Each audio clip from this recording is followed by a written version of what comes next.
Welcome everybody to the kickoff of the ERCS Solos event. I am your host Scaz, and I am joined here today by my wonderful co-caster Gunner. What's up, Gunner? Nothing much. Feeling recovered from last night, and I'm excited to cast a tournament with you. A wild night last night and a wild night today as we have the ERCS Solos beginning right here, right now over on the Eternal Return game channel. Before we get into things, I want to just sort of quickly clarify some rules for everybody. We're going to be playing at 9 groups, some groups playing simultaneously over the next few hours or so as we get through the qualifier stage. After that, we're going to be moving on to the semifinals tomorrow on the same channel right here, starting at the same time. We're going to be finishing up over on the Nimble Neuron channel next Saturday, 4 p.m. PST. Now, before we get into the games today as well, I want to talk about Group A, because that's the first group we're going to be streaming over here on the channel. So, Gunnar, have you gotten a chance to look at the player list that's going to be, duking it out here in this first set of matches? Yeah, for sure. I took a look. Now, I don't know all of the players in this lobby, of course, but I mean, I'm familiar with the big names like Ghost, Electricity, Piemaster, Nazimi, Drooly. We have a lot of big contenders here. I want to say, like, we have a lot of ranged spellcasters in this lobby at, like, the top ranks, I feel like, is kind of what the feeling I'm going to get out of this lobby. So, maybe a bit of a, kind of a weird meta for this lobby, or for this group.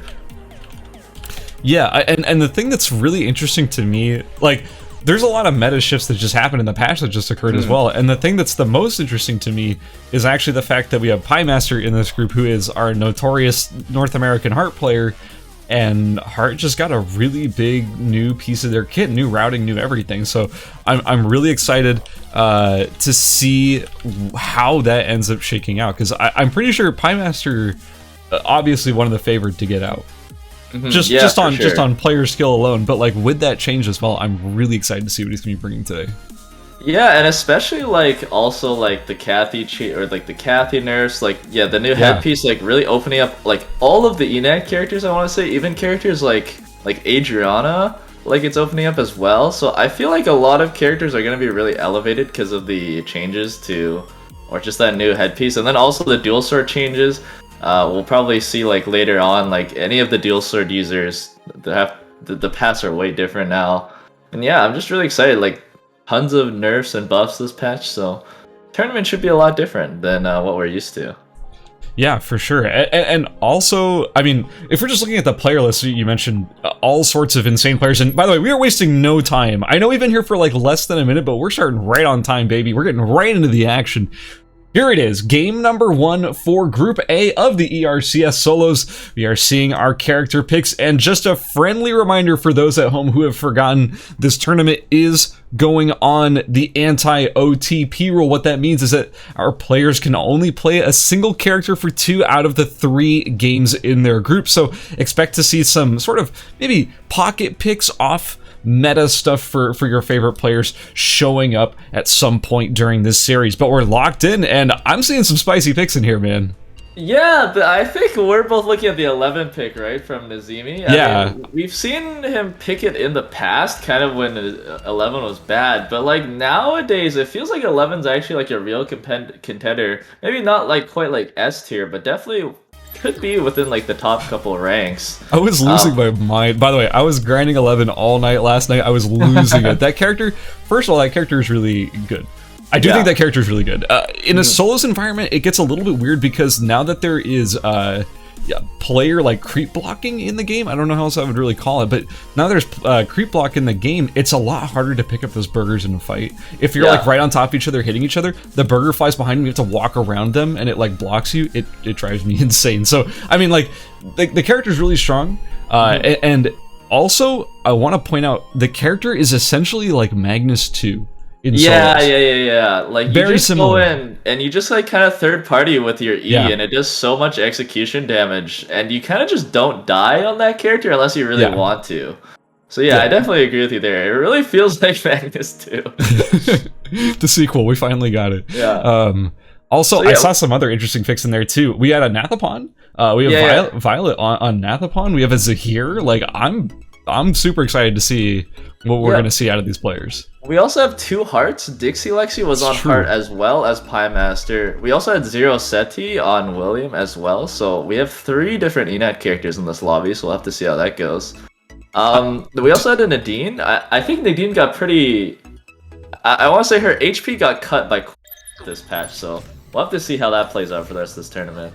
So we also do have 2 Yans as well, who was a very controversial character in the last patch due to his running you down potential being insanely strong, but he got a few nerfs. So we're going to end up seeing how Yans end up shaking out in this group. But yeah, like you mentioned, we do have a Nadine. We have Fishy over here on Nadine. We do also have Ghost Electricity, who we haven't brought up much at all so far, who won ERCS Duos. Our last major event was a Ghost Electricity win, so like this is a power player. Like we have to be keeping eyes on Ghost as well.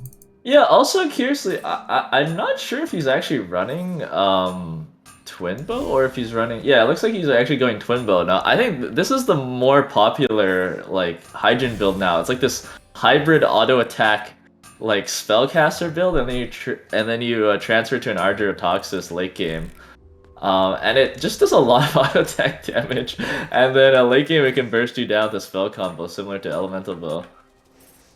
Yeah, so we do have both of our heart players just pass through Chapel. Also, I've seen it with my own eyes. I've also heard some people talking about it. I think heart players, or at least Pie Master in this lobby. Wait a second, you were just mentioning it. Ghost Electricity with that Twin Bow catching Julie on the teleporter. That's going to be an unfortunate first placement here. Is he gonna be able to get someone else? Yeah, here we go. He's going to Fishy right now. Fishy tries to monkey wire away. Ghost Electricity not gonna grief a second person, choosing to finish his build instead. Yeah, Twin Bow just finishes insanely quickly. Like you can finish it at like 2 minutes of the game. And much like anyone who remembers the Nadine heavy crossbow shenanigans that happens in Hotel, don't remind me. Hyjin is capable of the same. Yeah, it's a very, very, very powerful spike that early in the game, especially when you're trying to TP out of Hotel and you basically have no other options, and yeah, you get chased down by the Hedgeon with the Twin Bow. You're kind of just dead in that moment. We also have Violet and Mr. Hurricane. This is a tale as old as about 3 patches ago when both these characters were added into the game, but it's been happening ever since. This fight in Cemetery between Nathapon and Yan. It's a very common occurrence, and I wouldn't be surprised to see both of these players trying to contest the tree, but keep in mind, J-Dub, not far away, getting those items online might also be in the fray for it. Yeah, J-Dub, actually no, it looks like the 2 Yans are pretty much finished, like almost all of their build, but the Nathapon is kind of hurting. He only has his weapon done pretty much. He's still looking for the rest of the pieces, and I think the other Yan was able, or J-Dubs was able to loot most of Cemetery, so Violet might actually be having quite a bit of trouble at the Sem tree fight if the Yans want to take it. We do see that first diadem being built there by Pie Master. That is the new helmet that we were talking about. It's opened up a lot of possibilities for early game power from Heart because it's the first ever extra basic attack damage headpiece. Heart players have been complaining vocally for a very long time about their only extra basic attack damage headpiece being Laurel Wreath, which is a tree item, and now that there is one that's not tree based, well, it's opened up a lot of avenues for Heart players. Like, they can do a lot more and not be as tree reliant. It's a huge deal. Yeah, I've also heard, like, never mind. I've also heard, like, people even saying, like, it might just be straight up better than Laurel Wreath, which is kind of crazy. Now, I haven't done the math myself. Oh, let's see Semtree right now. Yeah, it looks like Mr. Hurricane and Violet poking each other a little bit. Mr. Hurricane goes in with the dash, knocks him up, puts out the ring, but gets hit by the panorama. Gets snared as well, actually, but doesn't really take that much damage. Now he's just gonna go all in the Nathapon. Yeah, just doing so much damage. Misses the knock-up, though. Now, Violet takes that time to just poke him down a little bit. Mr. Hurricane using the speed boost to get out. Oh, barely gets out of the F-stop right there. Mr. Hurricane looking to come back for her. Violet walking on the mousetrap, but looks like he might just be able to get the Semtree for himself. Mr. Hurricane stacking up a couple of stacks of Pessim on that board, but I mean, it's not doing much. You're taking a lot of damage right there, but Violet still wasn't able to get up the tree yet, and now Pie Master's actually coming to see if he can have some action at the Sem tree, but it looks like Violet's gonna be able to take it for himself. Yeah, that's a pretty big boost. Wait, but Violet might be walking right into Pie. Keep in mind, Pie Master is full build and doesn't, like we just mentioned, doesn't need that Laurel Wreath as much anymore. So this is a fully, like, full power online Heart player against a Nathapon who doesn't really have a lot of gear finished at the moment. Violet, you gotta get out of there. That's a not good position to be in, especially with your ultimate being down and just instantly deleted off the map. Violet will go down, and Pie Master picks up his first kill of the tournament. Yeah, Pie Master running a kind of build your own team spirit right now with the Hawkeye. Oh, actually, in factory right now, okay, it looks like Hinamizuma going out to Dixie Lexi. Dixie Lexi using the 3 dashes to try to get away Hinamizuma. I mean, a bit close to walls, can't really catch up to a Heart right there, but Dixie Lexi misses the Q. Hinamizuma on top of him right now, doing so much damage right there. Heart, the Peacemaker, comes out, forced out. Coup de grace still available for Hinamizuma. Let's see. Heart's dashes are almost back up, but he only has 80 mana, 60 mana. Oh, it takes a big empowered Q right there and just goes down just like that. Yeah, big chases by Hinamizawa getting that kill there. That's huge. It's worth pointing out, Dixie Lexi was running the kind of like the old version of Heart. Like, this has been sort of the most important thing that I want to talk about, because this is the big change that happened in this last patch, is the addition. And uptown though, there's actually a fight going on between J-Dubs and Kurochikawa, and both of them are kind of just trading blows right now. Motorcycle goes out. Yang gets a big knockup though.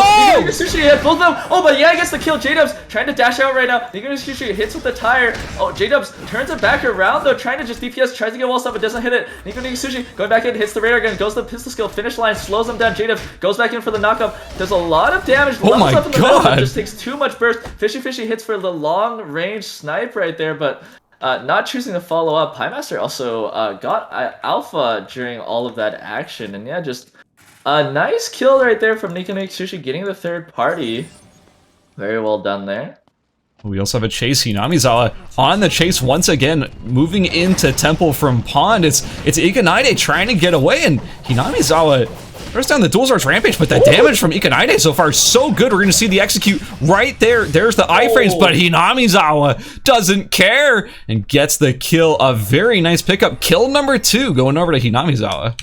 Yeah, the Kurochikawa there just not quite done all of her items. Even though he had the Meteor Claymore, he just didn't quite have the DPS because of the item difference.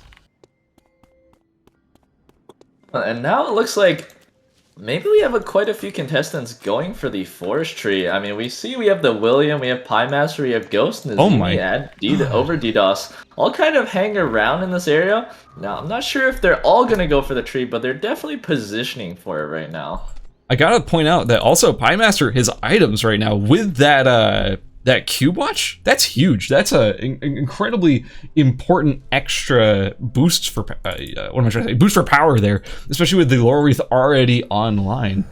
We have Fishy looting this body. All these players have moved more towards Chapel. It looks like no one's really going for that forestry contest, which is kind of interesting to me. Yeah, for sure, and it looks like everyone's kind of splitting up right now, just farming. Taking a quick look at Fishy's Nadine stacks, 159 so far. Oh, actually, it looks like Pie Master is going out to William and Chapel. Oh, gets stunned though and misses the charm.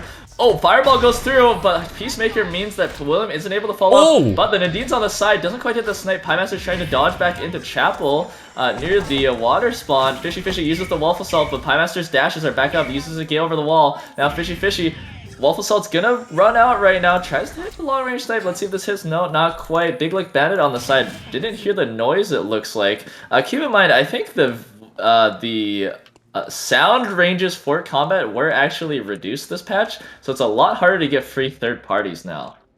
Yeah, that's true. It's kind of a big deal too. Like, the fact that you can't hear the combat pings from a little bit further away makes third partying way weaker, which was a huge part of solos in the first place, was just being able to third party people. Right now, it's Pie Master looks like he went in for Fishy right there, but wasn't able to hit the charm, so the combat ends. I think Nazimi and Depraved Lunatic were actually in a standoff in school for the meteorite, but Nazimi was able to get that meteorite and build himself a cube watch, so pretty nice right there on that full attack speed 11 build. Also, on the other side of the map, we had Valhallan Days picking up the Hospital Tree, making a Glacial Ice, and probably going to go for some Glacial Shoes or a Scotty. Has both of the prep pieces built already, so I'm curious which one that's going to end up being. I'm assuming it's a Scotty? No, it's Glacial Shoes. Good choice. Oh, in school right now, the Zemi just taunted the William and did so much damage to him. Zero Sete trying to kite out. Oh, uses the sliding catch on the prep to baseball right there. Very well done, sliding past him. Over DDoS was actually finally able to get the forestry right there. It was actually just open free for like a whole minute and a half right there. Nobody really wanted it. Yeah, no one was going for it at all. Also, Nico Sushi being chased out by Mr. Hurricane. Might be walking right into Overdose right now. Oh! Overdose hitting the clean sweep onto Nico Sushi. Throws out the ult and follows it up. Oh, Bastille gets used. He still wants to chase Mr. Hurricane right now. Hits another queen sweep. When is he going to take this one? He's definitely looking for it. Goes in now. Here we go. Oh, uses the ward hop to try to dodge and a CC right there, but Mr. Hurricane didn't use it. Gets knocked up right after that clean sweep. Oh, but the third one connects, and that's a quick 2 kills. For over DDoS. Very well done by him right there. Piemaster looks like he's heard the sound though. Kind of wants to follow. Yeah, Overdose's kill potential right there just went from 0 to 100, going from actually, well, I mean, literally 0 kills on the map, all of a sudden at 2 with that beautiful third party on Nico Sushi. But Hinamizawa, the most bloodthirsty Yuki on the planet, is here and running down potentially his third victim. But I don't think Overdose is going to go down easily. Depraved Lunatic versus Nazemi over in Avenues, clearly going in favor of Nazemi at the moment. A beautiful read with the on-air catches Depraved Lunatic. But look, I'm going to tell you this full bias. 11's chase potential is not amazing. Like, once you get slightly out of range, you can't land the Q. The taunt's only so big. You're relying on those big, thick on-airs to connect, and if they're not connecting, you're not going to get this kill. The chain missed right there, though, so he gets taunted in. I mean, Nazemi's in melee range, gets a charge. That's huge. Gets a nice big slow. Yeah, Hammer skill gets used again, and now he's just waiting for the next on-air. Rapier skill gets used to get it onto the boar. Oh, and Nazemi charges up the Q on the boar instead now. Not too much loss there by Nazemi, just a couple of seconds, but Depraved Lunatic is going to drop down. Fishy just got chased out of Cemetery by Piemaster, and now we have Depraved Lunatic about to enter Hospital. They could end up fighting each other. No, it looks like Fishy did manage to go the other direction. Hinozawa just went on Valhalla-Days. Oh, actually just damage traded. Valhalla-Days still wants it though. He is going. Gets the dual sword rampage right there, and then just bursts down the Zahir in melee range. Really quick crits right there, and just completely bursts him down. Oh, in archery as well. There's a big fight going on. Big like bandit. Going on Zero Sete in melee range right there. The William just aggressing onto the Lennox right now. Gets whip skilled in. Blue Viper gets used. William dashes out. Takes a lot of damage from that Blue Viper actually, but neither player going down quite yet. I mean, the Nadine up top just kind of waiting to third party this engagement right now. Probably has the monitor now. A big like band still chasing Zero Sete right now. Going in for the damage. Hits the CC, but doesn't quite hit the silence. As Zero Sete walking back a little bit, just killing the cameras. And the Nadine's still on the side right here, just waiting to third party, killing the cams. I mean, they know they're here. Zero Sete throwing down a lot of damage. There we go. Third party comes through, but Zero Sete is able to get the kill. Fishy runs in. Oh, he's about to get stunned. He gets stunned by the William, who's going to come out on top right here. Oh, it's the Wolf Assault. Fishy coming out ahead. Nicely done there with a beautiful third party. The patience really paid off. You're totally right. Having the console there, being ready to third party at exactly the right moment, that patience truly did pay off there. I believe only picking up the 1 kill since Zero Sete was able to get the first kill onto Big Lip Bandit at the start of that fight. Also, I want to point out, during all of that action, we sort of caught it on camera right as he died. Overdose, died to Piemaster in Cemetery, and we're down to just 6 players. Yeah, like, this is a really open map for this period in the game. Like, Wickeline hasn't even spawned, and, like, you could tell me this is a final circle, and I'd believe you with just 6 people left. But we still have, like, 8 zones of the map open, and, I mean, Wickeline just spawned, and it only looks like really... I mean, is anyone really contesting this? It looks like the Yuki might just grab it, or maybe the Hyjin. We'll have to see, but yeah, not everyone in the lobby is really looking to contest it. Oh, in Chapel right now, actually, Piemaster's kind of set up by the TP. Will Depraved Lunatic fall for it, though? It looks like he's not. Piemaster, I mean, we've seen him do this a lot, where he just camps by TP's consoles. Makes a little bit of noise. I think Depraved Lunatic heard it, though. Yeah. I think he tipped his hand a little bit too much there. He had a good, that was a good thought. I respected that. That was really cute. He saw Depraved Lunatic on the console, tried to go for... a bit of a cheeky snipe on the TP, but no, it didn't end up working out. Oh, Wickeline's not skating anymore. Let's go. Not skating yet. Yeah. Let's see. I won't get too excited. There's a bit of an engagement in school, but neither player really came out on top there. Yeah, it looks like Hinamizawa is just going to be able to get the Wickeline for free for himself, which is really good for him. I mean, the Wick buff along with the Wick items, you'll be able to get a Taproots. Oh, he also got a Meteorite as well, so you'll be able to build the Divine Dual Swords if he so chooses. So look out for that. Or not Divine Dual Swords, sorry. Star Steel Twin Swords. And maybe a red shoes to upgrade that Bucephalus with. So yeah, looking quite good for himself. So I think we're at that point in the game where we have, you know, essentially 7 zones open at the moment. Wait, no, even more. No, 7 zones. You have 7 zones open at the moment, and only 6 players. And there's really no objectives on the map to fight for, so all of our players are pretty comfortable just staying in their own lane, trying to be safe. Piemaster's just, you know, stutter stepping, looking for bush kills, just kind of playing the way Heart should be playing right now. Depraved Lunatic running around. Fishy, okay, I lied. There is an objective on the map to go for. We have Fishy going into the red and grabbing Omega in the restricted area. That's a force core for our Nadine. And hey, I'll be honest. I don't know. Is this an Archaeotoxis we're going to be seeing? What are we seeing? I have no idea, honestly, because you do lose some attacks. Oh, he's just going for the auto arms. Actually, I'm not actually sure if that's better than Radar, but I'm not a Nadine player, and they always look like they're playing Ultimate Bravery when I look at their builds. So don't ask me. That character really can just run everything, and it's just kind of okay.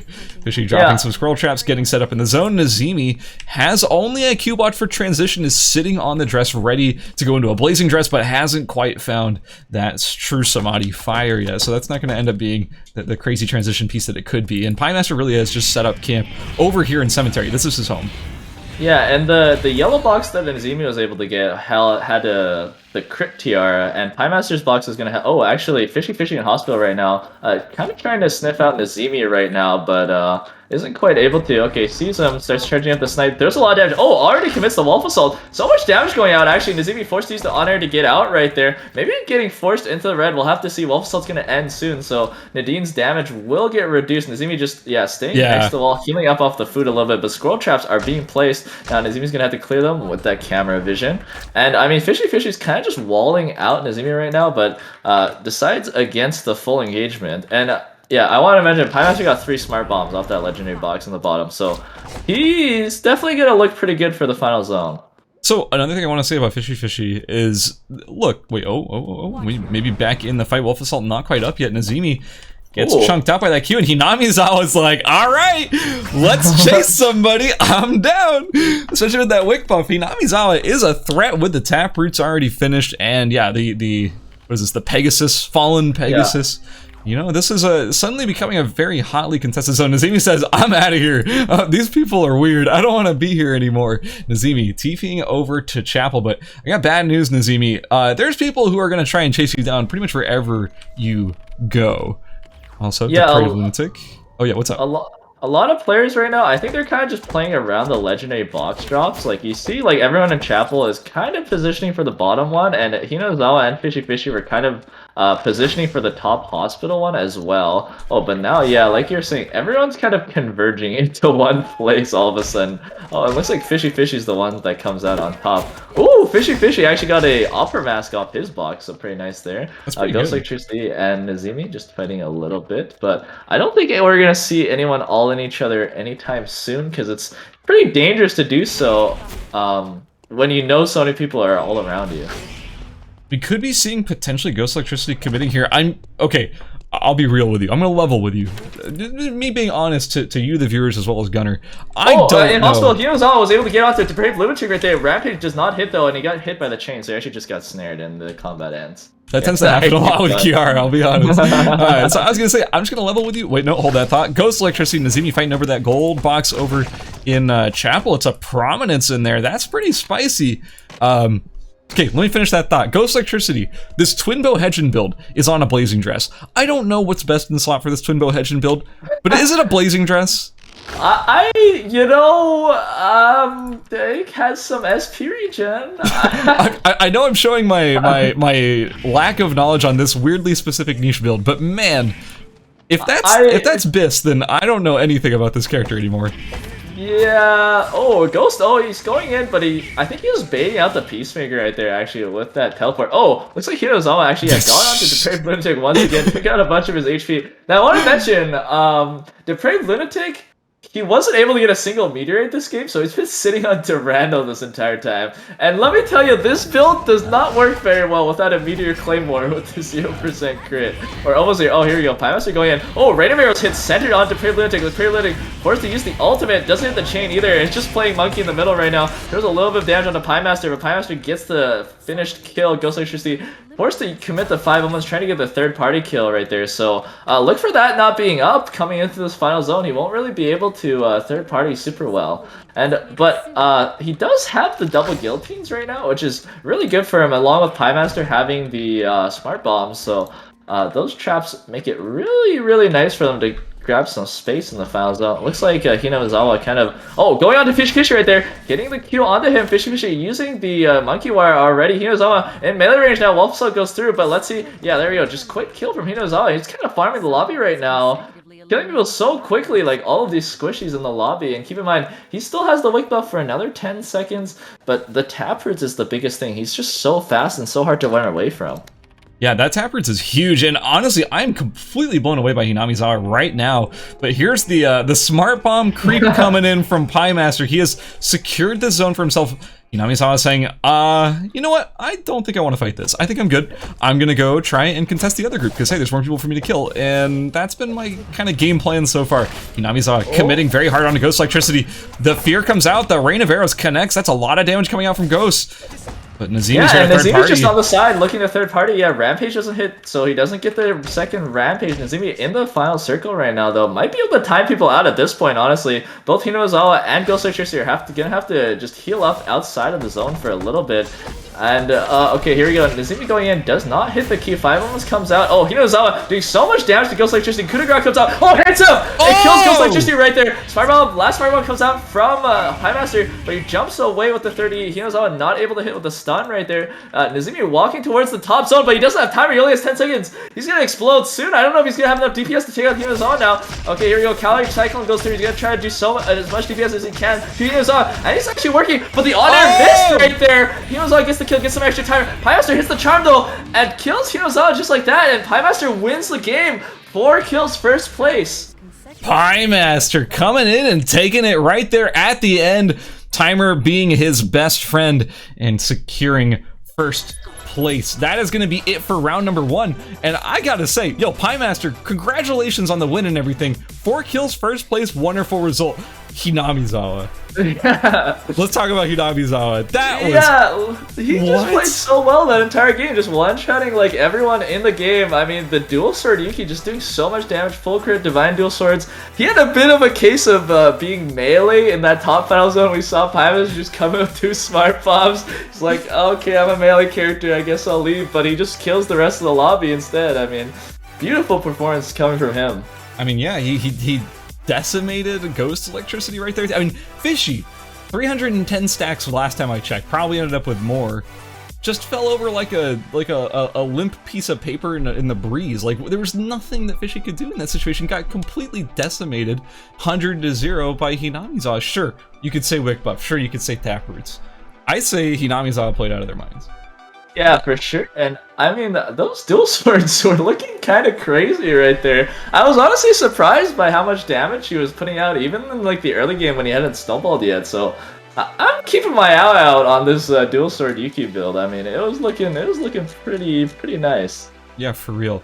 Also, I do want to. First of all, I don't even know. I don't know when Nazimi got this blazing dress. We saw the dress prepped in the inventory, but all trees were off the map at that point. I have literally no idea where this blazing dress came from.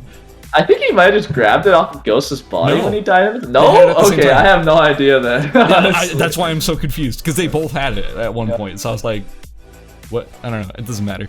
The point I want to make is that's a big result for our top 4. I think that's a pretty good result actually for our top 5. But man, all the kills really were concentrated just on the top 2. It's 4 kills on Pymaster and 6 kills on Hinamizawa. And aside from that, you only had more than 1 kill beyond them down in 9th place Overdose, which, I mean, had a really good game, but 9th place, not great placement, you know? So it's like, the kills felt very concentrated up at the top, and that's a big game for Overdose, Hinamizawa, and Pymaster, especially those in the top 2. Yeah, and I mean, because it's concentrated in the top 2, it just means that the rest of the lobby is going to have a much easier time breaking into the top 6 to make it to the next, to the semifinals. So look out for that. I mean, if I'm the rest of the lobby, I'll probably try to not target Piemaster or Hinamizawa, because just let they're them get probably their already points. in, yeah. Yeah, when that's I mean, that's a huge tournament strategy too, is like, once you're at enough points, or once a player is just like insurmountably in enough points, especially in a qualifier stage, you just don't care. Like, they get more points, that's fine. That means that there's no like people that are also in the lobby taking those points away from you, because they're the ones getting the points and they're already fine. They're already unattainably ahead. So it's like, yeah, sure. No, totally. That's a strategy. Hinamizawa and Piemaster looking good to continue on. We have the scores ready, so let's go check those out. Currently in first place. You want to run us through, Gunnar? Alright, in first place, I mean, we saw him, we loved him. It was Hinamizawa at 36 points, and then in the close second, we of course had Piemaster, the first place contestant, with 32 points. And then down in third, all the way far away, we have Ghost Electricity and Fishy Fishy kind of tied, both at 12 points, third and fourth. Then Over DDoS at 11 points, Nazimi at 10 points. Zero Sete at 9 points, Nico Nika Sushi 7 points, Depraved Lunatic, J-Dub, Big Blick Bandit all tied at 5 points, Valhaldays, Mr. Hurricane tied at 3 points, Dixie Lexi, Ikanade, Kujikawa at 1 point, and then we have Druli and Violet at 0 points right there. Yeah, so that's a pretty, I mean, I'd say pretty expected, but at the same time, that's a huge result for Hinamizawa. Even though they didn't end up winning the entire match, that higher kill count by a significant amount is big. That's huge. Wait, hold on. I mean, he's just not very well known, but he's really showing like he can he can punch with the big dogs, and he's here to play. I also want to mention, I mean, like Druli going out like pretty early in Hotel has to can't feel great, and is probably looking to kind of show herself in these next 2 games. Hopefully, not getting griefed by the Twin Bow once again. Yeah, I mean, that's just. Especially in just the best of 3 part of the tournament, when we're just in the qualifiers, having a game like that is such a heartbreaker, because it's just like, you have so much more to show, you just know it, and like everyone else knows it too, and you just get killed on teleporter like level 2. You haven't shown anything yet. It feels so bad. Yeah, you do all of this preparation work, you're like, okay, here's my route, here's what I'm gonna do, I have this planned out, and you die in your second zone. Like, okay, cool. Yeah, that's just, man, that just hurts. Also, I kind of wanted to talk about, I didn't even see how it went down, and I feel bad for not seeing it, but Valhaldays was regarded as a hero player. I didn't see exactly how they ended up going down, but they looked like they were in pretty good shape. I don't think they got the kills that they were looking for, but they got the items, got to the end game, got that tree. Like, it was looking pretty good, but didn't end up actually, closing it out in any sort of significant way. But it doesn't matter. We were in game number 2. It's a fresh slate, sort of, and we're gonna see what our characters or what our players are picking for this next game, and we're already seeing some character swap ups. Yeah, a couple Adelas in this lobby now. I guess the training gloves are coming off, the Adela's coming out, and I mean, we've heard a lot of complaints about this character. We know it's very, very strong, so we'll see how this turns out this game, what builds they try to go for. I mean, Dixie Lexi on the Sniper Aya now. It's been a hot minute since I've seen this character come out, but we'll have to see. I think it's actually become a lot more viable compared to like the past days of Sniper Aya, because I think of like the Plasma Arc and just like a lot of the attack speed items. So not too sure what build he's gonna go for, or she's gonna go for, but we'll have to see there. I'm also really excited to see Zero Sete switching over to Dylan. I don't think we've seen any Dylans so far, but I think, I don't know, I just like seeing the skin. That's it. That's all I gotta say. That's all. I was gonna try Kova something more clever than that. The skin's really pretty. Keep in mind though, I mean, Cerberus got buffed from 0.5 to 0.7 attack range, and Hydra also got buffed. Now, I honestly have only seen Hydra once, but the time I did see it, it was pretty crazy. So, I can see Nunchaku Dylan actually being decent right now. Yeah, I could potentially see that popping off too. Again, a friendly reminder, if you missed when we were saying it earlier on in the broadcast, this is an anti-OTP based tournament, which means that our players are going to have to be switching off of, they basically can't play the same character more than half of the games. So in a 3-game set, you can only play the same character twice. And in this case, for example, Piemaster played Heart last game. He's playing Heart again this game. So next game, Piemaster will be forced to play something else. And what is this routing? What? I mean, maybe he knows something I don't when it comes to avenue routing. You want to grab this stuff early, but I'm definitely, I'm observing. This is cool. Yeah, I don't know. Heart routing is kind of up in the air right now, so I'm not too sure either, honestly. Yeah, maybe. Yeah, I'm not gonna pretend like I know anything about the current satisfaction route, but maybe you just need a few things from here. So the idea is like, yeah, just go through avenues super fast, grab your oil, and move on or something. Who knows? Either way, that was cool to see. I think Nazimi also is going for the Changpao Voltacleto version of the build, because I saw him start Avenue, go Forest, and I think you go Uptown, then like School Alley or something. So more of like a, I want to say more of a tempo build right there. Oh yeah, Piemaster going out to Overdose right there. And Overdose using the chicken to wall jump and then just getting out with that speed boost right there. But Depraved Lunatic, Depraved Lunatic actually on the Cardoin version of Jackie. I thought that dagger was actually just going to become an axe, but it actually is going Dagger Jackie now. I have not seen a Dagger Jackie in ages, and I'm kind of interested what this is going to turn out to be, because he's might be going for Banner. Maybe this is just an old version of Leader Jackie? I'm not sure. Who knows, man? Piemaster is just being so aggressive, attacking anybody nearby.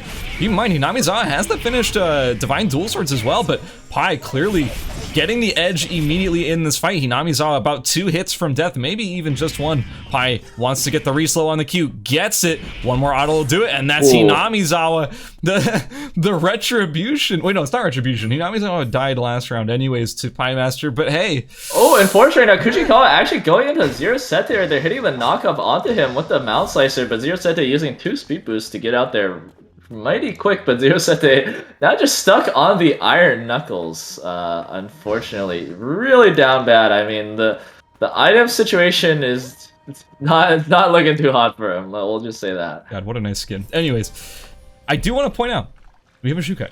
We haven't really talked much about it, but we do have a Shukai. We didn't have a Shukai last game. We have a Shukai this game. Shukai, pretty controversial character. Okay, well, that's pretty strategically correct, honestly. With the cooldown, I was like, wait a minute, that's absurd. And I was like, actually, this is Shukai we're talking about. It's like a 60-second cooldown. It should be okay. It's no big deal. Yeah, it looks kind of weird, but honestly, talk to Shukai players and they'll tell you it's pretty normal for sure. Dixie Lexi on the intervention, doing a bit of poke onto Zero Sete, but no boots complete, cannot really chase that well, but is going to hunker down for that hotel tree right there. Yeah, so this is pretty standard Sniper Aya stuff. Sniper Aya, people say like, oh, why would you play Sniper Aya? What's the point? Character has no mobility. And my response is, because you get Hotel Tree for free pretty much every time. Like, it's so good at contesting that first tree. You get your cloth over here and finish up those Glacial Shoes. That's a big advantage. You spike really strong, really early. It's just a really good tree build. Oh my god, what am I seeing? Mr. Hurricane's actually on Juggernaut Hawkeye, I think? I have never seen anyone build this item. I'm gonna be honest. I have never seen it before. Straight up. I'm so excited to see this. This is awesome. I love this, because this is like, I've also never seen this. I have no idea that this is a thing. I don't think it's a thing, but I would love to see that it is a thing. I want Mr. Hurricane to pop off and win the whole game now. No bias. The tournaments are the times where you really bust out this weird stuff, because I mean, if you're able to catch people off guard, especially with the routing, like, and then just like snowball the game off of that, like, that's all it really takes to make it to the next stage. Dexy Lexi finishing those Glacial Shoes, almost full build and quite powerful. Gonna go over into Beach, and you're seeing that early game spike on the Sniper Aya. Once those Glacial Shoes are finished too, the damage is just so huge. And Violet trying to get away. The bear stunts right there. Dixie Lexi making a bit of a mistake right there. Does he have the sniper skill? I don't know. I don't think so. Oh my god, Violet's actually turning it around right now. It's the duck dive right there. Surfs up, not into the wall though. Dixie Lexi actually using the pew pew right there to take him out. Gets it. Nice kill there, Dexy. Yeah, that bear was almost a huge asset for Violet. I think if that wall stun had connected with the surf stuff, that might have been huge. We do have a Oh, fight and over... Uptown, yeah, big dancing going on right here. Depraved Lunatic gets hit by the chain right there. Ikanade using the Stigma stacks right there. Get the move speed to get out. Depraved Lunatic still on the chase right there. On the Heelys right now, so not quite that fast, but Ikanade is also only on the steel knee pads.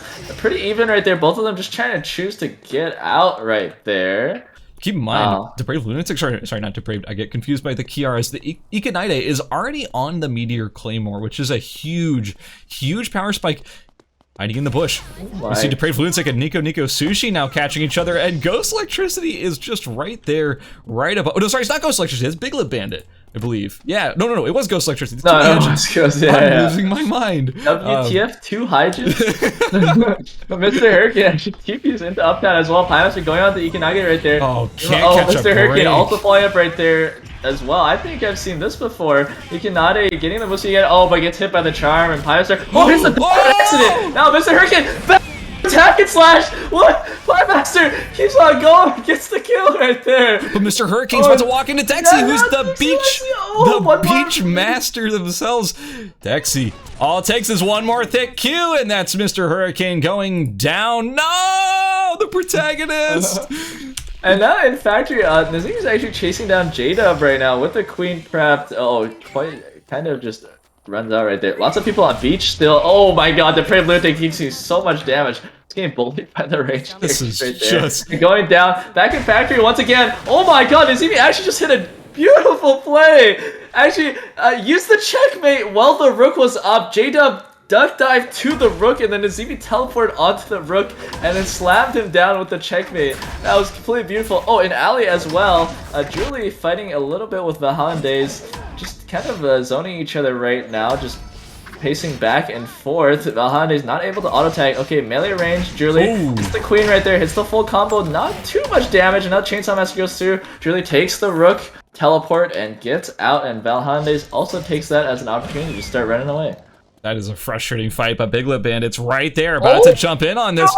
Misses that first charm. That's huge. The charm of the Nomad doesn't quite connect either. Oh no, Batten 0 right now. But cut the camera. Cut the camera. Yeah. Cut the camera. The Shukai stacking. He's only at 30. No, but for real, like, that's a really tough fight right there. Especially when Valhallandaise knows that all those skills were just missed, but has no mana to really turn this around. We're seeing the 5 Omens going down. Big Lip Bandit dropping the Caltrops.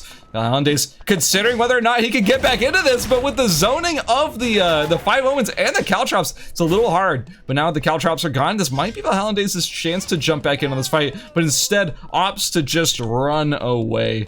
Doesn't want to overcommit. Yeah, and Pond right now, actually Overdose, going on to Kujikawa, tries to do a full combo with the Clean Sweep ultimate follow-up. Oh, he's actually going to chase into the red dagger skills used for the invisibility. Oh, the Clean Sweep hits while he's invisible almost. Now Shukai at 1 HP. Oh, the Clean Sweep hits as well. Man, this CDR app for Vashra Lukeville is just doing so much. I swear to God, that Clean Sweep does not have a cooldown when Overdose is playing it. It's so true. That thing's got magnets in it. That thing doesn't miss, man.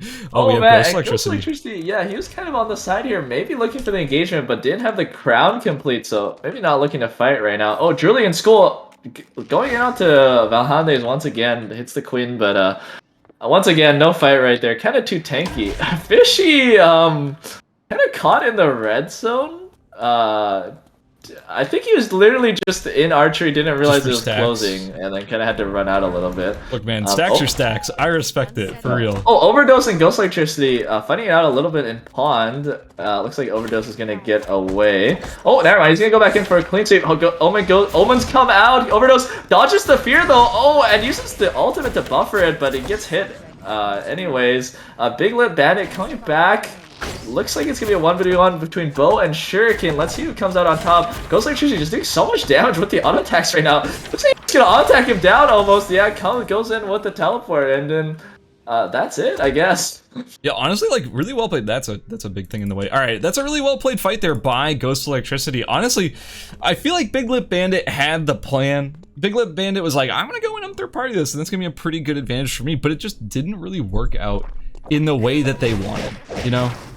It just didn't work. The first charm missed, and I think the ult was still on cooldown or something, or maybe just didn't find the opportunity to use it, and that's just how it goes sometimes. Sometimes you just take the fight and it's not quite what you wanted. Ghost Electricity gonna go for this tree in the red zone. It's probably worth it to get maybe another glacial item or something. Who knows? Maybe it's an auto arms angle again. Who knows? Honestly, this is like the most cursed looking build I've ever seen. Like, so cursed. Get the, what is going on, man? You can't use a Cabana glacial shoes with twin bow radar. What am I looking at?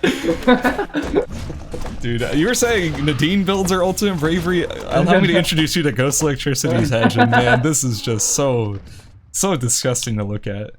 Listen, maybe Bong Inhaler had it right the whole time, man. He was ahead of his time. Oh shoot! All right, well, let's see how our Nadine's doing. Fishy is currently at about 195 stacks, which is not the worst rate, I would say. I'd say if you can get around 200 stacks in a stacked lobby like this, that's pretty good. Also, this bear didn't actually get finished off by Zero Zete. Fishy could go in for the bear. That's a pretty big stack advantage for our Nadine, but they're just playing it safe. They're just kind of checking for anyone nearby before they TP to a specific location. Nope. Bit indecisive, I suppose, but you know, that's just how it is sometimes. Maybe he was fumbling with his M key. Okay, it looks like Omega's getting taken by Valhandes right now. Use the Chainsaw Massacre, but Nico Sushi comes into third party, immediately bikes right there, trying to chase. Oh, he's not killed by Omega! Oh my word! Omega! But he's in the beach right now. I mean, Valhandes doesn't have too much timer. Oh, but Valhandes, I don't know who got the Omega Nico right there. Sushi I think did. it was actually Nico. Yeah, Nico Sushi got it. Yeah, Valhandes would have gotten timer back. About to explode. Yeah. Oh, Nico Sushi doesn't get the wall jump. Quite unfortunate right there, and then Druli just comes over, loots a couple of bodies. Valhandes healing up with his food right now, jumping back over, but maybe back into Druli? I'm not sure, he's kind of just vibing right now, very tanky, lots of move speed, not in too much danger. Oh, Dixie, Lexi, and Allie kind of chasing down Fishy. Oh, never mind. Just throwing a little bit of poke onto him and backing off. Doesn't look like any of our contestants really want to fight each other too much right now. Nico Sushi, I think, I'm not sure what he's going to use this Force Core for, honestly, because kind of looks like he has the Devil's Marksman prepped, but who knows if he's going to be Celtic. Oh, Valhandes Druli fighting a little bit in Uptown. Druli actually doesn't have a Queen prepped, but Valhandes just kind of playing in and out right now with the hack and slash. Queen is prepped right now. Oh, knock up with the pawn and then a combo with the rook. Pretty nice right there. Smooth moves by Druli. And finishes off Valhandes, kind of catching him off with that knock up from the pawn. Yeah, during all of that, we had two simultaneous fights going on. It was Nazimi chasing out Nico Sushi over in Factory. You saw it just barely. Oh, jumps over the wall and actually attacks Nico Sushi down right there. Oh, but Nazimi has the Queen prep. Charm misses. Nazimi's coming back with it. Oh, tries to do the same thing as Julie right there, but doesn't quite connect. Now the Queen is down, and Nazimi's forced to rook over the wall. Oh my god, Pie Master's inventory. Remote mines. Oh my god. Group watch. Oh, maybe more remote mines at this point. Where did you get all of these force cores from, Pie Master? Oh my word. Yeah, for real. Well, I mean that first force core, we know where this one came from, but the rest of them, 2 more? Are you kidding me? That's insane. It must be all these trees that he's been securing, because I know for sure he got forestry, but he does have the laurel wreath, so I don't know. I'm just confused. This is an insanely stacked inventory, but I just wanted to point out, during that fight, Nazimi almost got Nico Sushi in Factory, but Nico Sushi got away with like a sliver of HP during all of that. Now it looks like Druli over here, she's gonna probably get Wick for free, as no one is around to contest, as Dexy, Lexi, and Ghost Electricity are just sort of beefing over in the top side of Alley, and everyone else is just off in their own zone, doing their own thing. But Druli taking a lot of damage from Wick, commits the checkmate, gets the kill. There's Wick going down, and items acquired by Druli. Yeah, and I mean, that's a Fangkun, or sorry, that's a gun buy right there, that's a Taproots right there, and also I think that's probably going to go into either Mytho Shoes or Mytho Arm, so that's a huge upgrade for Druli right there. Like, you can basically kill the entire lobby with those items on a Della. Like, it feels so nice once you get a gun buy. Like, you get the healing reduction, you get the bonus move speed as well with the Queens, like, just infinite chase. With those, oh, Pie Master going on to Nazimi right there. Nazimi using the Rook Knight combo to jump out, and that's the end of that. Wait, Fishy. Maybe not aware of the fact that Nazimi is speeding right towards them. Nazimi sets up shop in the bush. Oh. Here's the footsteps. Okay, they're both aware of each other now at this point. It's not a secret for either player.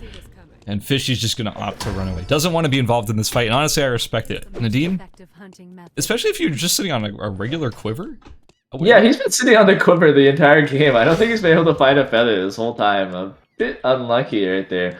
Nazimi as well. I mean, he has the red shoes and the Joyeuse, so his move speed's really high, but he's also been sitting on the drop near for quite a while. It doesn't feel the greatest, but it's not bad. Yeah, true. We also do have Dexy about to walk into Julie. Remember, Julie has that wick buff right now. It's a huge advantage. Yeah. And Ghost Electricity is not far away. Dexy was originally hiding in a corner, and now... Is this queen gonna hit? Oh, is this queen gonna hit? Oh, no, it does not hit. That blank cartridge gets used. Julie takes a lot of damage, and then the bow skill goes out as well. Ooh, and now Ghost Electricity might be on the hunt right here. Even though Julie has wick buff, she doesn't have a lot of health. Now Radar Scan goes through. Ghost Electricity might take this as an opportunity to jump on the Julie. Queen goes out, so no queen. Ghost Electricity, is he gonna go for it? Okay, auto attacks come through. The Omen hits a chicken. Oh, did he get this all cancel right there, actually? Oh, by the knockup of the Rookie, now takes a checkmate and goes down just like that. Ghost Electricity, but now Dixie Alexa coming on the side, dashes in, tries to get in range for some auto attacks. Yeah, here we go. Steady shot goes through, the pew pew goes through as well. Julie going a bit low, looting the force. Oh my god, once again, the pawn knockup! And just auto attacking Dixie Lexi to death. Wow, so beautiful right there. The max range pawn knockup over the elevated, kind of stairs right there. Holy moly, that was some beautiful Adela play. Cameraman, run that back. I want to see that. That was the most insane thing I've ever seen. The geometry of that. How on earth? So this first fight against Ghost Electricity, obviously an insanely well played fight here by Drooly. The wick buff doing a huge amount of work, but also just canceling the 5 omens and everything is a huge play by Drooly. I thought that Drooly was trolling by throwing this W in the bush, but oh my god, the geometry on that with the follow-up and everything. Drooly is playing out of her mind right now. She is absolutely insane. What excellent play. You can say Adela good, Adela strong, whatever you want. I don't care, man. That is such beautiful play coming out of Drooly. That geometry is so good. Yeah, it looks like we have Nazimi and Zero Sete kind of duking it out right now. Nazimi kind of using his full health or full mana bar right there just to throw out some pawns, but Zero Sete really mobile, just able to actually just kind of dodge everything right now. Oh, now here we go. The engagement goes through. Knockup does not hit by Nazimi right there. Lots of spills whiffed. Now Zero Sete on top of him. Oh, it doesn't hit the silence though, and Nazimi is able to walk out. Now I want to mention Zero Sete. He was the guy who was looking really badly in the early game, but he's able to make it to the late game with a Blazing Dress Moonlight Pendant now. No kills yet, but now it's going to be with the final zone soon. So we'll see how he's able to do it for this last fight. Nazimi and Zero Sete doing a bit of damage to each other. Zero Sete using the glove skill right there. He gets the silence on Nazimi, but the queen is prepped right now. Zero Sete is going to have to dodge this. No, Nazimi just shoots the back off a little bit. Actually, where did he get this? Fishy, not in good shape right now. Piemaster going in for the kill here. Fishy runs to the red with no timer left really to work with. These 4 seconds are not going to matter. Gonna die to the zone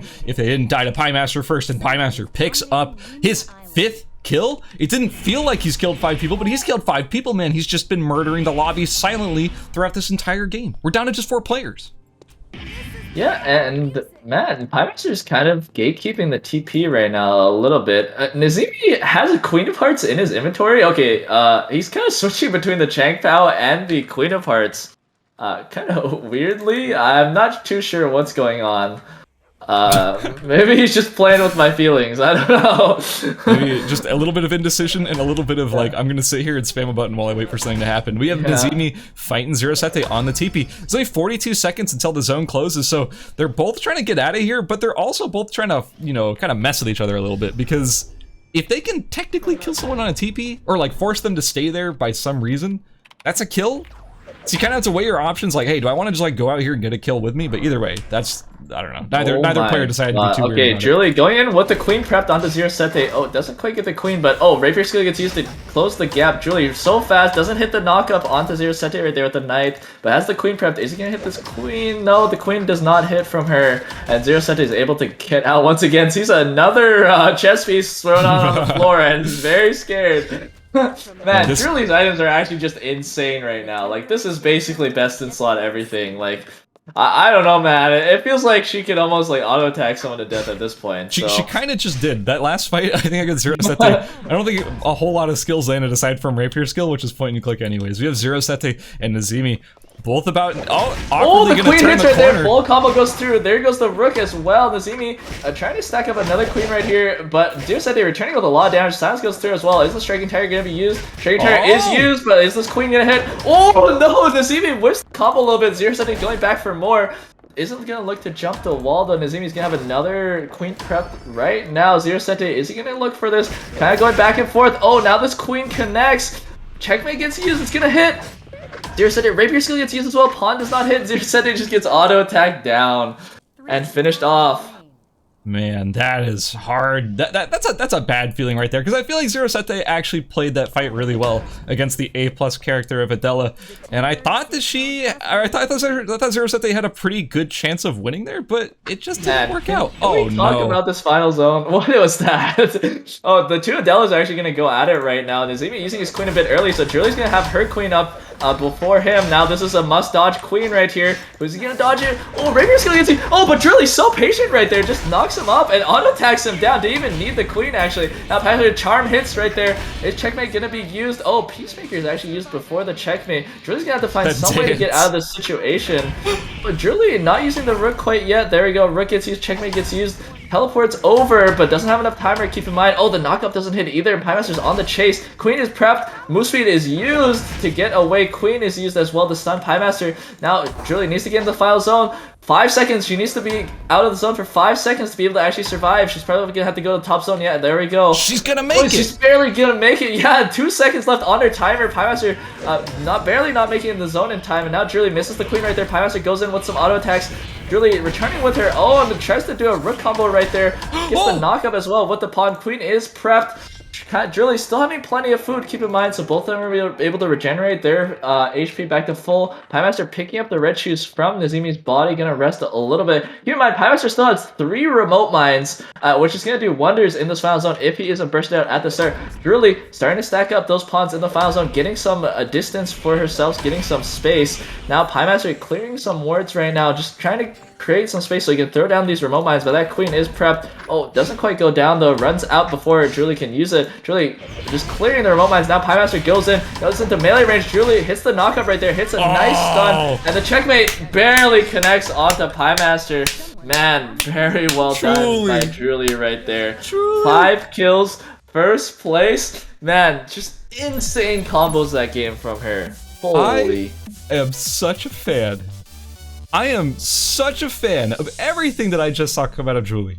I just want to say, like, that was, I'm speechless. That was so perfectly played. Like, seriously, Gunnar, that was so good. Yeah, honestly, like, that was, like, probably some of the best Adele play I've ever seen. Like Nazemi step aside, Passan step aside, Korean Adela step aside, like, Julie is here to take the crown for herself.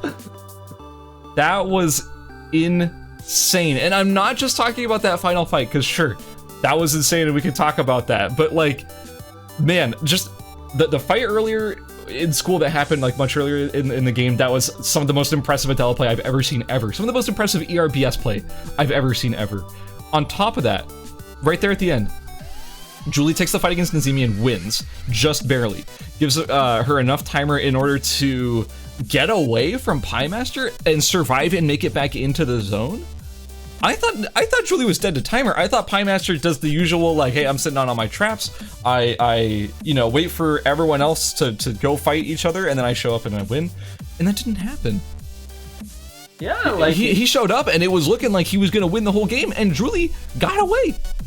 Yeah, and then turned it around and won. Yeah, it was really crazy. Like, even at the end right there on the final kill of Piemaster, like, Julie had like just enough move speed off the checkmate to follow up that like heart dash as well. It was just like, it's just so close all around. And you have to point out, like, I think it was really like the Wick buff that really secured it for her, like giving her all of the tools to really do that in the final zone as well. Like, especially when Piemaster went in with the traps, like, you thought like Julie was kind of gonna get walled out, but like those rapier auto attacks, those melee counting auto attacks, doing 4 damage each to the traps, like, meant that Piemaster kind of just had to all in like immediately, or else the traps were just gonna get cleared. Yeah, I like that telephoto put in the bush was huge. That was probably one of the biggest things to stop her from getting walled out by traps like you mentioned. But yeah, also the melee auto attacks counting for 4 damage per tick. That's huge. Beautiful combo. Just okay, on top of everything, on top of just like playing super well and getting the combos off and everything, the nerves in that situation. We're in a tournament. There's hundreds of people watching you playing in that final zone against the best heart player in North America, against the best players in North America. Nazimi Piemaster? Nazimi Piemaster, like really? Like Nazimi Piemaster are 2 of the best players in the entire region. They're 2 of the best players of Eternal Return, period. And the fact that you're in that situation and you have the steel nerves to not choke that situation and play that well, Julie, frame that match and put it on the fridge, because that was the most impressive thing I've ever seen. Yeah, I'm actually hearing from chat right now. I think we actually have to disqualify Julia, for being above humans. Like, for real. Not legal gameplay I'm seeing, honestly. Insane. Absolutely insane. We do have the scores ready, so let's go check it out. This may come as no surprise to you, since Piemaster had such super consistent games, both game 1 and game 2. In first place currently is Piemaster with 64 points. However, we do have a tie for second. We have an upset. We have Julie and Hinamizawa both with 36 points, tied for second. And right just below them is Nazimi, bringing up 4th place with 28, Ghost Electricity with 25 in 5th, and Fishy, who's been very consistent, hasn't really been able to get the kills, but the placement and just the gameplay in general has been very consistent, bringing up the end of our currently qualified players with 20 points. Just below them is Overdose with 18, getting lots of early game kills, but struggling to find that late game placement.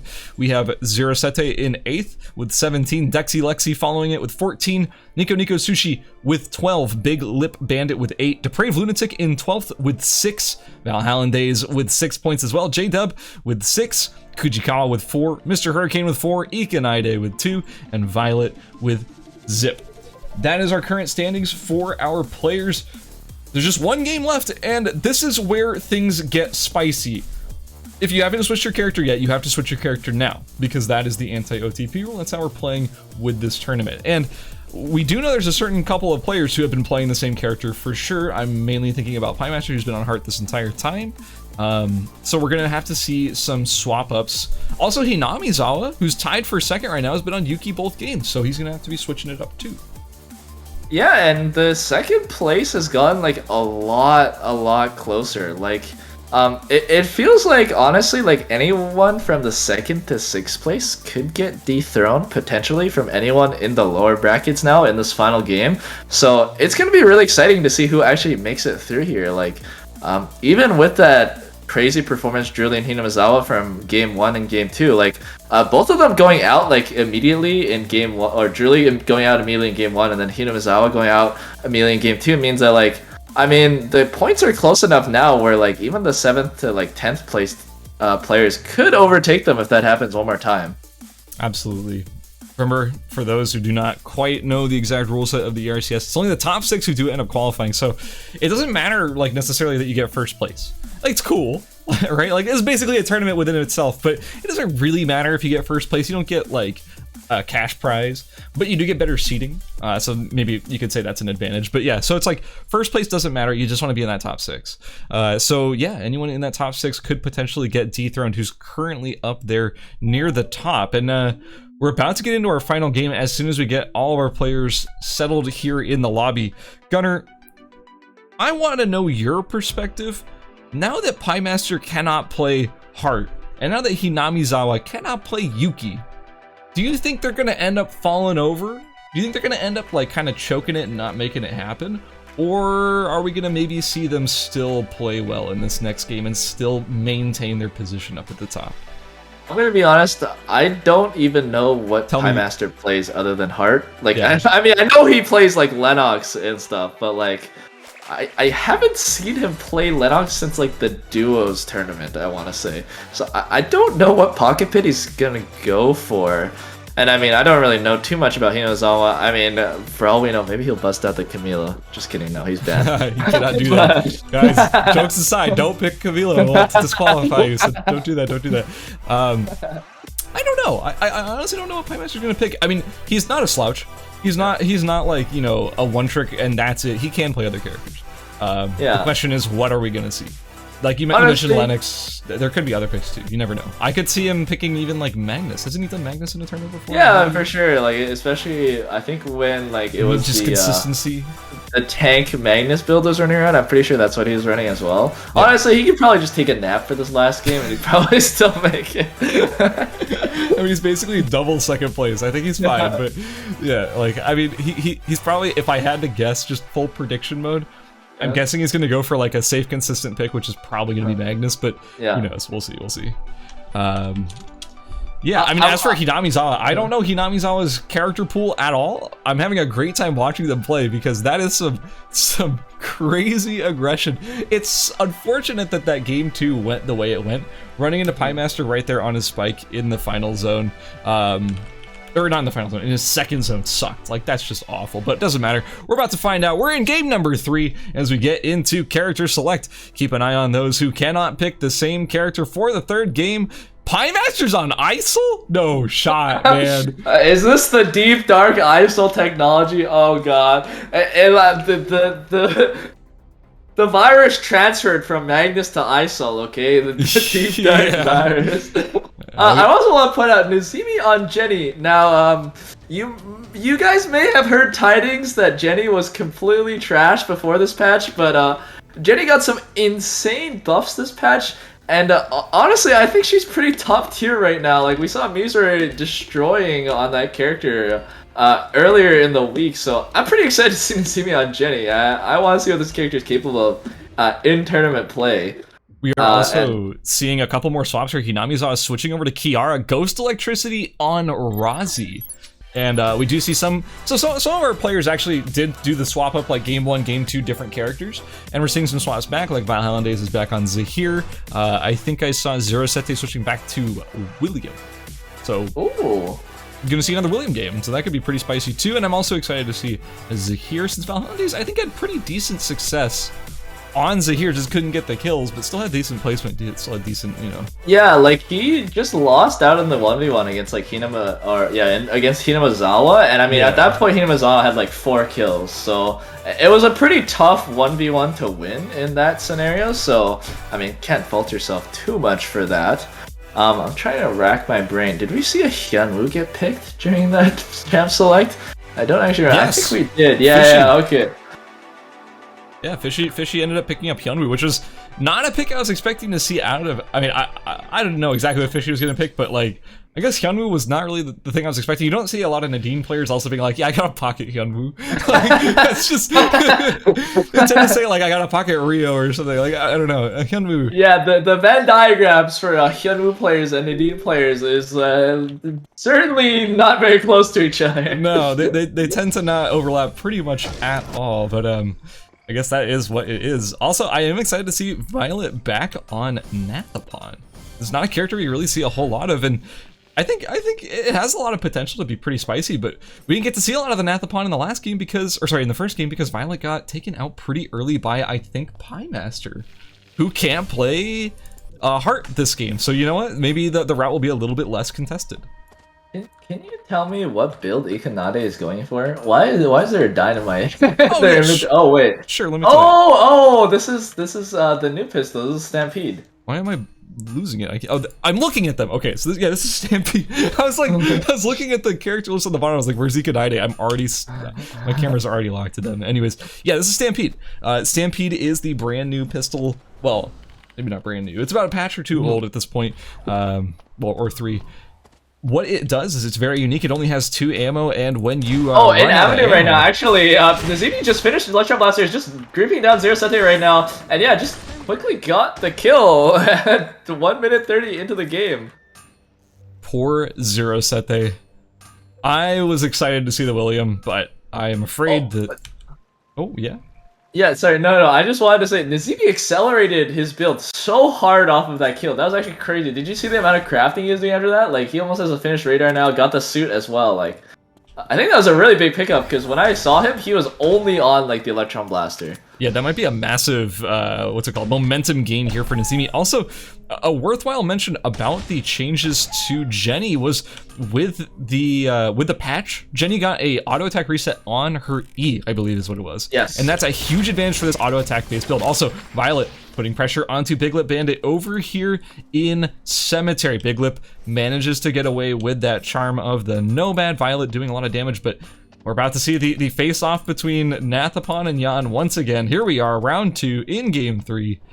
And who will come out on top? I actually don't know who wins this matchup because I don't play either of these characters.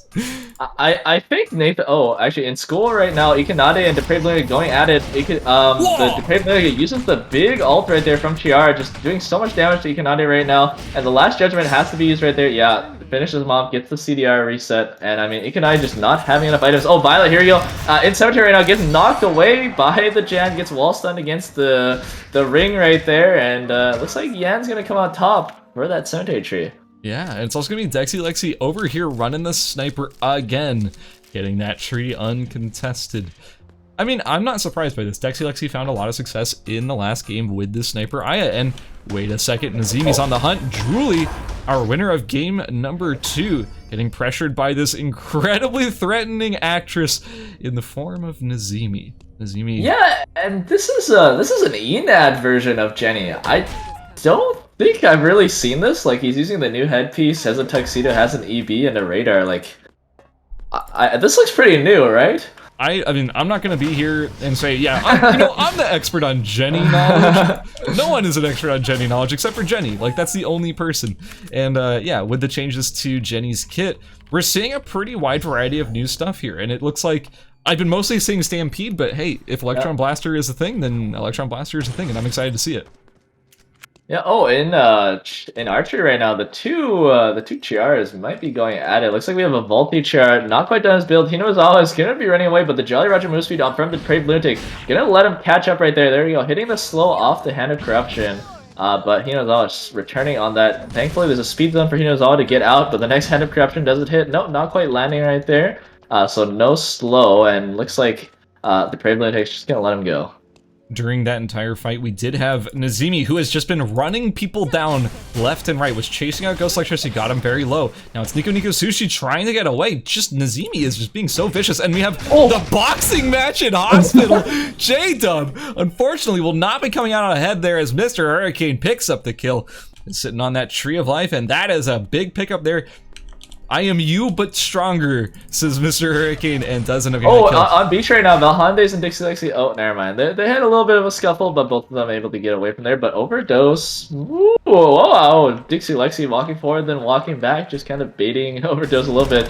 Pie Master and Valhandes going at it a little bit on beach too, as well. Wait, Pie Master, what the heck is this build? The Glock getting a speed boost right there. Valhandes not quite in range to hit another spell on the Pie Master, so Pie Master is able to get out. And yeah, what is this build? Can someone tell me? So I'm not going to speak to the Glock crit build, whatever. In school right now, actually, Mr. Hurricane and Depraved Lunatic are going at it. Mr. Hurricane into melee range of Depraved Lunatic, but Depraved Lunatic using the speed boost to get out right there. Rapier skill onto the bat. Depraved Lunatic, getting into melee range, hits the knockup and finishes him off. Once again, Depraved Lunatic taken out, but Pie Master and Beach as well. Yeah, getting chased by Dixie Lexi, but Pie Master returning with the snare. Sniper skill goes through. Is he gonna hit? First one misses, second one misses as well. Pie Master barely making it out right there. Is he gonna have to go on the red? I mean, there's a Yan above him, there's a Zir here to his left, and there's a Aya below him. So he's just gonna start crafting it a little bit, but now Zahir sniffed him out, gonna go start walking towards him. The Holidays doesn't quite hit the Q though. And Pie Master's actually just returning a lot of damage. Doing so much damage with those crits. Holy moly. Dashes forward. The Holidays in the bush right now, hits the tornado onto him. Oh, the big damage off the ultimate! And just full combos him with the Caltrops and takes him out. Valhandes, a big pickup there. A great turnaround. And honestly, okay, here's what I wanted to talk about. I'm actually really excited it ended up happening this way. Pie Master was a sword salesman, right? He has 4 rusty swords in his inventory. You know what that's for, right? That's for double guillotines. Look at Valhandes' inventory. Axe, snares, and mouse traps. He's also trying to build double guillotines, and Pie Master just delivered all of the swords to his doorstep, Amazon Prime style. So we've got Valhandes now in a really strong position to make a bunch of double guillotines. And yeah, if he thinks about it though, he may be walking away. And if he doesn't, then I don't know. I'm just saying nothing for nothing, you know? Yeah, he drops the mouse traps. Maybe falling on deaf ears right now. Who knows? Maybe he forgot to check his inventory. Maybe he'll come back for it to the inventory space. But I'll pray along with you that he was gonna go for those swords, because It'd be quite sad for our storyteller over here if that didn't come to pass. Big Lip Bandit dropping down below half HP as Ghost Electricity is pressuring. The Flutter comes out, that extra movement speed, but we're seeing the Grimoire procs coming out from Big Lip Bandit. Not something you see much every day, but with the update to the mechanic of Grimoire, it's maybe a little bit more possible to see that get used. We also have a fight over in Beach between Valhallandaise and Dexy Lexi. That initial. Oh my god. Okay, the Bark of Astra goes down. Doesn't even matter. Oh my god. That's a huge amount of damage. Oh, actually, in Hotel right now, Mr. Hurricane Overdose going at it right now. The ring goes out, knockup goes through as well. Mr. Hurricane getting the stun, but Leon returning with a lot of damage with those pools. Now Leon running away into the red zone. Mr. Hurricane's gonna fall, hits the knockup right there, and finishes it before he can duck dive away. And man, he doesn't even need Mithril Glove. Mr. Hurricane just doing so much damage. He has 4 kills already. He's like killed the entire lobby. God, you sexy man. Getting those sit-ups. Oh, he was all actually in archery fighting Big Blue Bandit right now. Big Blue Bandit going down really low. Fear's already been used, and now Hinozawa doesn't even need to use the last judgment. Just finishes him off with an auto attack instead. Well, I guess it makes a lot of sense that Hinamizawa would play Crit Kiara, because it's kind of reminding me of Crit Yuki right now. Like, this, I'm just going to run at you, and I'm eventually going to hit you, and I'm eventually going to just auto you down to death. Also, Kujikawa. Oh, Nikoni Sushi actually in the hospital tree, and is getting chased down by Nazimi a little bit, but oh, never mind. No fight happening right there. Let's go back to hotel, maybe. Yeah, it looks like we have Kujikawa, who's been cooking up an entire 5-star restaurant right now on 114 stacks with insane food at the moment. I mean, look, Shukai is strong, right? But, I mean, Valhallandaise has been looking really good so far, and Kujikawa doesn't seem to be respecting the fact that Valhallandaise is here. Okay. Yeah, Valhallandaise not really having enough W stacks right now to kind of get through Kujikawa's health bar, so he's gonna have to land a lot of Qs to be able to really kill him, and the last 2 didn't really hit, so he's gonna have to stack up a couple more on the animals if he does want to keep continuing. And now, yeah, Kujikawa probably gonna hit his 150 stacks right here off the fish and chips. Yeah, that's a big craft point right there with all of these fish cutlets. Oh, and Pond right now, Julie and Nikoni Sushi going at it. Julie hitting a knockup onto Nikoni Sushi, but without a queen, and just gets out with the rook right there. Starts getting on the chest, but Nikoni Sushi getting a bit of poke down back at Julie and forcing her off. Yeah, you were mentioning earlier, like, Valhallandaise, if he lands the Narian Astras, that is going to be so much damage, being able to just, like, chain, like, the defense shred plus all of the chain Gundivas right afterwards, it's just huge. And honestly, like, Kujikawa was not respecting it, but he was able to just get away because he is almost 3,000 HP, and he can just, you know, walk it off and get away. So, I don't know. Oh, here we are seeing the... Ooh, he misses the initial barrel, but we do have Mr. Hurricane about to show up with that threatening purple name. Kujikawa, only 6 stacks away from finishing. He is just attempting to find any drink materials to finish up that 150, because that is the break point where in Temple right now, Nazimi went on to Julie right there. Julie hit a nice knockout onto Nazimi. Nazimi, though, doing a lot of on-attack damage. The finale goes through right there. Nazimi uses the passive revive, or passive proc is used, gets the revive off. Julie, very low, no checkmate available, but Nazimi also no revive available as well. Now, let's see who gets this meteorite. It looks like a couple people were gonna vie for it, but I don't know who's gonna end up going up on top. And oh my god, it looks like Nazimi's gotten a Kelte for himself, along with a Myth Quiver. So, hold on, battle in archery range. Kujikawa comes on top. Valhallandaise, despite throwing out the entire kit, bringing him incredibly low. Kujikawa, with that 150 stacks acquired, let's cook up the Zahir, and we'll be the one who wins that. We are seeing a fight in Temple between Druli and Nazimi over this meteor. Nazimi going with the aggression early on. Druli, keep in mind. Oh, cancels the rapier skill with the carpet right there. Druli going on the queen though doesn't quite.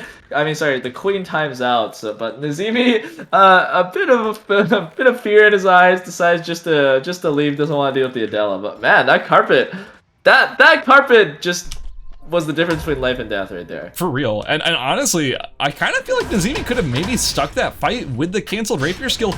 I mean, you know that the queen, or not queen, sorry, the checkmate is still down for Druli. Maybe you don't know the exact timing on the cooldown, but you know you can win that. Now, actually, Mr. Hurricane chasing down Nazimi now. I don't know if he's going to quite catch up, but he definitely wants to. Nazimi is going to be forced into the red, maybe?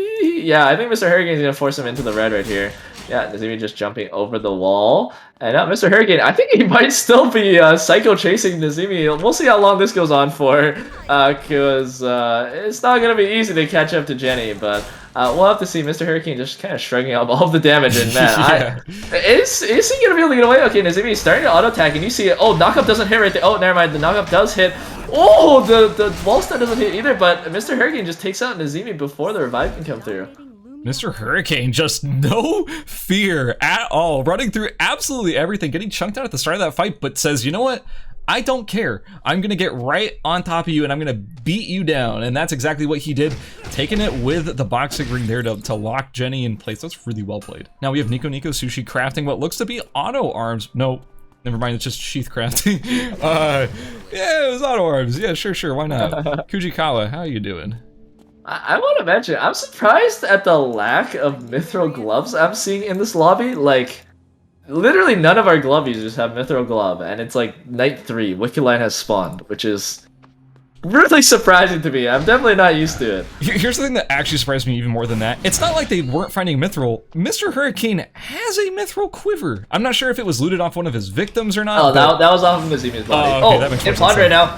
Engagement goes through. Himazawa uses the ult right there. Nico Sushi into melee range though. Nico Sushi doing a lot of damage. Surf Subs gets used, but his HP's already gone very low. Last Surf gets used, and the auto attack follows up and finishes him off right there. That is frustrating for Nico Sushi. A pretty decent engage. But Mr. Hurricane's coming in from above, and oh my god, he's coming in for a fight. Gets the knockup right there, do so much damage. Doesn't hit the wall knockup though, so Himazawa gets the chain finished and snares him. Mr. Hurricane is not going to let up with that move speed. Himazawa forced into the red. Mr. Hurricane's going to follow, and maybe he's going to be able to jump over the wall at the bottom. Chain connects right there. Mr. Hurricane does not care though. He's still following, and let's see how long this chase goes for. It didn't work very well for Nazemi. Next chain connects as well. Mr. Hurricane just keeps going forward. He doesn't even want to break the chain. He just keeps going forward, And he's going to force Hinozawa into the red, potentially. Yeah, Hinozawa, the ultimate is not going to be up for another 30 seconds. No way. Oh my god, no He's way. A madman. He gets used for the slow right there. They have equal timer. No, Hinozawa has almost a half second less. So Mr. Hurricane is just going to psycho chase him into the red zone right here. Oh my god, I don't even know if he's gonna be able to get out, honestly. He's gonna have to run. No, he's not gonna be able to get out. I don't think so. No, if he I think he only gets 6 seconds. If he gets the kill credit, I think he gets TP out. I don't know. Even with the kill credit, this is so close. He's gonna get to the teleporter. He doesn't use the teleporter. He's gonna try to run out of pond. And he's gonna be able to get out, actually, with 3 seconds left.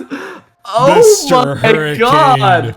Mr. Hurricane, the man, the myth, the legend, red zone, where you at? I don't see any timer above my head. He just chases the poor Chiara all the way to the hospital and says, I got a bed right for you, and knocks him out. Mr. Hurricane says, okay, Hinamizawa, this is what it's like to get chased. I know you were terrorizing everyone games 1 and 2. Well, actually, no, not 2. Games 1.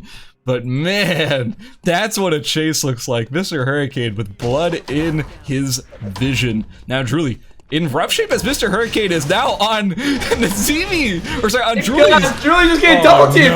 Doesn't even get to use checkmate. And now Kujikawa's the next target for Mr. Hurricane. He's putting out so much attack damage right there. Hits a knockup as well. Dagger skill gets used, but most of it was the door! Luckily, Mr. Hurricane is so unhinged right now. He's killing the entire lobby. Mr. Hurricane. Well, that's Kujikawa and Drooly both dead. Keep in mind, that was Kujikawa with the wick buff.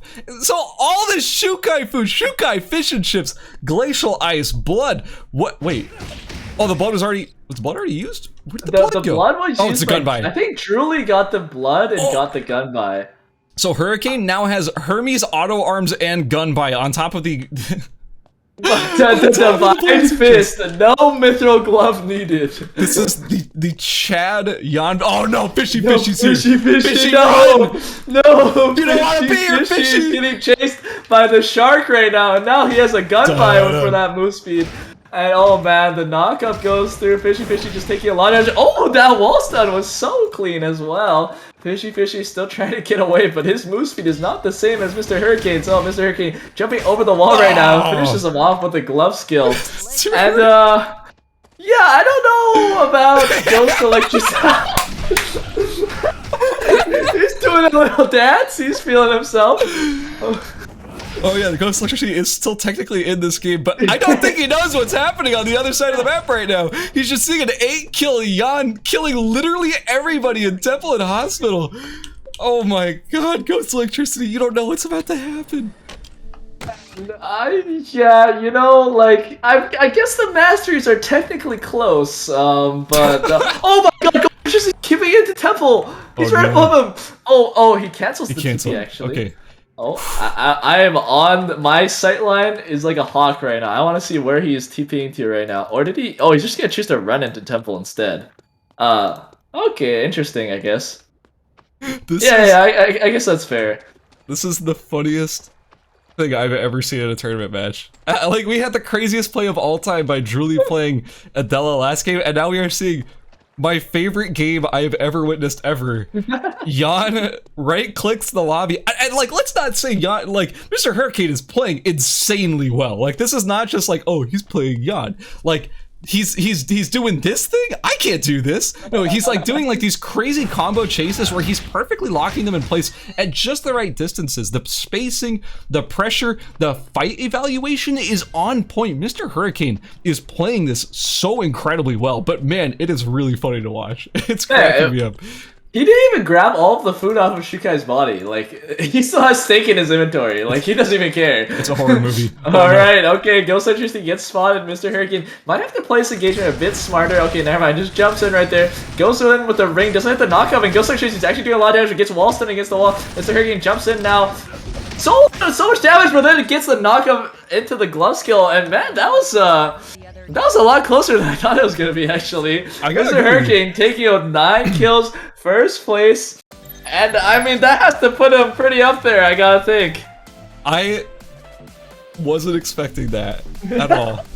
I don't think anyone was expecting that at all. Like, that was, like, the most insane result for, like, what? What? I think actually when he 1v1 J-Dub, he absorbed all of his stats and they coalesced into one Yan being and just took the entire lobby. So I think we actually need to give half the points to J-Dubs right there. Yeah, I think it's in the rulebook somewhere, yeah. But for real, congratulations, Mr. Hurricane. 9-kill first place coming out of that. Ghost Electricity got second with 0. Fishy is third with 0. Kuchikawa actually coming up with 2 kills. It's pretty big. Also, Hinamizawa dropping in Hospital in the red zone, but an unfortunate way to go, but dropping in 6, did have 2 kills, so that's still not a bad result either. Yeah, also Valhalla dropping in 9th with 2 kills, not a bad result either. These are very important points. These are the points you need in order to be maybe qualifying for the semifinal stage. Remember, Hinamizawa was tied for second, needed to get points here. Those are points. 2 kills, 6th place. Hinamizawa was in. I don't even have to look at the scoreboard. I already know that. We also know for sure, like, obviously, Mr. Hurricane, thank God that Mr. Hurricane is qualified, because I want to see more of that in the semifinals tomorrow. But yeah, man, that was a wild game number 3. Yeah, most of the lobby just unfortunately entering the same screen as Mr. Hurricane, and definitely paid their prices for doing that. I still, like, cannot believe my eyes. It almost feels like these kills popped out of nowhere. Like, did he really literally kill half the lobby? I know I say that a lot, but he literally killed half the lobby. 9 kills. That's 18 divided by 2. That is just, jeez. Like, how do you even, seriously, at Ghost Electricity's position there, I'm actually surprised he did as much damage as he did. Like, there was a really good chance for Ghost Electricity to end up taking that game, which would have been an insane upset. To be an 8-kill Jan in that situation, 1v1, and he just, like, ran at you from the fog, you didn't see, he was there, he had no vision, like, that would have been an insane turnaround, but of course, Mr. Hurricane coming in like a hurricane, sweeping that lobby away, ended up taking it, so that was super well done. We do have the scores ready for you so we can see who ended up qualifying for the semifinals tomorrow. It's gonna be close, and you're gonna be a little bit surprised to see that it is in first place, Piemaster 7 with 65 points. In second place, we have Mr. Hurricane with 56 points. In third place, we have Hinamizawa with 49, Drooly with 44. Ghost Electricity actually coming in 5th with 37. Honestly, I was a little bit surprised because I feel like Ghost Electricity didn't have that pop-off game, but had very consistent placement, was always in that top few number of, survivors in each round, and got decent kills in almost every round, especially in that first, or maybe it was this second game? The game with the twin bow hedge did quite well. I think that was the first game. Yeah, for sure. And Nazimi, also insanely consistent with some pretty decent kills here and there with 37 points. 6th place. That's our top 6 who are going to qualify for the semifinals tomorrow. Unfortunately, if you didn't make that top 6, that is the end of your tournament run here in the ERCS. It is a tough competition, and it is like hard to get into that semifinals. Even in the qualifier stage, these groups are insane. I want to give a shout out to 7th place Fishy with 30 points, 8th place Overdose with 21, Kujikawa coming in with 20 points, 9th place, followed by Zero Sete with 17, Dexy Lexi with 17, Nico Sushi also with 17, Valhallan Days also with 17. In 14th, we have Depraved Lunatic with 11 points, tied with Big Lip Bandit also with 11 points, followed up by J-Dub, Ikanade, and Violet bringing up the rear. So that's going to be it for Group A. Gunnar, we're done with Group A. What are your thoughts? I mean, I'm subscribing to the Church of Mr. Hurricane. Oh. I want to be rocked. Yeah, I want to be slapped. Man, I honestly, I was surprised. Like, we had 2 players right there, not too well known, and they both had really beautiful pop-up performances, and just goes to show there's a lot of people in the community that just, are really, really good, but just aren't too well known because I mean, they probably just don't hang out too much with the top boys. So it's cool to see, like, in these tournaments, just these people that, I mean, me and you don't really know too well, just like, have their great performances. Yeah, I'm stoked to see it. Like, I had so much fun with those matches. Group A delivered. That was a great group. But that's gonna be it for Group A. We're gonna go to a quick 5 or so minute break. Let our casters go. I was gonna say players, but the players ain't playing. Let our casters go use the restroom, whatever we need to do. But we'll be right back in just a little bit, so do not go anywhere. We're gonna continue on with Group, I believe, E in the ERCS solo event. So thank you for joining us so far. Get a snack, go to the bathroom, whatever you need to do. We'll be right back.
Welcome back, everybody. Welcome back to the ERCS Solos event. We just wrapped up Group A, and during all of that, we also had the final results for Groups B and C as well.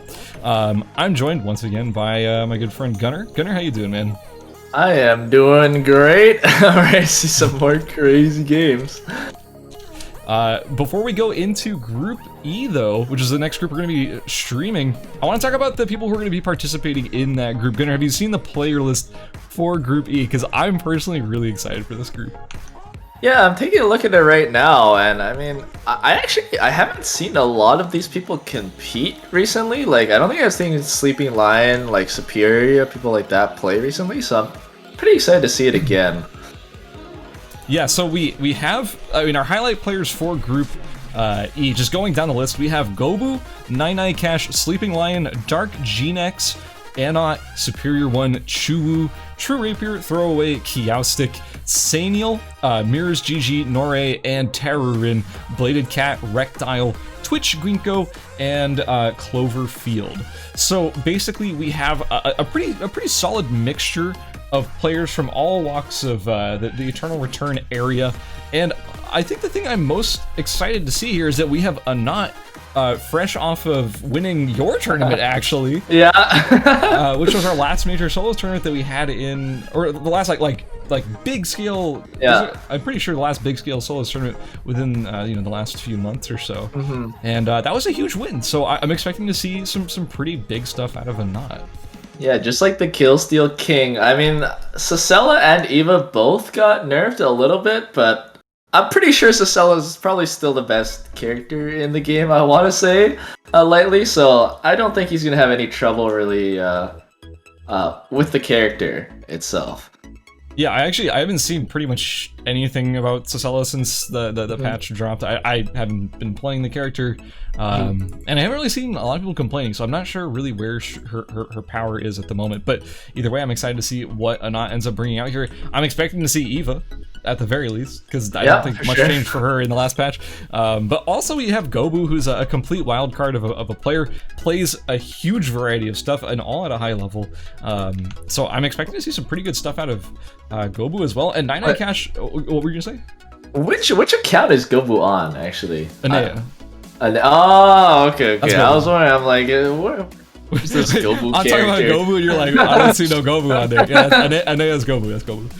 Okay, that makes sense. We also have Nine Cash. Gobu also is our highest seed, I believe, going into this group. So, also we have Nine Cash, who is a pretty prolific Kiara player. Mm-hmm.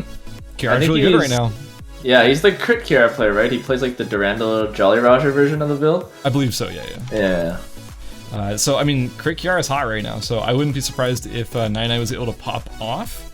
And are there any other players I'm like really looking forward to seeing some good stuff? I mean, you mentioned Sleeping Lion. I haven't seen Sleeping Lion around too much lately, but we know Sleeping Lion in tournaments brings it hard. So I'm kind of expecting some good stuff out of Sleeping Lion as well. Yeah, I mean, I'm curious if he's actually going to play Sylvia, because I don't think I've seen him play Sylvia recently. I know it's like what he's been known for in the past, but we'll see if he busts it out. I'm also curious what LOL King's going to play. I mean, we know him to be a Jackie player, and I mean, I'm going to be honest, like the Jackie players I've seen so far, it doesn't, I haven't seen anyone that seems like they're super like Omega dedicated Jackie, and I know LOL King has run me down on Jackie. Like more times than I can count, so I'm curious if he's gonna sticking with Jackie, if he's gonna run like the Axe version of the build, because I mean we saw Harp like last group, but I'm kind of want to see some more of that.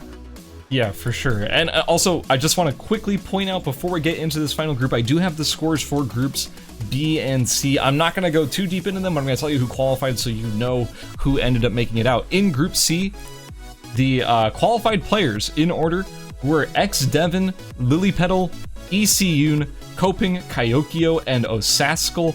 And just below them, in Group B, we have qualified out is in first place Esther. That's actually hype. I'm hyped to see Esther popping off and winning a group.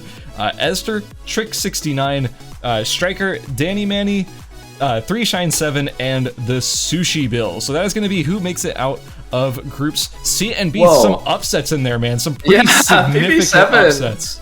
PP7 not making it through is crazy. I thought he was like gonna be almost guaranteed to make it, but yeah, that's a huge upset. And not just PP7, but I'm blanking the Korean name. Why am I forgetting? Kyoya. Kyoya? Oh. Yeah, Kyoya didn't end up qualifying either, which was, I mean, those are the two top seeds going into this group. So wow, that's crazy actually. Yeah, I'm pretty shocked by that result. Group B, clearly some stuff went down there, and I'm sure we'll hear some stories at some point. But yeah, that's going to be it for groups B and C. Those are the players who did end up qualifying, and we do have Group E locked, loaded, and ready to go. So, Connor, you excited? You ready to get into this? I am ready to get into it. I want to see some more red zone explosions, man. All right, yeah, dude, me too. All right, here we go. Into Group E, we have our character select right now. We are already seeing, this is kind of what I expected out of Gobu. We're seeing Spear Fiora. Oh yeah, I mean, we've seen him play it in a lot of in-houses. We've seen him play on the ladder, and he's playing a pretty wacko version of it. Like I've seen him building like Blazing Lance, like Plasma Arc recently. Yeah, he messaged. I remember seeing a message from him where he's like, "Wait a minute, does anyone actually build Blazing Lance? Like, is this a thing?" And everyone's like, "No," and he's like, "Okay, well, I'm just gonna do it anyway." It's a very Gobu thing to do. He's always been sort of pushing the meta in weird directions. We're seeing Anat locking in that Eva, no surprises there. 9 Cash starting on the other Rapier character, Adela, and Sleeping Lion's on Zahir. These are some picks that I'm kind of surprised, but also not at all surprised to see. Yeah, I know Sleeping Lion has played like Zahir in the past, and he's like pretty comfortable on it. I want to mention we have our first Tonfa Hyunwoo be seen here, and I mean we almost never see Tonfa Hyunwoo, so pretty excited for that. I mean, I think I've seen PP7 play it like way back in the day, but he doesn't play it anymore, really, I don't think. So we'll see what he can do with that. 2 Sylvias. I didn't really expect Lol King to pick Sylvia, but we'll have to see. This might be some more deep, dark Sylvia, like the tank Devil's Marksman we've been seeing recently. Yeah, I'm expecting to see this be the just the first game pick for 9 Cash and maybe Sleeping Lion. I'm not sure if Zahir is really Sleeping Lion's like go-to pick at the moment, because I mean, obviously Sleeping Lion was well known for playing Sylvia in the past, but I don't think Sylvia is super popular at the moment, like at all. So maybe that's not going to be their pick overall. But 9 Cash is known for Kiara. 9 Cash is, I know he can play Adela because it's a Rapier character, and you know Rapier. But like, I don't know. I'm not expecting to see 2 games of Adela off of 9 Cash. Yeah, that's just the way I'm going to put it. We also had Sapir start off with the Sua. I know, I mean, we know him for Sua. Yeah, Sapir is known for Sua Emma. We do know Emma is still pretty good right now, so I'm curious if he's gonna play 2 games or 2 games of Emma, just because of how powerful Emma is right now. 2 Nickies as well. I didn't expect that this game. I don't think we've really seen too much Nikki at the high ranks. I think PP7's like the only like high-ranked Nikki I've seen play her, but even then I haven't really been able to see him play it. So I'm curious how this works out in solos. Like, I know her to be pretty good in duos and trios, but I haven't seen too much of it in solos. We're also seeing, I mean, no surprises here, we're seeing Dark Genex on the Barbara. This is his comfort pick, right? This is the only character that I've really ever seen him play on, so I mean, starting off with his comfort pick makes perfect sense to me. Also, I'm excited to see a Jenny. Chaostic over here picking up Jenny, going for a Stampede build, very different from what Nazimi was running in the last group. We also have Terror and we have a Lennox. Not something we've been seeing a ton of.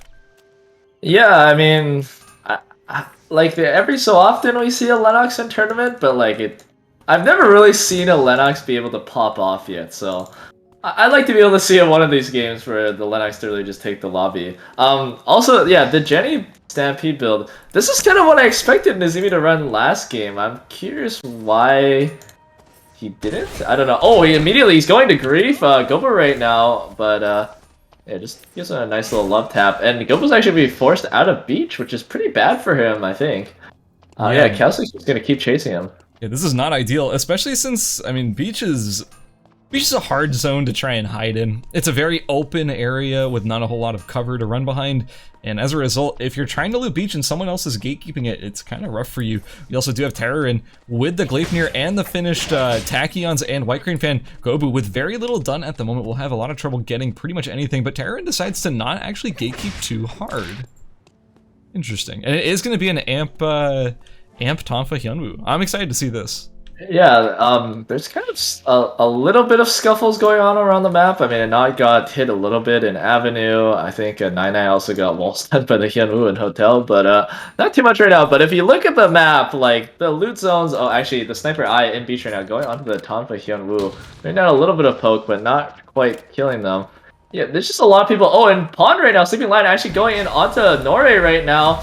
Throwing out the ult, throwing out the tornado, throwing out the Q and finishing him off. Dark Giant trying to steal the kill right there, but not quite able to, but is able to steal the equipment off of Norre's body. And Sleeping Lion, I mean, decently well built, but definitely missing a couple pieces right there.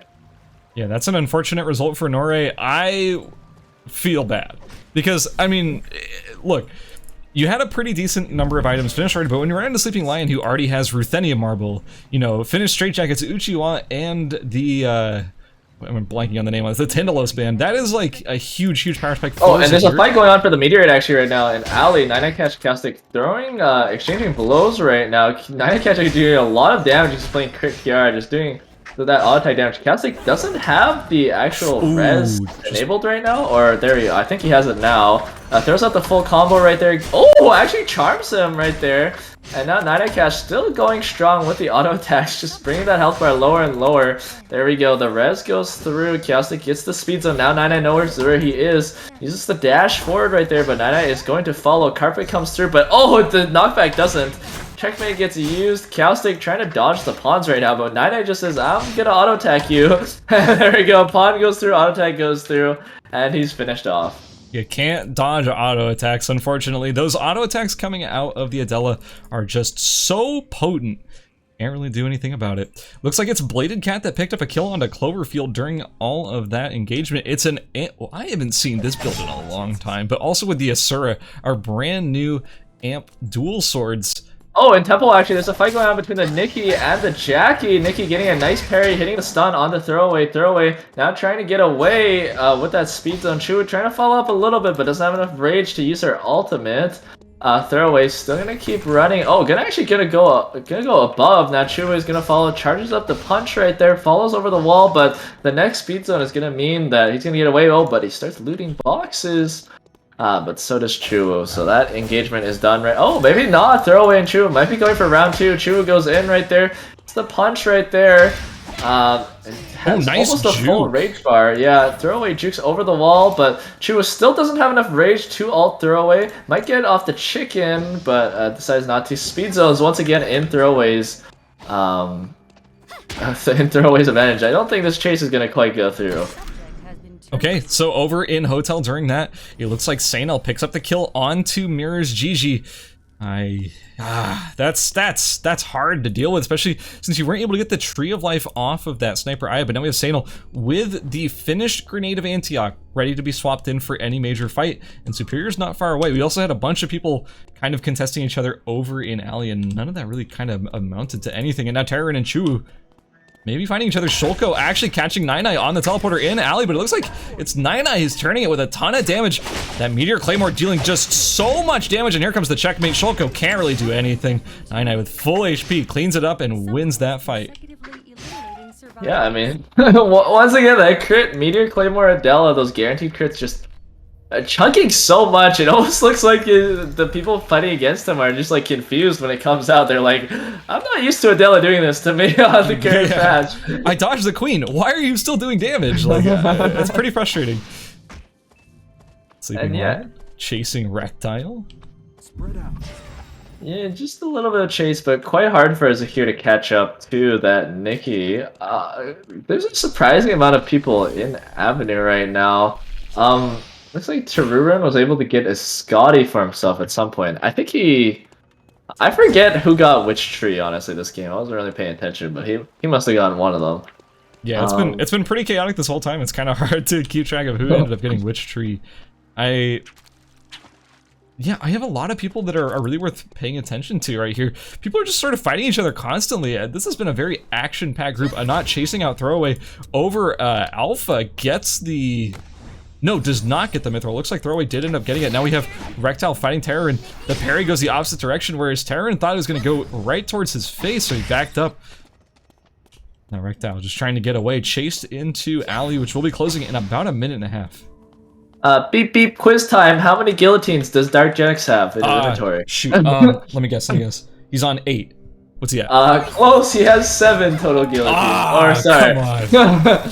Oh, I guess the blue ones aren't guillotines yet. But, they count. They count. Close enough. Jeez, that is a lot. I mean, that is sort of the Barba game plan, right? Is get as many traps as you can. Oh, and Hospital, actually, there's an engagement going on between the Nikki and the Yuki. The first stun is parry. Coup de grace goes through. Chua takes a lot of damage, but so does Blade Cat. And actually, they just both handshake and say they don't want to complete this fight. Yeah, I think Chu maybe respected the coup de grace damage. I mean, it's a lot of damage, but like maybe respected the damage a little bit too much. Decided to back up after seeing half their life being chunked away from just one skill. Bladed Cat, aware of the fact that most of the burst is done, being that they are on an amp build, just wanted to get away from that. Both these players kind of unsure how to evaluate this fight, and now we do also have Throwaway about to jump into this fray. Yeah, Chu's ready to go. Yeah, Chu once again jumping out to Throwaway just instantly running away. I mean, lots of defense on him with the Thrawn Tuan, but he's kind of caught between 2 people right now, just healing inside the bush. Chu is just gonna let him go, says, you know, we're probably gonna get a third-party fight, checks the bush, but Throwaway is already gone. And now Nai and Anat are getting their respective trees. It looks like Anat will actually be able to get, like, double glacials this game. He's also on the covert agent ops, which is not something you see every day. A bit of interesting routing there. Yeah, I'm not really sure. No, go ahead. What were you gonna say? I think he might have actually been going for the hype freeze rose, but maybe he didn't find a lighter or something, so he just opted to go for covert agent ops instead. 99 Cash chasing Superior. Superior understands the threat that is 99 right now on that 3 kills plus Meteor Claymore plus now has a tree. That's a really scary Adela. I would not want to be fighting that either. I mean, like, God, you have to think about the burst of both the Meteor Claymore plus that, what's it called? The Jolly Roger activation is just so deadly. Also, keep in mind, Gobu, we know that he tries to go for some sort of a Blazing Lance build, but doesn't have the tree this game since all the trees are taken up by other players. Yeah, still he a threat, though.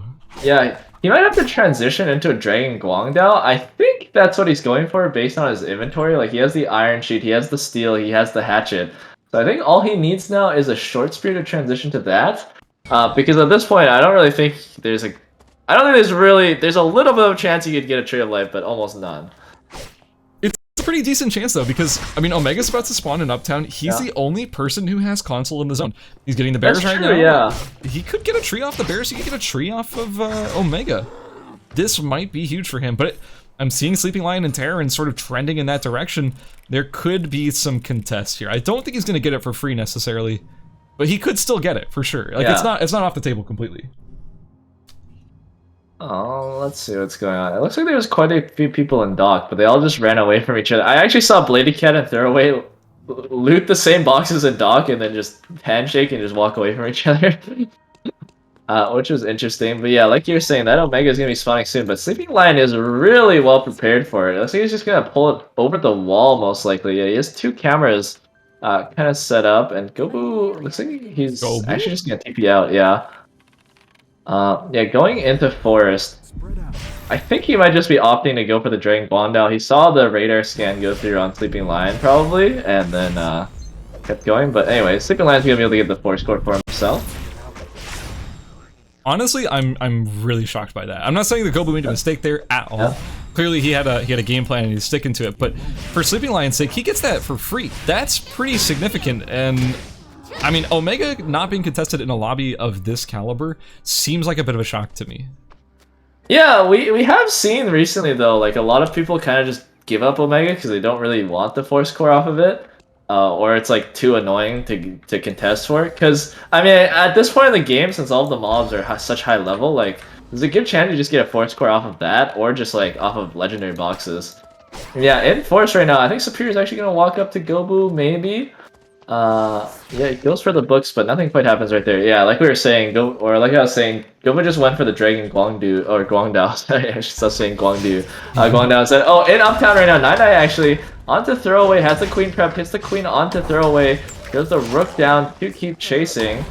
Oh, Rapier skill gets blocked by Sword skill. Bladed Cat now going on the side. Oh, uses the Rampage, but doesn't hit any pieces of it, so doesn't get the next Rampage. Now Throwaway just walking away. No food to his name, actually. Now the Lax is here to join as well. Bladed Cat, kind of too many targets to focus down right now. Gobu coming in. We got a lot of damage to Chirin on the bottom. Taking his HP bar very, very low, and now he's going to keep chasing. Uses the dash to get forward. That enhanced auto attack range from the Mythic Cover doing wonders right now. One more auto attack will do it if he's able to get in range. But Terurin going through the side, will Gobu chase? Yeah, he keeps chasing. He's going to keep dashing. Maybe going to try to use the chicken to get the second part of his dash. Yeah, there we go. Jumping into melee range, and then the auto W combo. Yeah, auto attack reset. Finishing him off right there. Beautifully played. Also, Sanal over in school drops to Superior, and during all of that, it was Rectile dropping to Chu in the mirror match between the two Nickies on that pawn bridge. Our players decided to not fight for the last day or so, and then decide to all fight at the exact same time, which really breaks my heart. Also, Nine Cash about to catch Sleeping Lion, coming into the zone, goes for the blink over right into tornado range. That by Viastra doing a lot of work there to get distance for Sleeping Lion, but now Sleeping Lion is caught between a rook and a laser beam, and that is not what I would want to be. Oh, but he's playing this. He's playing this situation pretty well, bringing Nine Cash really low. Yeah, Gobu coming in, just completely bursting it, but Sleeping Lion gets the kill, gets the HP, but gets lasered as well, and Enough finishes him off. Gobu looting the bodies now, trying to get some food off of them, and just runs away, knowing that it's kind of hard to fight that Ava in that choke point. But now Wickeline is skating on through Forest and skating right into the waiting arms of Anat. Actually, Anat starts it off, but you have to think Gobu's not going to let this go for free. He does a lot of burst down to Wickeline, so he's going to start walking towards a Superior Throwaway. Also coming in through the side, Anat walking backwards, pulling Wickeline kind of into the red right now. Yeah, just de-aggroing it. Notice that there's saw a bit too many people on the consoles. Gobu actually just going to start Wickeline. Oh, didn't get the reset with his Q right there, but is able to take it out. Has enough inventory space to grab everything but the meteorite. Goes back for it, actually, but looks like Superior is the one who's able to grab it, saying, I want my horde of meteorites. Throws it on the pile and walks away happy. What a crazy situation. Also, yeah, that Dragon Guandao, I'm not saying I'm surprised. It's so tanky. Like, it's real good, yeah. It's weird though, because you don't see it like pretty much anywhere else. This is definitely like a Gobu brand thing right here. This is something the Korean viewers have been running for a while. Oh, actually, there's a fight going on in Force right now between Superior and Throwaway. Superior barely not hitting the lance right there. Hinsaka Master gets through, and Throwaway turns around the Monohoshi's. Gets stunned though by the books. Superior knocks him up with the lance as well. Gets another stun off the books. So clean right there. Blind goes through. Lance doesn't quite connect, but the next books does. Doesn't get the knock up though, but the copied books finishes him off. And Superior played that super well. I'm kind of shocked that Throwaway decided to try and turn that and take that fight. I don't think there's any situation where the Jackie wins the 1v1. Yeah. Gobu's going in here right here. Doing a lot of damage. He's the second dash. Oh, doesn't hit the reset though on his W. Doesn't get the slow off him now, but he's going to keep chasing. Knows that Not isn't quite able to... Oh, he's going to jump over the wall, but eats an auto attack after it.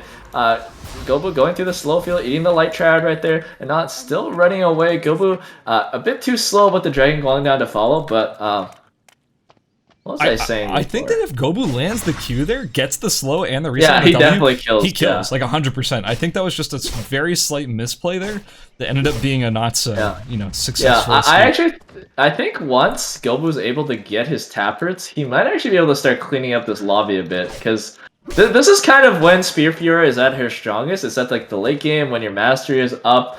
You have really high AP. Like you've gotten the HP per level off the Dragon Guandao. So you're basically this gigantic tank that's invincible and that like almost one shots like anyone who walks into auto W range. And he also has he's basically a ranged character at this point with the Myth Quiver as well.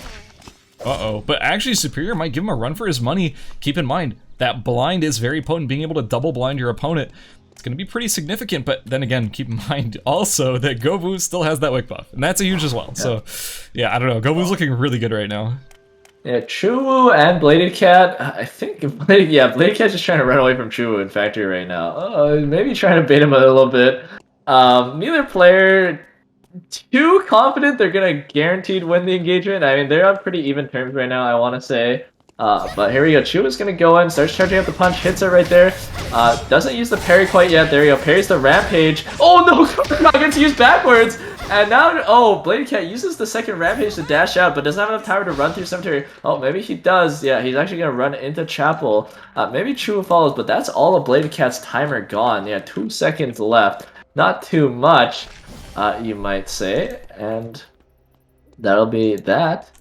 Looks like Bladed Cat's gonna rest up in the bush a little bit, and maybe play for this legendary box. But Chu is coming kind of close. Yeah, Bladed Cat gets spotted, and Chu starts charging immediately. Jumps towards him, but Bladed Cat resets his dashing gentleman and gets closer away. But yeah, looks like that's gonna be that, and all of our contestants are gonna have to get to Uptown sooner or later.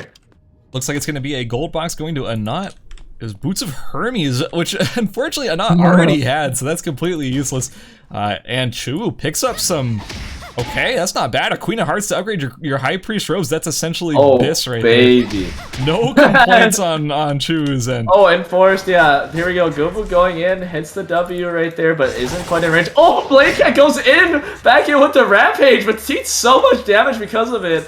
And now, Gobu's still chasing him, but again, definitely slower than Yuki, who can use dashes, but he's not going to let him go. He might just chase him straight into the red, and keep in mind, Bladed Cat does not have timer. He's not going to be able to run into the red, even into beach real quick. So, Gobu, I think, might actually just be able to get the kill right here. Yeah, here we go. Kudoga goes through. Bladed Cat knows it's over. During all that, I do want to point out Dark Genex, with his 8 double guillotines, 3 remote mines, and 4 pendulum axes, was forced into the red zone. And it looks like Anat just got the third party, killing off Chu, unfortunately, as Superior had gotten him low at that point, or gotten them low at that point. Yeah, this is not the best situation for, I would say, anybody who's not named Gobu or Anat at the moment, because it looks like Anat with beautiful items. Like, we're talking double Hermes boots, Scotty, Queen of Hearts, and Gobu, who doesn't even have insane itemization aside from Taproots and Mithril Quiver, but just has a ton of mastery and that wick buff still ticking down. And Superior's trying their best to get past Anat, but this is not a winning matchup at this point with these items. It just isn't.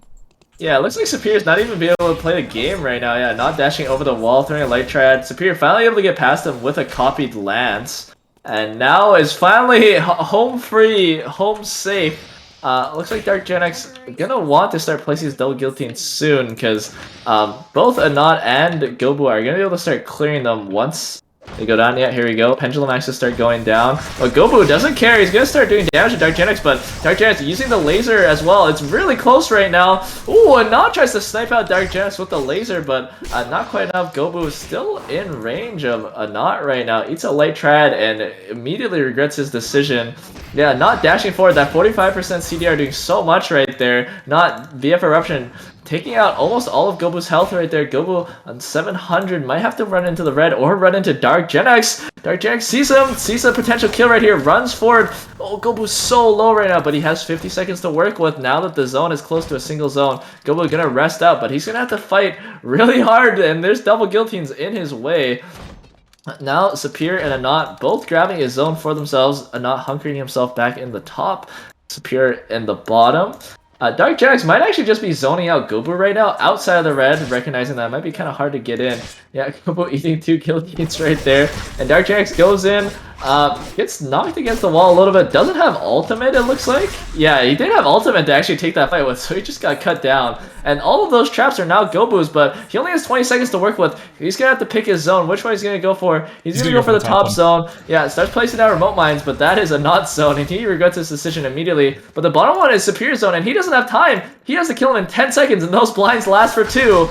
So here we go. Superior walks in, and now Anat walks in as well to eat Gobu's timer. And yeah, that blind just eats his timer. Superior finishes him off, gets the kill credit. And now Anat, I mean, he's looking really good. He's gonna try to poke, out Superior a little bit, maybe. No, he's just gonna stick in his zone. Superior gonna get dibs on the final zone early, and he was able to pick up the double guillotines. Ooh, I like this play a lot. Moving to the final zone before Anat is able to show up and setting up with the double guillotines, clearing the cameras. All those double guillotines taken off of Genex's body are gonna be huge here, and this is potentially Superior's game to take. I really like Superior's position here, and Anat's gonna have to do, I guess, their best to get into this, but I wouldn't want to be in this position if I were him, honestly. This is rough. Oh, the EMP! Oh my word, the EMP! It's so big! But he's gonna have to clear out these double guillotines while this is going on. Nah, he's got 3 more EMPs. He is comfy right now. Man. It is nice. Yeah, he clears the double guillotines. Superior comes in, tries to zone him away from the double guillotines, doing so much damage to him. The interruption goes through, but it doesn't take out nearly enough of Superior's HP bar. And now Anat, I mean, he has 40 seconds to work with, but Superior has plenty of timer on his own. And those EMP drones, that was his last one. It's gonna run out soon, but so are the traps, actually. Superior, doesn't quite hit the sweet spot right there, but goes in anyways. Anat, nice dash used to dodge the CC. Eats a double guillotine to his face right there. Still dodging, still ducking, still diving. Okay, Superior goes in with the spear right there. Hits the blind onto him. Doesn't hit the second lance though. And now Anat takes that as his advantage to go in, throw down a bit of poke. Jumps into the final zone right now. Books are thrown. Lance goes in. Knockup hits. Big knockup right there. Anat forced out of the zone right now. Superior gonna chase him out there. The blind hits are there. The interruption barely was not able to hit onto Superior. And that was huge. Superior, keep in mind, has more timer. Anat has to kill him right now. Oh my god. Superior! Stop. I did it during the interruption. That was such a tense victory for Superior there, right at the end, taking it over Anat. What a huge result. I mean, those double guillotines were huge, right? But the counterplay was there. The EMP drones were ready. And honestly, like, if we had the replay for that, I kind of want to go check that fight again, because that was some crazy stuff there right at the end. Yeah. Superior did a really good job, like, kind of zoning Anat away, or taking his attention away from the double guillotines while the EMP barrages, or while the EMPs were used. Actually, let's just go straight into this replay. Do you want to take us through it? Yeah, so basically, right there at the end, that catch, I thought that there was no way that Superior was going to end up taking that. But man, the damage was looking... It was looking so good for Anat. Like, really, like that huge burst right there, the jump over the wall. Yeah. Plus that burst, I was like, oh, okay, you know, I thought Superior was going to get it, but then Anat was really bringing it back. But no, Superior takes it in the end. That Don Quixote right in there, knocks him up. Beautiful play from both of them, that whole fight. Like, that was really well done by both of them. Yeah, and I wanted to say, I honestly thought that Anat was going to time out that fight, because the zone literally, like, just closed, I think, and Superior...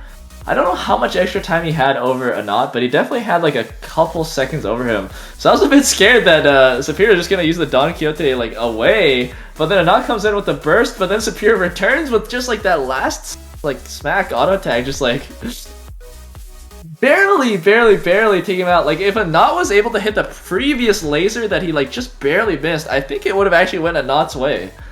Honestly, true. Yeah, I think so. It would have been just enough damage in order to get that burst afterwards. If the rest all stayed the same, right? Assuming all else equal, like, he would have actually come over and taken that. So that was really close fight. It's just the butterfly effect, you know. Just every little advantage ends up paying off, and those EMPs for that final situation paid off so much. I mean, Superior won either way. Traps or not, Superior won either way, but the EMPs gave Anat a really strong fighting chance of, you know, coming back in there and taking it. But we do have the scores, I believe, ready. So let's go check those out so you can see where our players are currently standing in first place. Do you want to run us through it, Gunner? Yeah, sure. In first place, we have Superior at 32 points. And then in second place, we have Gobu at 22 points. And then third place, we have Anat at 20 points. Oh, I was actually surprised. Gobu made it on top. Gobu made it over Anat, even though he got third. He just got the extra kills. Fourth place, we have Nine Cash with 15 points. Fifth place, we got Sleeping Lion at 13 points. Sixth place, we got Chuwu with 12 points. And then we got Bladed Cat with 9. Dark Gen X with 8. Saniel with 7. Throwaway with 5. Tarun with 3. Rectile with 3. Shoko, Cowstick, Mirrors GG, Lol King all with 1. And then Norray and Cloverfield with 0. Pretty solid stuff here. I'm not surprised to see that Gobu ended up taking it over Anat there, score-wise, because I think he did get one more kill. I'm going to double check on that to make sure, but I think he ended up getting one more kill, just one less placement. I mean, that's not too surprising. Yeah, he ended up with 3 kills, whereas Anat only had 2. So, I mean, kills and placements, it's hard to find the exact value of kills and placements, but I mean, I do think that Gobu, in the end, ended up, you know, should end up with a few more points. Since the 3 kills, that's significant, but still, either way, very well played by all 3 of those top 3. Nine also did not have the most amazing placement in the world, but had really good kills and is going to be rounding out 4th place with 15. That's pretty good. Like, Nine ended up in 9th, but had 3 kills. Like, that's still a big result. Yeah, for sure. I mean, I feel like his build was more of a tempo build as well. Like, he was playing more for the early game. Like, I definitely think like that crit Adela stuff kind of falls off like later into the game once people just start getting like higher defenses, you know, higher, you know, the rare items as well. But yeah, he did very well. I mean, he killed like so many people early on, just snowballing off of that meteorite as well. Yeah, for sure. Okay, we are getting close to starting on the second game. We just need our players to shift around the lobby a little bit quicker, and then we'll be all good to go. Going into game number 2, do you think we're going to see any character swap ups? Do you think we're going to see people, you know, momentum? They had their momentum going, so they want to keep it going, or are we going to see some swap ups? Generally, we see the top players stick with what worked for them. Yeah, I'm curious if which character Anod is gonna pick as his primary. I think it might be Ava, but we'll have to see.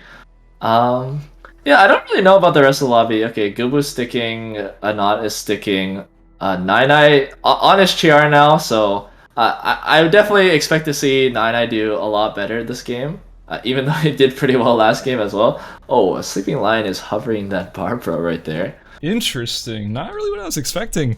No, it goes back to the Zahir.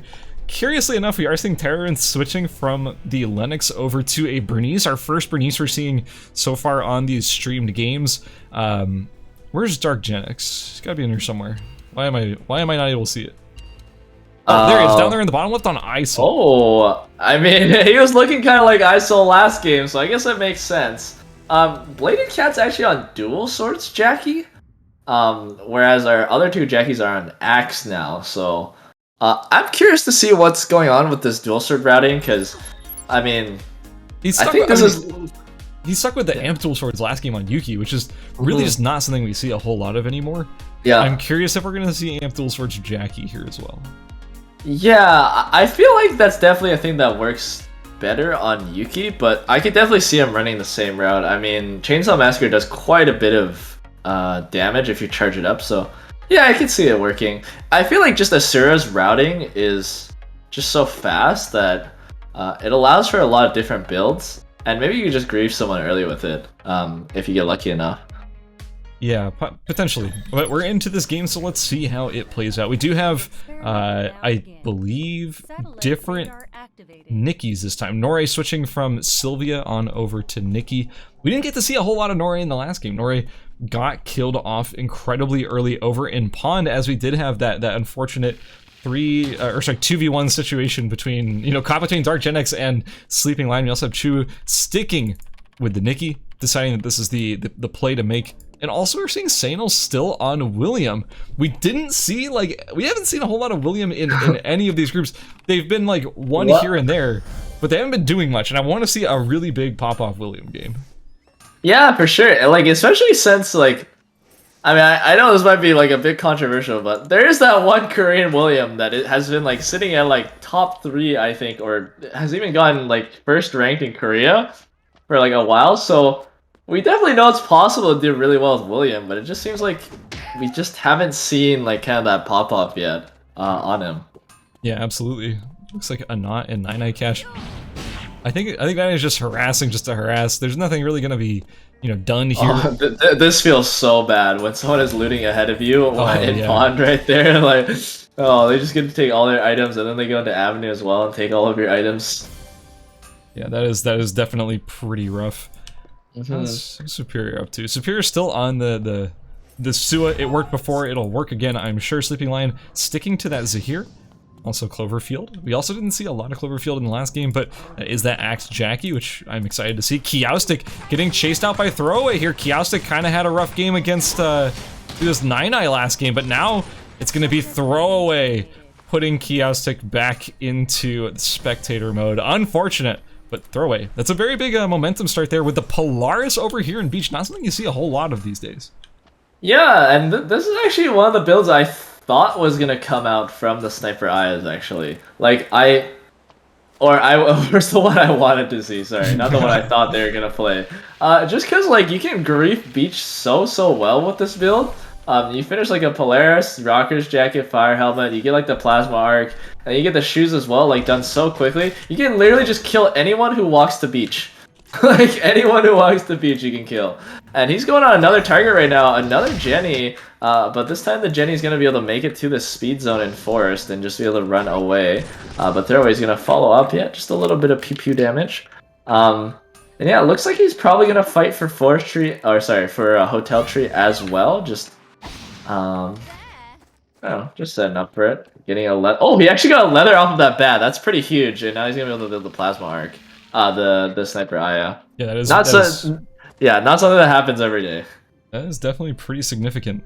What else do we have going on here? It looks like Law King sticking with the axe. Jackie, we're seeing. Wait, what does this one even turn into? Oh, Gobu on Cemetery. He's gonna go onto the knot right now, doing a lot of damage, but not just jumping over the wall and getting out of there. But this time, Gobu's gonna be able to get the tree for himself, most likely. Hey. It's a different build, by the way. He was on 18-foot spear last game. He is on Genshin Silvergun this game, plus the Plasma Arc, Vigilante, Crusader's Armor, the pretty classic, you know, Dock Chapel Cemetery thing. I don't know if I'd call this classic, but yeah, definitely the same route. Okay, maybe not classic on Fiora, but it's classic on like every other character. Like it's a pretty standard route at this point. Throwaway picking up the tree, as Sniper Ayas do tend to do, getting that. Oh, in this temple right now, actually, Superior getting chased down by Tarun a little bit, but he's gonna be able to get the speed zone and maybe get out of here. Tarun, oh my god, he just shot the Ebola and didn't quite connect. Went a bit short. Unlucky, we'll say. But they might be able to meet Chua right here. Yeah, he's gonna chase after Chua as well in Temple, but Chua's gonna jump away. And it seems like the game's pretty quiet so far. Yeah, it's been everyone sort of just sticking to their own, you know, build routes. No one's really going super hyper aggro aside from our Sniper Aya, who, by the way, is using this tree for I have no idea. Currently nothing, and I'm not sure if that was just a denial strategy or if this is going to turn into, say, auto arms or something down the line. But it's not Glacial Shoes, I can tell you that much, because the EODs have just been finished. Yeah, he could be just building... Oh. Gobu getting the kill in Forest here. Terran drops down all the way. That's going to be our Bernice eliminated here. And Gobu picks up his first kill of the game. Still sitting on that Tree of Life. He's ready to go into that Blazing Lance at any moment. And actually, it's a knot falling to Superior.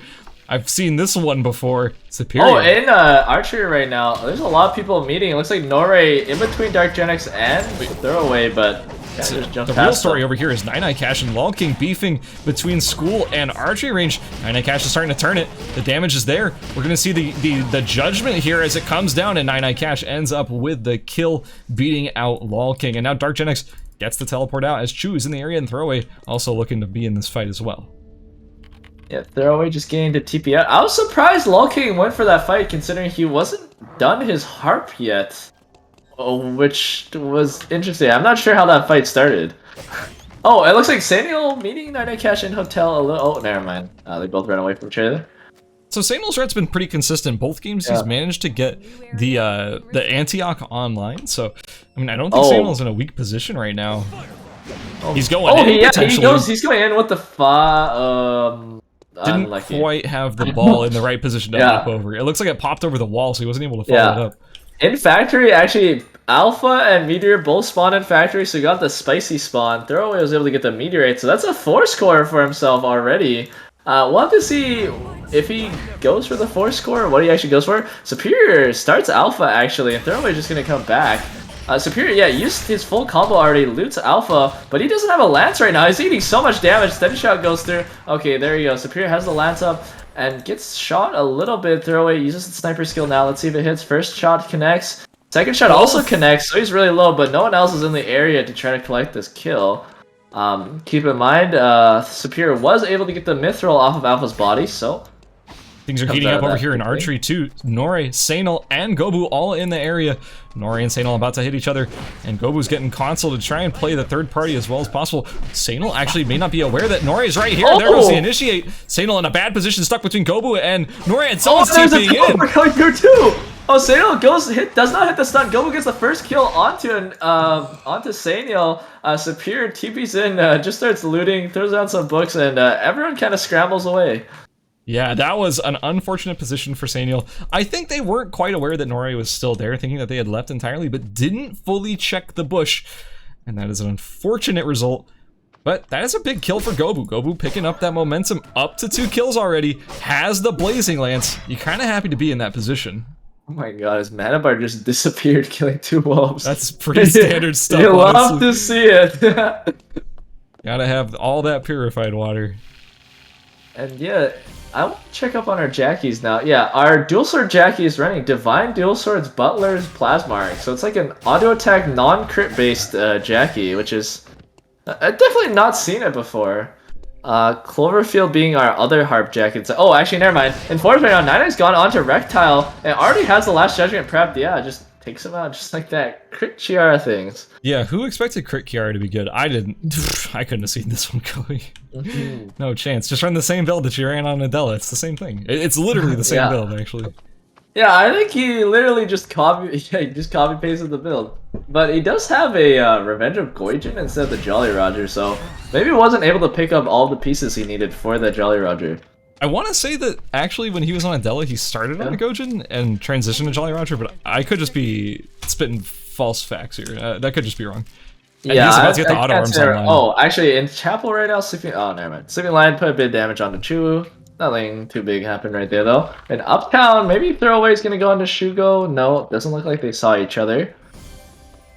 Also, yeah, it is worth mentioning that, yeah, that is a Force Core about to be finished, which means auto arms in just a moment, if they do decide to go for it, has the Bracer prep. Nine Cash looking real good right now. Nore fighting a board.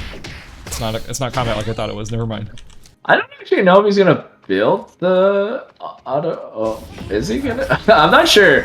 I'm actually not sure what the math is on Creed plus Meteor Claymore, because since you get the guaranteed crit, you also get the guaranteed crit damage, and I'm not sure if auto arms actually does more damage, but it's been a while. See, I'm only speculating because it's prepped, right? Like, yeah, it seems sure. odd to prep it and then be like, nah.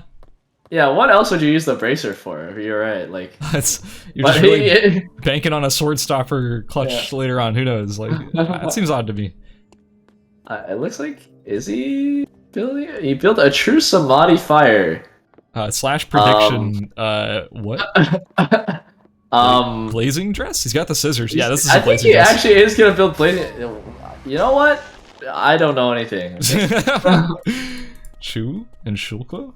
Kind of close to each other. It looks like Shoko, yeah, it's about to go in. Oh, the parry hits right there, and Shoko gets stunned. Eats a lot of damage from the Nikki, but returns a bit of damage. Basile knocks him against the wall right there, but Chu is certainly going to follow. Charges up the punch, goes into melee range, hits him with the ultimate right there, and finishes him off with the Fury Jab, I think it's called. Yeah, that's a pretty solid kill pickup there. Chu playing that beautifully. I believe parried the first clean sweep, which like denied that from being a factor for the rest of the fight, which is pretty huge. You know who's been really quiet this game is Sleeping Lion. Kind of true to his name. He's been pretty dormant. Yeah, he's tried to start fights with a bunch of people, but they always just kind of walk away from him.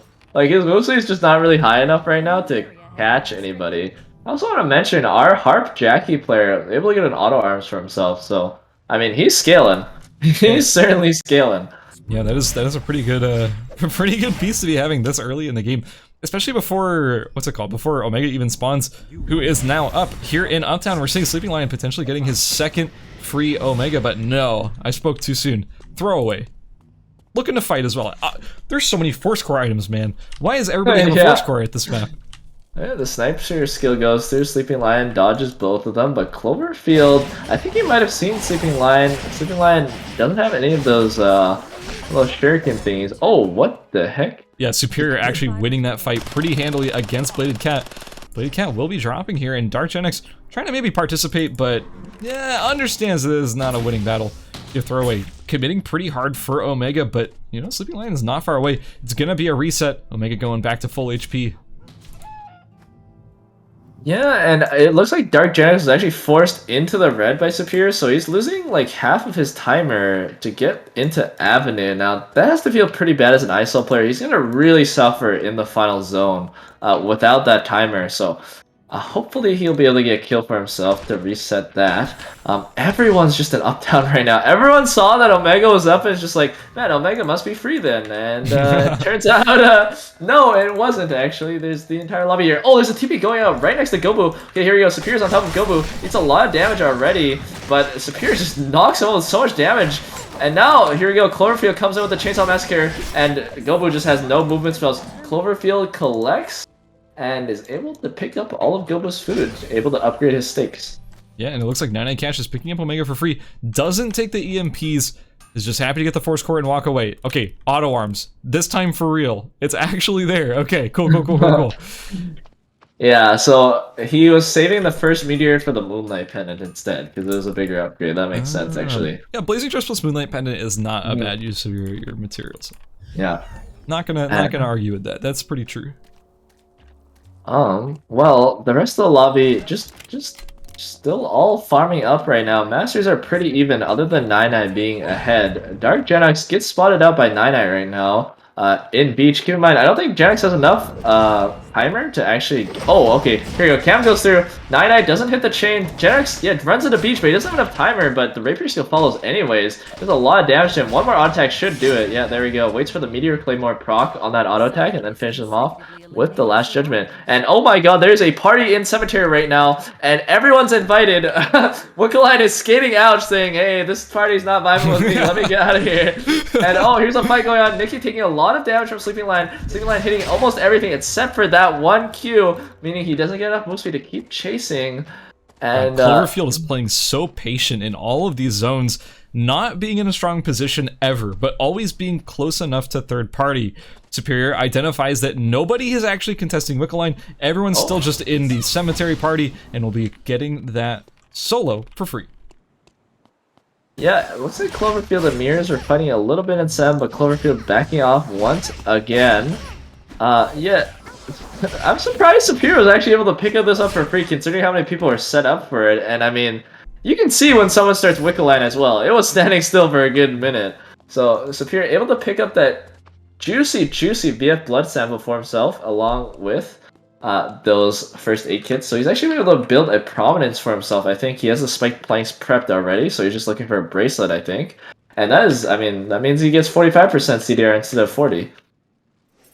Yeah, that's a very significant upgrade right there. Also, been very quiet this game. Similar is Mirrors GG. Mirrors GG hasn't done a whole lot on the map. No kills, but pretty decent hunt, but no transition pieces. I'm a little concerned for Mirrors GG's position right now, but hey, Jenny could maybe pull some stuff. We don't know what this character is truly capable of at the moment.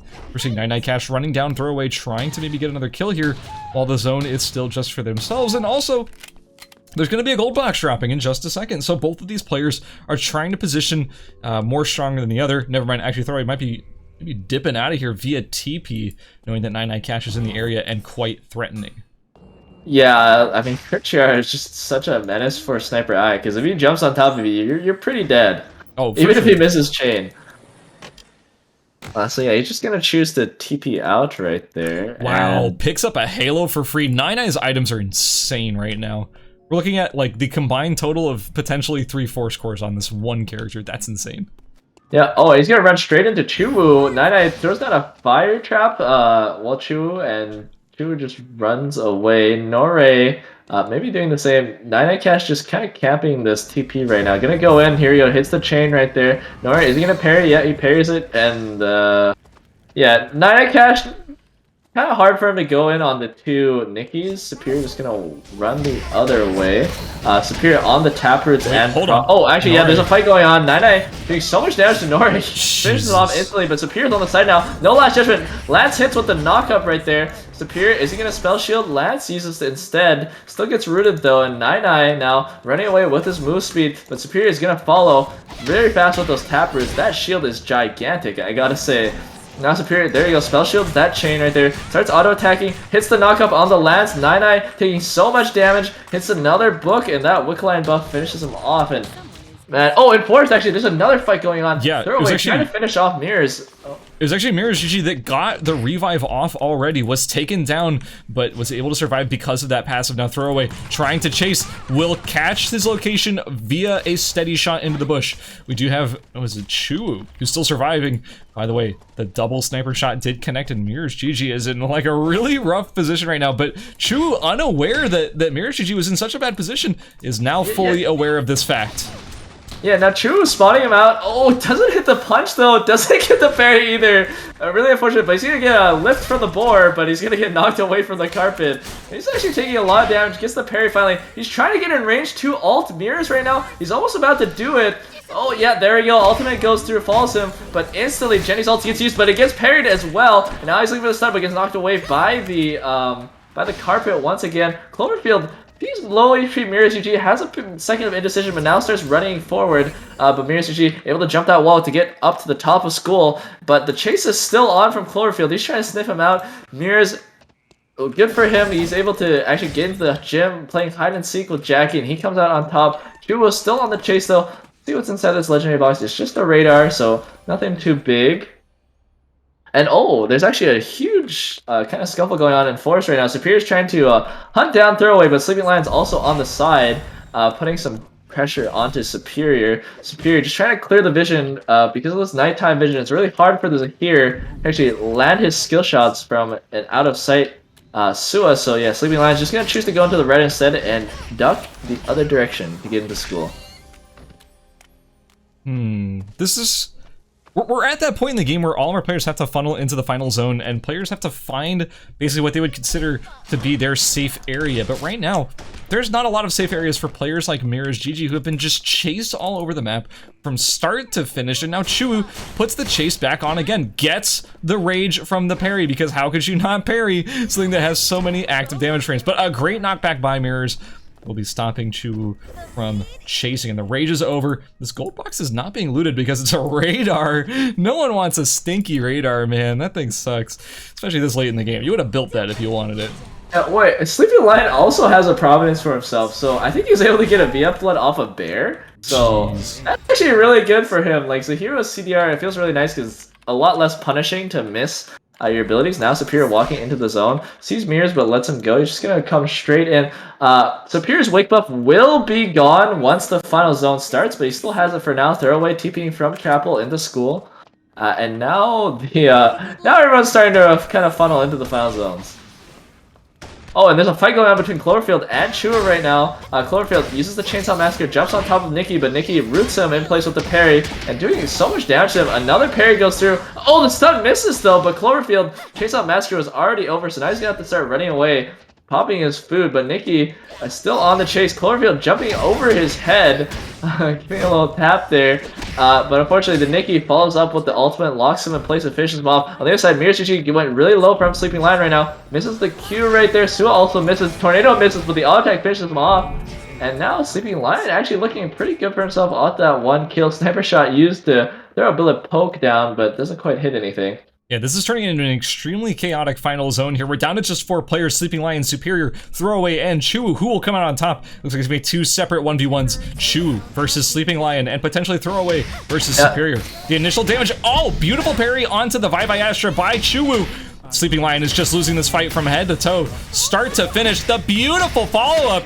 God, Chu just played that like a master right there. Now Throwaway is going to be forced out of the zone by Superior and is going to try and maybe go into the Nikki zone. God. No! Gets knocked up by the Don Quixote. These Odysseys are just chunking out right now, but now Chu wants to put pressure on his Superior. The parry doesn't quite do much though. Yeah, Throwaway's been forced out of the final zone. Keep in mind, he doesn't have enough time. He will actually explode if he stays outside the final zone. So he's going to have to find a way to get back into it. Superior is just going to keep himself in the top zone, keeping his timer alive. And now Chua is kind of camping out Throwaway. Okay, Superior's going to rejoin the bottom circle and rejoin Chua right there. Now he sees the timer that Throwaway has, but he's taking a lot of poke.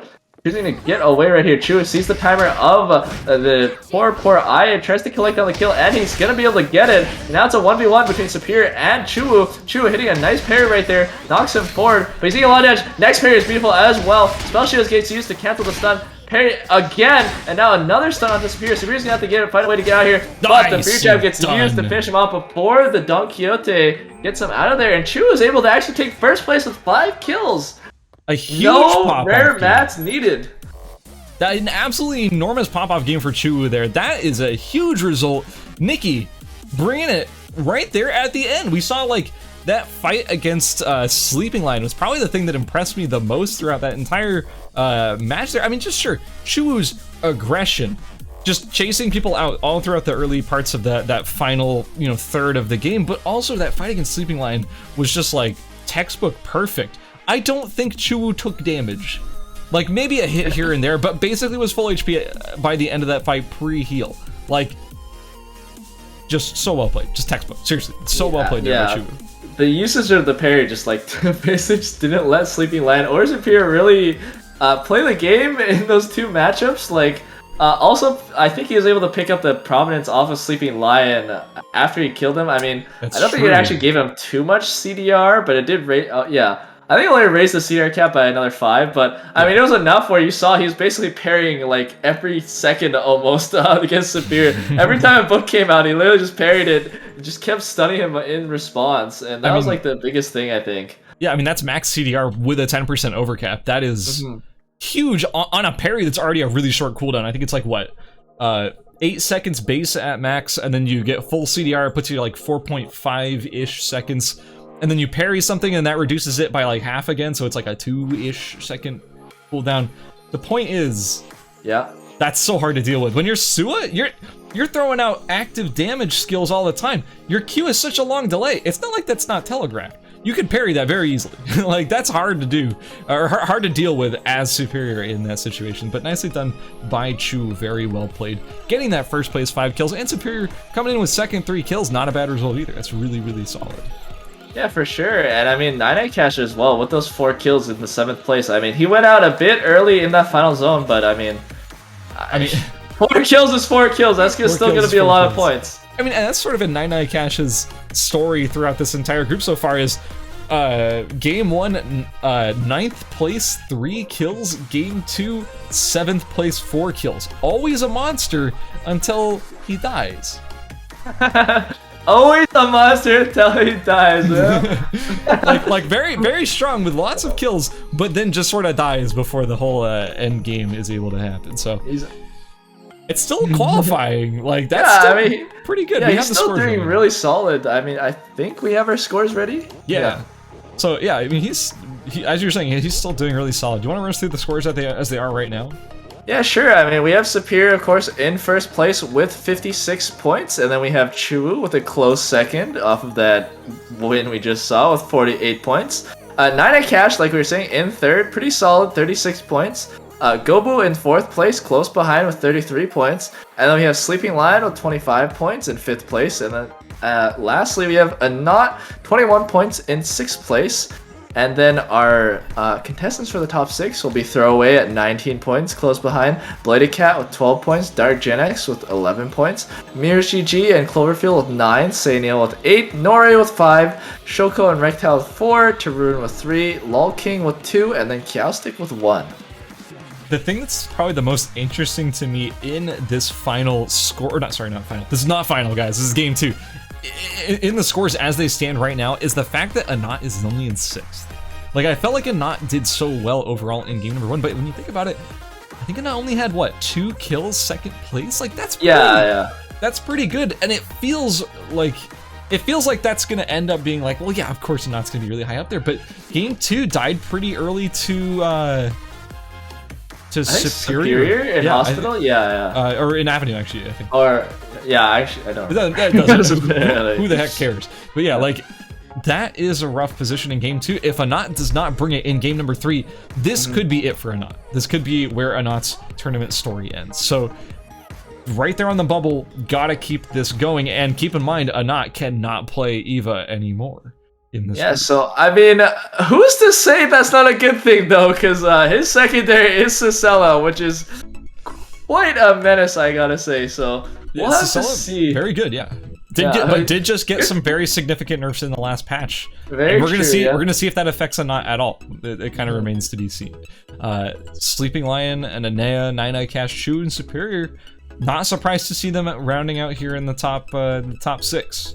This has been the group of players that have been the most consistent so far in this group, and have been doing the best so far of everybody in the group. So, you know, it's just pretty standard stuff. But we're getting ready to go into game number 3. The lobby is currently being filled up as we are just missing me. Hi, I was the last person to join. Don't bully me. I'm sorry, producers. I'm sorry. But yeah, I think we're pretty much ready to go. And once we get into that, we'll see how the conclusion of Group E here in the ERCS Solos event concludes. All right. What'd you eat for breakfast? No, what's on your mind right now? What's on my mind right now? I'm thinking of ordering Uber Eats after this game finishes. I am starving. Because I'm glad you said it, because I was gonna say it too. I'm so hungry, man.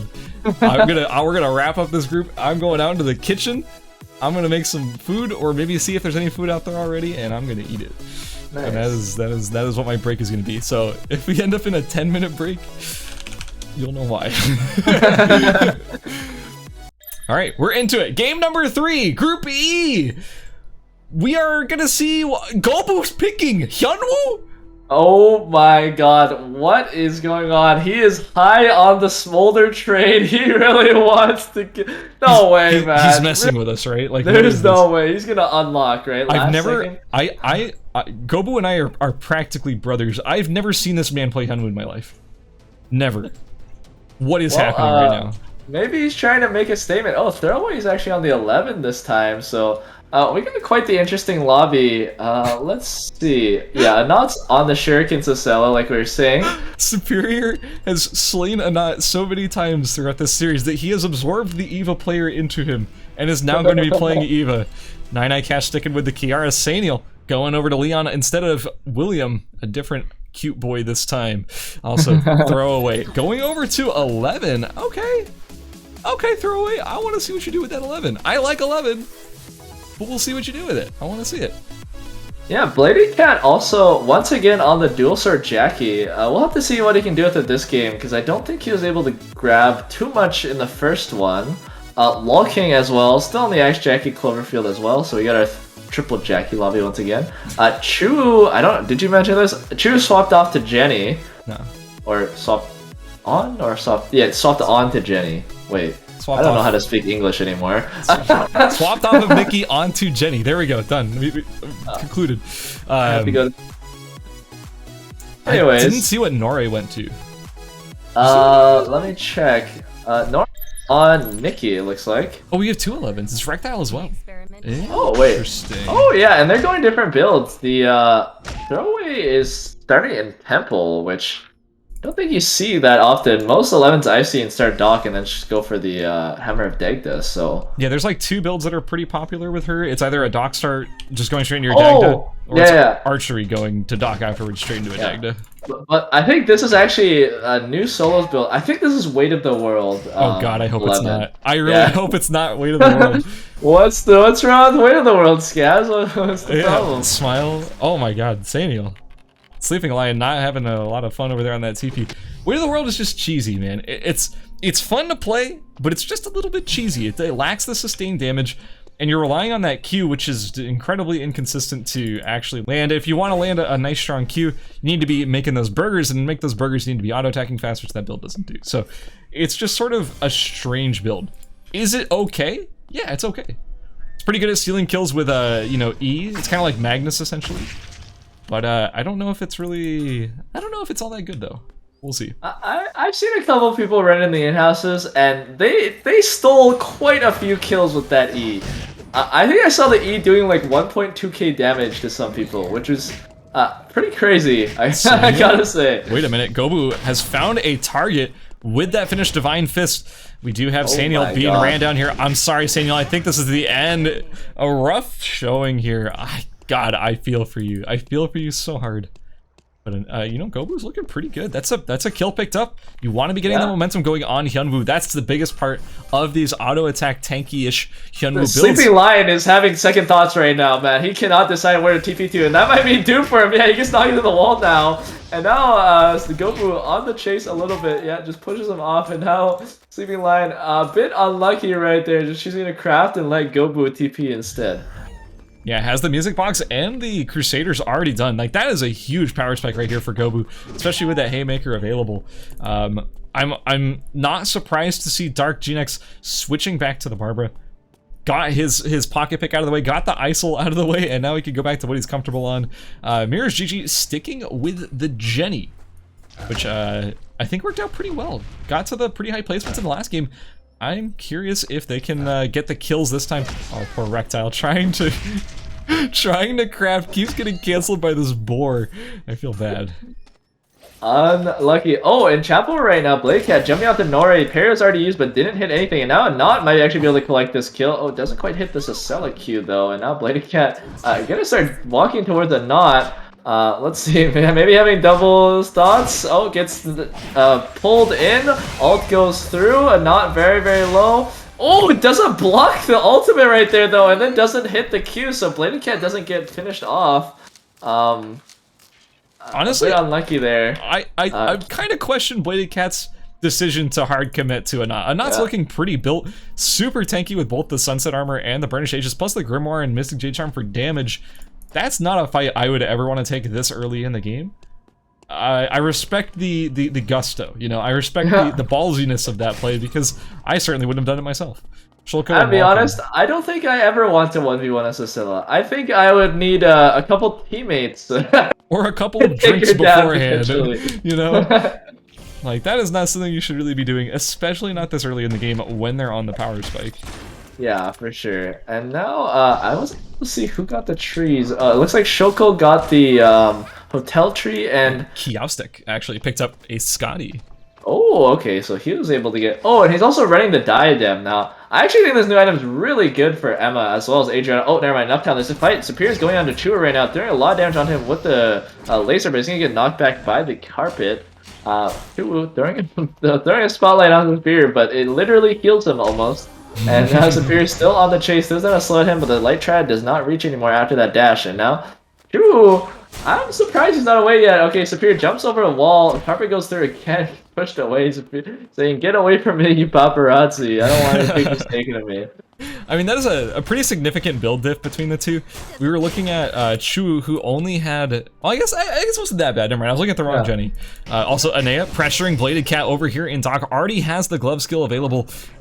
Blade Cat trying to get away, but Gobu is just being so insistent. I don't know if this is a fight that Bladed Cat can win. Against all of this damage reduction from Gobu, plus the thorns on that sword stopper. Yeah, that is Gobu picking up another kill. This glove Yanwu. Oh, Nine-Eye and Archery actually going on to Shoko. Uses the ult right there. Blue Viper gets used by Shoko, but he's taking too much damage on the backswing of that. Nine-Eye goes in with the Rapier skill and then finishes him off with the Last Judgment. God, that Rapier skill chunked for what felt like 300 damage into the Last Judgment. That's half of your HP and 2 skills.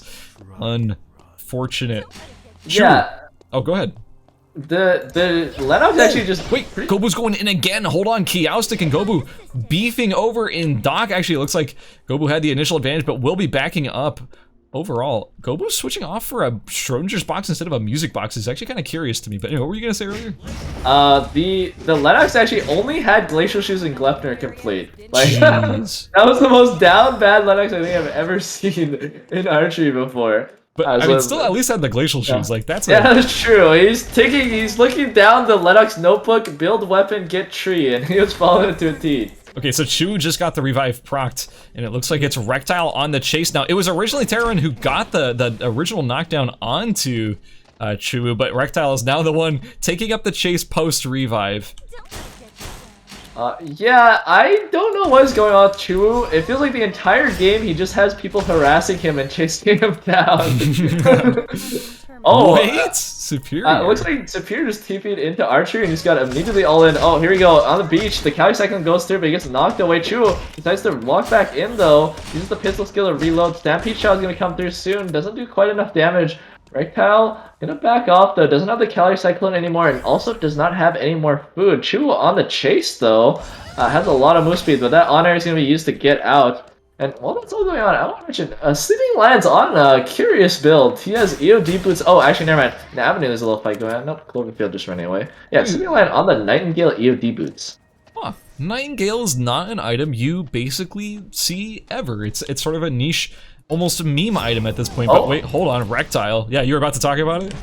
Yeah, okay, there goes the Rapier skill in, but Chiara doesn't choose to use her ultimate for that last judgment. Gonna keep chasing though, but the stigma stacks are over, and now he's not fast enough to catch back up. Rectile just gonna get away. Oh no, Chu! No, Chu!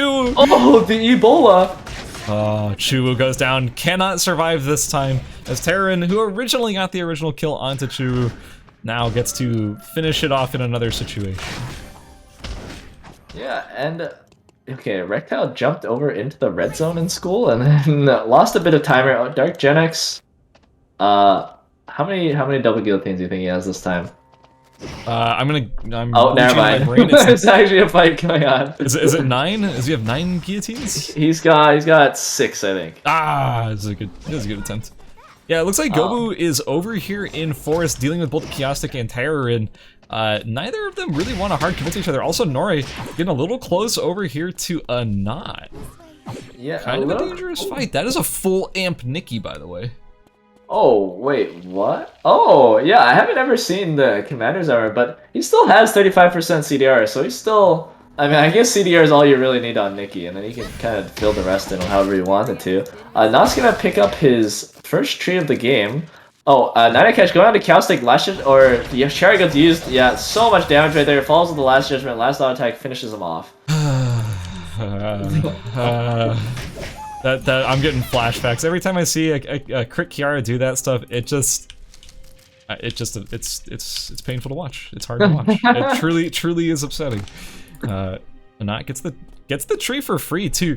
Like it was like Gobu had a chance to interrupt there, but it looks like Nore was the one who really kind of gatekept on behalf of Anat and made sure that yeah. it was beautiful parry to sort of stop that momentum too. Yeah, our two 11s kind of meeting in... Oh, one of the 11s has 3 smart bombs, actually. Throwaway has 3 smart bombs. Uh-oh, Mirrors GG checking the bush, and Nine Eye... Uh-oh, it doesn't hit the chain, though, so it doesn't quite matter right there. How is... Oh, actually, never mind. Back in hospital, what is going on here, man? Nore is just not letting Anat get in. He's gonna charge forward, gets stunned, though, and then, yeah, gets... Caltrops combo, the bubble doesn't connect, the empowered auto attack doesn't connect either, but oh, here we go, the free at last goes through, not gonna quite, oh my god, never mind, it does finish him. It was more than enough. With that Kundala, are you kidding me, man? That was more than enough. This is not a flat amp. Oh, but in Uptown right now, Dark Genix actually getting gone on by Kiara right now. Those double guillotines not quite doing enough against a ranged character, and yeah, once again, that last judgment finishing him off with that auto attack to follow right afterwards. Okay. Now Wolfgang actually coming over to see what this is all about. He gets the crit Chiara and just immediately backs off saying, I don't want to 1v1 that character, I am good. We also have Rectile and Anea over here in Temple. I can't tell if they were actually trying to fight each other, but I have to give a lot of credit over to Gobu right now. Gobu is so tanky. No one has been able to square up against him 1v1 and come out ahead. Like, the dude has been so strong and so consistent so far in this fight, or sorry, not in this fight, in this match. But now Anot over here, TPing over in a temple, trying to contest this meteor. We have Rectile in the area. Oh, he's got traps, dude. He's got a single spike playing. Yeah, he's just gonna grab the meteor for himself and then probably finish off that Commander's armor into a Cabana. I don't know if Rectile's gonna be able to contest this, to be honest. He might be walking forward into his doom. Oh, he's gonna go for it. Honor gets used. Bubble is used in response. Rectile starts charging up the taunt.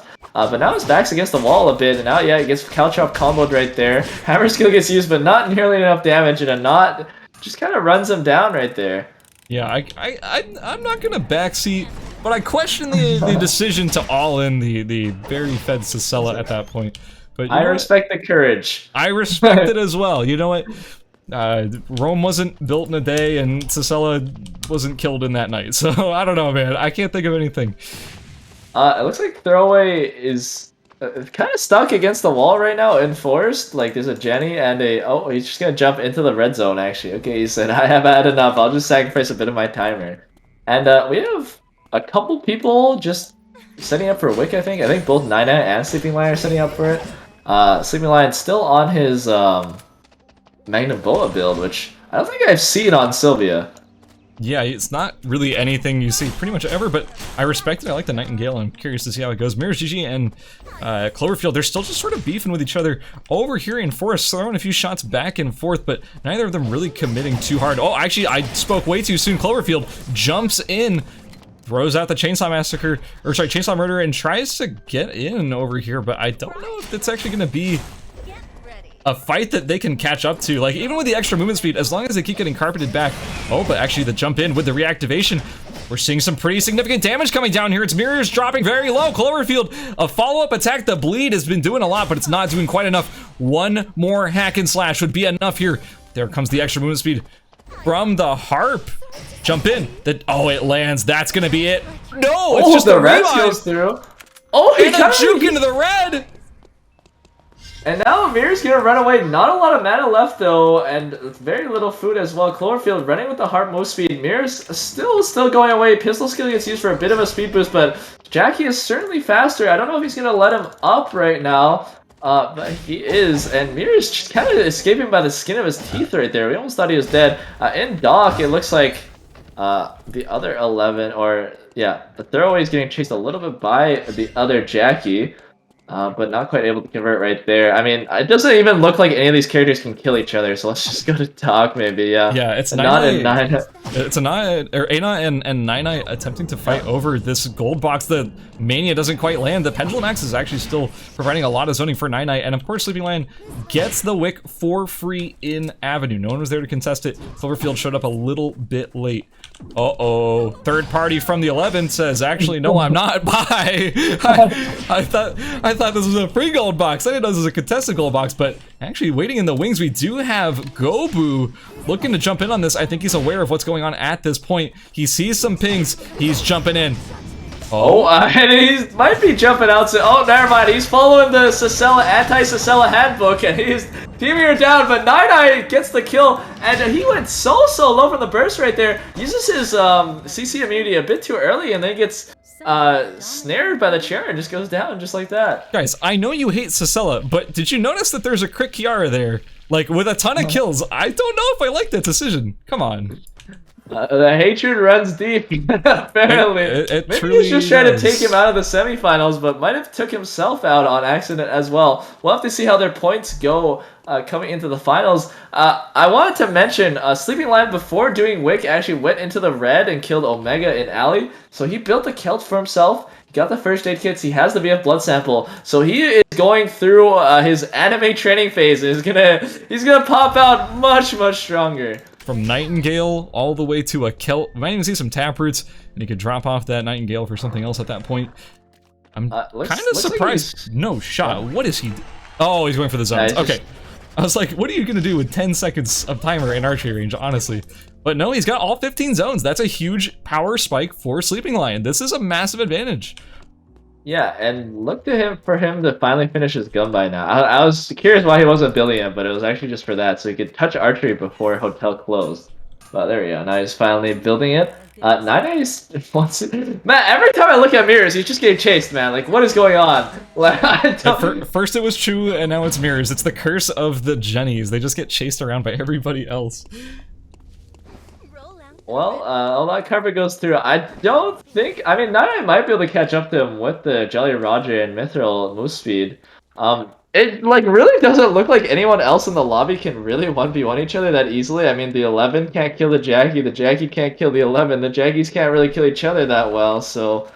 Yeah, I don't know. I'm kind of curious if Sleeping Lion is going to be able to match up to Nine now. I mean, I want to say they're pretty even in strength. Maybe that Wick buff will be able to kind of put him over the top there. I mean, if I'm being perfectly honest, complete just speculation from my end. I think Nine wins it. Like, just... here we go. Enforced. Cloverfield tries to jump away, but Sleeping Lion goes in with the front flip, hits a nice tire combo on him. Raider gun goes through. Pistol skill gets used back into the bike form right there, putting lots of burst onto him, and yeah, just Clean combo right there from Sleeping Lion, and he'll be able to loot that Mithril helmet, I think, off of the Jackie, and get a nice upgrade there. Oh, and finally upgrade his Nightingale to a sheath. Yeah, that is a pretty huge pickup right there. Sleeping Lion honestly played that fight really well. Pretty beautiful combos in both human and bike form. And as I was saying, I really do think in the 1v1 99 Cash versus Sleeping Lion, I think even if he misses the Mania, I still give the advantage over to 99 Cash. I think it is such a powerful auto-attacking kit versus Sylvia. Sylvia's going to try and do a lot to, like, you know, skill combo in, but Nina's just going to kind of absorb it all with that extra HP from the ultimate, plus that big shield as well from the W. I would be really surprised if Nina ended up losing that fight. Plus just the auto-attack damage. Oh my god, are you seeing that damage? A new area has been I just watched Mirrors just walk into a smart bomb that got placed on the floor and just take half his health. Oh no. Oh, very unlucky there. Oh, it looks like it's gonna be a face-off for this box over here. 99 getting hit by the finish line. And here we go, there's the 1v1. Here Corruption doesn't hit. Sleeping Lion doesn't hit with the front flip though. Uses the pistol kill, doesn't have a lot of food though. Knocks him away with that tire, but gets Last Judgment in. And now it's a normal form Scar, no more range. And let's see, oh, tire doesn't connect though, but Sleeping Lion goes in with the full combo and just barely finishes him off in time. 99 maybe getting a little bit over eager there. Beautifully played by Sleeping Lion, making me eat my words. Wonderfully done by Sleeping Lion versus 99 Cash there, taking the kill and taking all those RNG items for himself. Yeah, I mean, he's looking kind of spicy right now. I mean, he's got 35% Seer, has the Gunbuy, has a Kelt, even has the move speed off of the Mytho Shield as well. I mean, he's honestly looking a bit unkillable right now, especially since he has Fish and Chips and Guillotines on top of that, so we'll have to see what the rest of the lobby is going to be able to do against him. I am not feeling confident for the rest of the lobby. This is a insanely built Sylvia right here. Sleeping Lion, not a slouch of a pilot either. Also, I do have to say, if Sleeping Lion didn't have Wick Buff, there's no chance that that win goes in his favor. Like, yeah, for it was sure. so close that that Wick Buff must have ticked for so much damage during that fight, because it was not a short fight either. Mm-hmm. But very well played by Sleeping Lion, for real. Nine Cash keeping his tradition of very high kills and very like decent to okay placement. Oh, it looks like our melee characters kind of harassing each other right now. Oh, 11 just immediately using the Kali cycle and jump out. Walking doesn't use the Chainsaw Massacre just yet. Okay, Sleeping Lion gonna start chasing Mirrors. Mirrors forced to use the ultimate right there. Gets charms Sleeping Lion, but does almost no damage to him. And Sleeping Lion just throwing out so much damage with this combo. Still has his bike form available if he wants it. Mirror's gonna be forced to jump into Cemetery, yeah, right there. But Sleeping Lion's gonna follow. Jumps onto the bat on accident, I think. Throws a long range tire and connects actually. Is that Wick Buff? Oh, there's actually no more Wick Buff. So it doesn't take him down. Throw away, uses Power Cycle to instantly get out with the on air. Mirror is gonna be forced to get to the bottom of Factory right here, resting in the bush a little bit. Sleeping Lion gets a bit of his fuel back off of that dog and might be able to find Mirrors. No, Mirrors just gonna rest up in the bottom left of the zone, but he's gonna have to walk straight into Sleeping Lion afterwards, and Sleeping Lion is already putting down those double guillotines. Yeah, we're seeing one of the weirdest final zones. I still think, to me, it is the weirdest final zone of all of the split final zones, which is Factory. The two zones are so far away from each other, and we're seeing Mirrors trying to do the fight, but it's just hitting guillotine after guillotine. It's like stepping on rakes, man. It's not going well. Sleeping Lion picks up a kill, and now we're down to just our two tanky melees versus Sleeping Lion.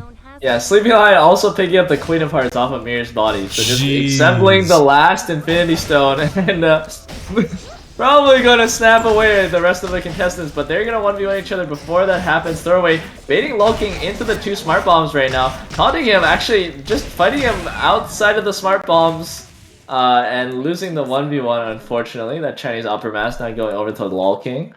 And, we'll see if he can do it. We'll see if he can do it. So you saw like the weight of the world there, that attack speed just being so slow in that situation. The 1v1 potential for that build just really falls off against anybody with that healing, which is unfortunately what he ran into, was a Jackie with a butler suit. Like, that's just not what you want to see, especially if you're on such a skill-focused, not auto-attack based build. Now, Sleeping Lion versus Lol King could go either way. Like we've been saying this whole time that Sleeping Lion's build's insane, and well, it is. But also, you kind of have to give some credit to Lol King. Butler suit, Chinese opera mask, cube watch, plus the harp and everything else. Like, this is a pretty ideal situation for an Axe Jackie. These are some really good items to have at this point in the game, but the double guillotines are definitely going to tip it in favor of Sleeping Lion. You know, I'm gonna be honest, Sleeping Lion's not winning this. I'm gonna say it right now. There is no way. I don't believe it. If Lol King wins, I will pay you $100. Okay, I'll take that bet. I'll take that bet. I'll take that bet. I'm taking that bet. That was brutal. Okay, that was brutal. He knocked him into the guillotine. Jesus, I'm man. $100 richer, baby. All right, GG. Nicely done, Sleeping Lion. Yeah, very well done right there. Just finishes off the last kill of his lobby, and I mean, first place, 4 kills. I don't know if that puts him at the... I think that might actually put him at the top now. Maybe? I kind of doubt it. Let me see where the previous scores were. I want to double check. Yeah, I'm not actually sure where he was at either. He was at 25 points, 5th place, versus Superior's 56 first place. Okay, never mind. He's definitely good then, I think. Oh, he's definitely qualified. I don't know about winning though. Now, here's what's really interesting to me is where does the top 6 shake out? Where does Gobu end up landing? Because Gobu got some pretty decent kills, but did end up dying. He was only in 4th at the time, and A-Not, 21 points. Didn't have the best game in the world, or he had a good game. He had 2 kills, 8th place. Like, I guess that's still pretty decent. It's probably gonna end up qualifying. But yeah, it's hard to say for sure. Yeah, it's definitely really hard. It feels like the middle of the pack is really close to 6th place right now. So I'm definitely kind of shaking my seat a little bit to see who actually ends up taking it. Because keep in mind, Throwaway was in 7th and did end up in 3rd that game. So no kills though. Yeah, hard to say. Yeah, it definitely is hard to say. I don't know if it'll be enough with no kills. Anyways, just talking about that game real quick. I'm definitely surprised that,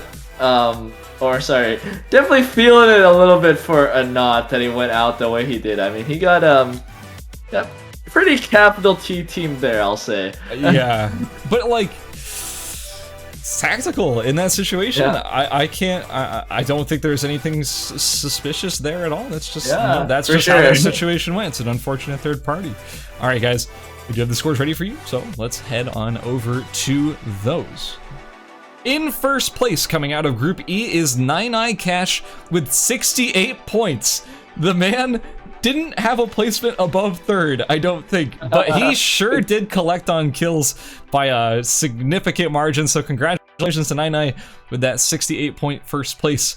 Second place, we have Sleeping Lion with 57, tying Superior, who also had 2nd place with 57.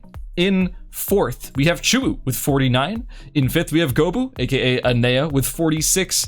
In 6th, we have A-Not with 34. The top 6 stayed the top 6. They did not get shaken up, but very close behind was in 7th, Throwaway with 29, Dark Gen X with 18, Lol King with 18 as well, tied for 8th place. We had Mirrors GG with 17 points, Cloverfield with 14, Bladed Cat with 12, Terrorin with 10, Saniel with 8, Nore with 8, Rectile with 7, Shulko with 5, and Kiaustic with 2. And that is going to be our final standings for Group E. Yeah, I mean, it's surprisingly stable, I gotta say. Yeah, it felt like everyone who did decently in the first couple games, like, kept doing decently in the next couple games. Like, wasn't like our first group we saw where, you know, Drewley kind of comes out on top with like an insane pop off. But yeah, very well done to our top 6, and they'll be moving on to the semifinals tomorrow. Yeah, that was pretty solid stuff. Okay, so with all that being said, I do actually have the results of Group D and F for you. So if you're curious who ended up qualifying out of those groups, I'm going to tell you right now. Coming out of Group F, Johnny, you want to run us through it? All right. Well, in first place we got Binks with 76 points. That's Group D. Oh, oops. Sorry. Wait, which group are we doing? Group F. We can do Group D. okay. It doesn't really matter which one we do first. I don't care. Okay, I'll do Group D first. Sure. Not bad. Yeah, in first place we got BinkX with 76 points, taking it very high up in those points. In second place we got TTV Cerealian with 48 points. In third place we got Tesco with the 40 points. Fourth place, 1 point behind, we got Meek Speedy with 39 points. In fifth place we got Mizray with 36 points. In sixth place we got Rustbus with 29 points. In seventh place, Everett just barely didn't make it in with 28 points. Very unfortunate there. Rustbus coming in and qualifying, I think, is a little bit of an upset if we're talking just strictly, was it seeding wise? I mean, this is Group D, right? Yeah. Rustbus was seeded, I believe, second to last. Wow, that is crazy. And yeah, that is a pretty huge upset. In that lobby, like every person you named there has been competing in tournaments for months, for a long time with high placements, beating out even like some of these top players like Everett and Salem. Nicely done, Rustbus. That's a really solid result. I'm looking forward to seeing them in the semifinals. And over here in Group F, in first place we had Wraith Kira advancing with 58 points. In second, we had Atsia Sheila with 56.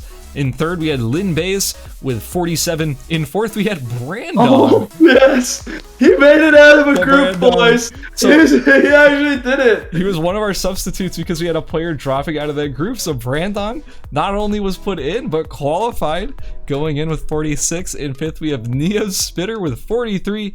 And in sixth, we have Jinx Sided with 39, beating out, again, some pretty significant upsets here. It looks like Slim in seventh didn't quite make the cut with 34 points. So that is going to be the conclusion of Group F. Thank you all for coming out and playing. We appreciate you all very much. But that's going to be it for those three groups. We're going to go to a break. I'm definitely not going to go eat some food, and then we're going to be back after that break with the next set of groups. I believe we're going to be talking about group. Let me double check just to make sure. Group G, with some of the hottest players in the region. Don't go anywhere. We'll be right back.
Welcome back to the ERCS. It's only been a couple of minutes. I definitely didn't just go eat a bunch of food really quick because I was starving. I am joined by Gunner. What's up, Gunner? How you doing, dude? I'm doing good. I just ordered myself a burger off Uber Eats, so I'm excited for that. I'm excited for that. I'm excited for like the rest of the food I'm gonna eat after this. But anyway, we have concluded the first 6 groups. That means we're over 2/3 of the way through the day. Keep in mind, this is essentially 9 tournaments played within a span of about 4 hours or so. So we're going through a lot of players really, really fast. I mean, we're narrowing it down to just a select group of about 52. Am I doing my math right? I think it's around 52. And we're about to narrow it down even further as we're about to begin with group, I blank like every time I say this, group G. Group G. Gunner, have you seen group G yet? It's group G for Gunner. Okay, I have seen the people in this lobby right now. I mean, we have Xiaoxi in here, we have Waterfudge in here, we got Fruitcake in here. We got a lot of big names actually. We got J-Tang in here, we got ERCS in here, we got Lockney in here. But we got a lot of big names in here actually. This is a pretty stacked group. It definitely is a fairly stacked group, and I'm pretty excited to see how they're going to end up playing this out. Like, I mean, even from top to bottom, even your people in the middle of the pack, seeding wise, are still names that a lot of people know and who have shown up in tournaments over time. And honestly, I'm just super excited. If we have 162 people who are willing to show up to this tournament and play out of their minds and play in such a heated, competitive environment, let's get ranked. Like, go queue ranked afterwards, guys. Like, just go play some ranked. Make those ranked lobbies fire, especially duos. I would appreciate it if you queued some duos so that my lobbies could start popping. And then, yeah, we're gonna be in good shape after that. Yeah, for sure. I mean, maybe if we get enough people, we'll even be able to get squad ranks. Just kidding. That's never gonna happen. Let's not get our hopes up. Look, I'm trying to go for reasonable goals here, not some insane stuff, but for real. We are gonna get into this. I think that probably my initial, what am I trying to say? My initial favor goes over to the usual power hitters that are in the group, such as, you know, Waterfudge, Xiaoxi, ERCS, J-Tang. These are all players who have been competing for a long time and have been in the scene for this long. I mean, I'm just saying the people who I think are like the most likely to pull this out, no problem. But I mean, again, down the line, there's everybody in this group. Patar, Lockney. I didn't even see Fruitcake. Yeah, Fruitcake's in there. Fruitcake's gonna do insane things. Fruitcake won the last ERCS duos event along with Ghost Electricity. Like, you have insane power hitters in this group. Yeah, I also am really surprised Waterfire picked Rapier Chiara. I don't think I've ever seen him play this, but maybe I haven't been paying attention to his ranked games recently. Maybe he knows how good it is. I do also want to mention Xiaoxi. Now, he did get second in the ER First Blood event I ran, but he was actually like slated to get first. I don't know if you guys all saw it, but he exploded in like the final zone against like Homecoming. He actually would have won the tournament if that didn't happen. So like I definitely am like looking out for him. I mean, his Leon is pretty sick and he's pretty good at running down the entire lobby. So yeah, look out for that. Yeah, he popped off really hard on Leon in that event. Like you mentioned, did blow up to the zone to some questionable decision making, but we don't talk about that. Did you see what he picked right here? Was he on Leon again? Yeah, he is on Leon again. Well, I'm expecting good things then. Yeah, we got Lockney on Adela, of course. I mean, that's what he's known for. Yep, yeah, pretty standard. We have another Sniper Eye in the lobby, so probably Beach is going to be off limits again early on. We have 2 Shuriken Cisellas, both J-Tang and Della Fiori on it. And I think I saw a Dylan in there somewhere. I believe I also saw a Dylan in there. I think in general, this lobby is fairly diverse. I think Waterfudge is known for not being a one-trick pony at all, being very versatile, and just sort of being good at everyone so that whoever's the top character at the moment, or one of the top characters in sort of everybody's opinion, you just pick him up and play him, because that's just sort of the player he is. He's very good at playing whoever's strong. He doesn't just like, I'm going to OTP this character, no matter if they're weak or whatever, I'm going to play them. No, he always plays what's good. And right now, Crit Kiara is so good. So it's no surprises that he's on Kiara right now. Yeah, for sure. Well, this Here we go. I was about to say this loading screen is getting kind of long, but there you go. Just have to complain. And yeah, we got all of our contestants spawning in. It looks like everyone's. This is the first time I've actually seen the people this spread out. I mean, it doesn't seem like there's too many people in any one zone. Of course, archery and factory being the most popular ones. Yeah, I'm not too surprised to see those be pretty popular. I kind of look. I know Patar is known for being a heart player, basically the only other heart in North America that's not Pie Master, and yeah, so no surprises here. We're seeing Heart as the first pick. I'm curious if he's going to be running the same type of build that we saw on Pi, that satisfaction with the new headpiece, that diadem. That was the story in that first game, and I'm curious if it's going to be the story here as well. We have Fruitcake as well as J-Tang and Baba. Oh, in Avenue, actually, yeah, J-Tang getting griefed a little bit. Oh, never mind. I was honest. I've seen some Zahirs kill people on Blue Charm before, so I was kind of holding my seat a little bit, seeing if J-Tan was about to get killed. Yeah, I mean, that charm is insanely strong. For a blue weapon, having 30 attack. Oh, here we go, he's going for it. Yeah, the shurikens are hitting, the tornado gets bubbled, but he's going to keep going. I think auto attack goes through. Oh, he looks like he's just going to push him off, actually, and I mean, J-Tan cannot be happy about that one. No, not at all. And we're seeing two very different builds between our two Hedgens. Well, I mean, not Hedgens, Sicela. So far, you know, J-Tang going from, I think, Pawn to Avenue, whereas Della Fiore, I don't even know where they started, but they're doing... I think he's going, like, archery to beach. School? Yeah, archery school. Yeah, I think he's going beach. archery school to beach, yeah. I think this is also... Wait. I'm pretty sure this is also Jade Charm, right? I'm pretty sure you can also build Jade Charm with this, because you just get the gold from Beach. I would be surprised if it was anything other than Jade Charm. Yeah, I'll put it that way. I've seen a couple people run Azure Dagger. Like, Azure Dagger actually seems pretty good now. Yeah. After the rework. It just got buffed in the last patch, too. Yeah. Oh, what the heck? This Bernice is pretty down bad right now. He's also going a pretty weird build. I've never seen this before. He's doing like Polaris plus like hiking boots music box. I kind of respect the hiking boots for the early movement speed. I'm not sure how good it is overall, but you know, hey, if it's a strategy and you've ran it and it works for you, by all means, go for it. Is he Clog Gaming? He is currently Clog Gaming. Also, Xiaose's build is looking pretty decent so far. Might be catching Rabbit House here over here on the TP. Decides to not go all in there. Just gonna do the safe TP out. Gonna find himself over in Dock alongside Rabbit House. Their builds, man, how are their builds? Very different, despite the fact that their routing is fairly similar at this point. Yeah, I'm surprised that their builds are actually different, considering, yeah, they literally went to the same zone right there. But makes sense, I guess. Yeah, Della Ferry meeting Lockney on beach a little bit. Neither player actually fighting. So Patar's build is completely different. I just noticed. He's on like the crit build that we used to see a yeah. bunch. Yeah. I think it's fallen out of favor pretty significantly over time, but yeah, I mean, he's going for it. Yeah, I think it's like still playable, but definitely not nearly as good as it was before when it was super broken.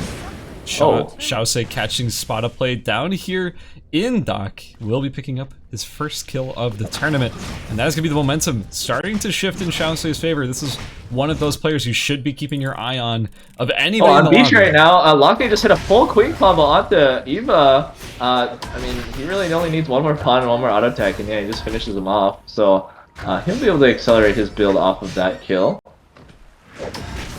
Yeah, just quick burst characters, not giving us a lot of room to really see what's going on. Waterfudge actually not on Crit PR, he's on the red rapier. But I think he's transitioning into like a Meteor Claymore.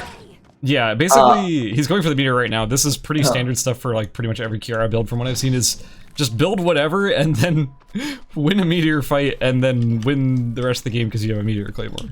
Basically the strategy, and he's going to be getting it for free here. ERCS just backs up, doesn't want to fight. Yeah, this is definitely, like, I have not seen this version of it before. Like, it seems a lot more creative than the other one, because this one, it feels like it's transitioning from amp to crit, kind of. A little bit, I mean, yeah. It might just be a routing decision, and the Meteor Claymore is online fully. The Waterfudge is, you know, he's here to play. He's ready to go.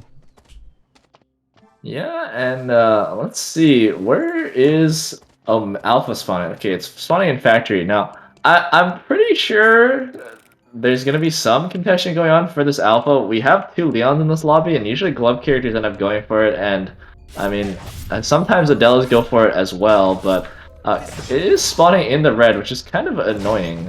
Anyway, usually this doesn't happen on Alpha. Oh, in hospital right now. Looks like Baba is fighting Cynical right now. Cynical dodging the tornado but getting hit by the full combo of the Caltrops, but it might be going back in. We'll have to see. Doesn't have to. Oh, there you go. Ebola goes in, but he's not. Damage isn't really too high. Now he's getting chased down by the Zahir. Zahir misses the Q right there. Trap goes down, but doesn't block the way from the Zahir. Zahir still on the chase, looking to hit the next Q. Gets the speed boost. Starts throwing down the shurikens right there, but the speed booster goes out but it's not enough to dodge that Q. And Zahir picks up that kill onto Cynical right there. Nice, and it looks like you were mentioning it. The glove characters, Rabbit House is over here in factory, ready to kill Alpha. Oh, on beach right now. Actually, there's a J-Tank's fighting with the Dylin player. The free last goes out. Caltrops misses. Bubble gets used, but he just tanks the ult right there. But Grimmar proc. Trigger target gets used. Oh my god, it's so close right there. Oh no! Hibit is on the side. He's with the rapier. Or sorry, not the rapier. Oh my god, he's doing the pull tag right there. Pulls him in and drags him away. Oh, in Forest right now, Waterfudge onto Xiaosei. Xiaosei's forced into the red as well. Oh, in Hospital, there's a fight as well. Sunday taking out Rabbit House right there, and Gino going in for the third party. Already has the Levitate done, but is not using it on the regen Yuki. In school, looks like Patar and Lockney were fighting over the meteorite, but Lockney not coming out ahead of that engagement just yet. Say whatever you want about Sicilla, but that pull was so well done. The queen hit actually lands in school right there, but not a full combo is used. Rook is saved, and Patar is gonna back off. Does not quite have enough food to take an extended engagement. So looks like Lockney's gonna be able to get the meteor for himself, and we'll see what he builds with that. Likely gonna be a meteor. Oh, what just happened dropping there? To Sunny over in Chapel. Man, that's an unfortunate situation. I saw Arcee's build was just like kind of in full struggle mode for most of that. I mean, don't look at this because I think he was missing some stuff because Sunny took it off the body and it doesn't show it anymore. But yeah, like trying to contest that meteor against who was it earlier? It was against Waterfudge. It was against Lockney, I think. In Pond. Oh, in Pond, yeah, actually, never mind. Yeah, that was Waterfudge. I even though it seemed like he had the positional advantage, he's already on the meteor originally. If you looked at the items, he only had like 2 items finished. I think Arcee was struggling pretty hard to get his build online this game, so kind of frustrating, kind of sad to see. Yeah, for sure. It looks like J-Tang and Waterfudge are facing off a little bit in school, but neither character really wanting to all in quite yet. Okay, Waterfudge looks like he might be looking to go in with the rapier skill, but J-Tang definitely playing with his ball. Playing. You know what? That's okay. Phrasing, I don't know. Yeah, we'll move on from that conversation. Please don't cancel me. What's Xiaosei doing? What's Sunday doing? I gotta find someone who's doing something, man. Lockney? Okay, he's got the meteor claymore. That's kind of interesting.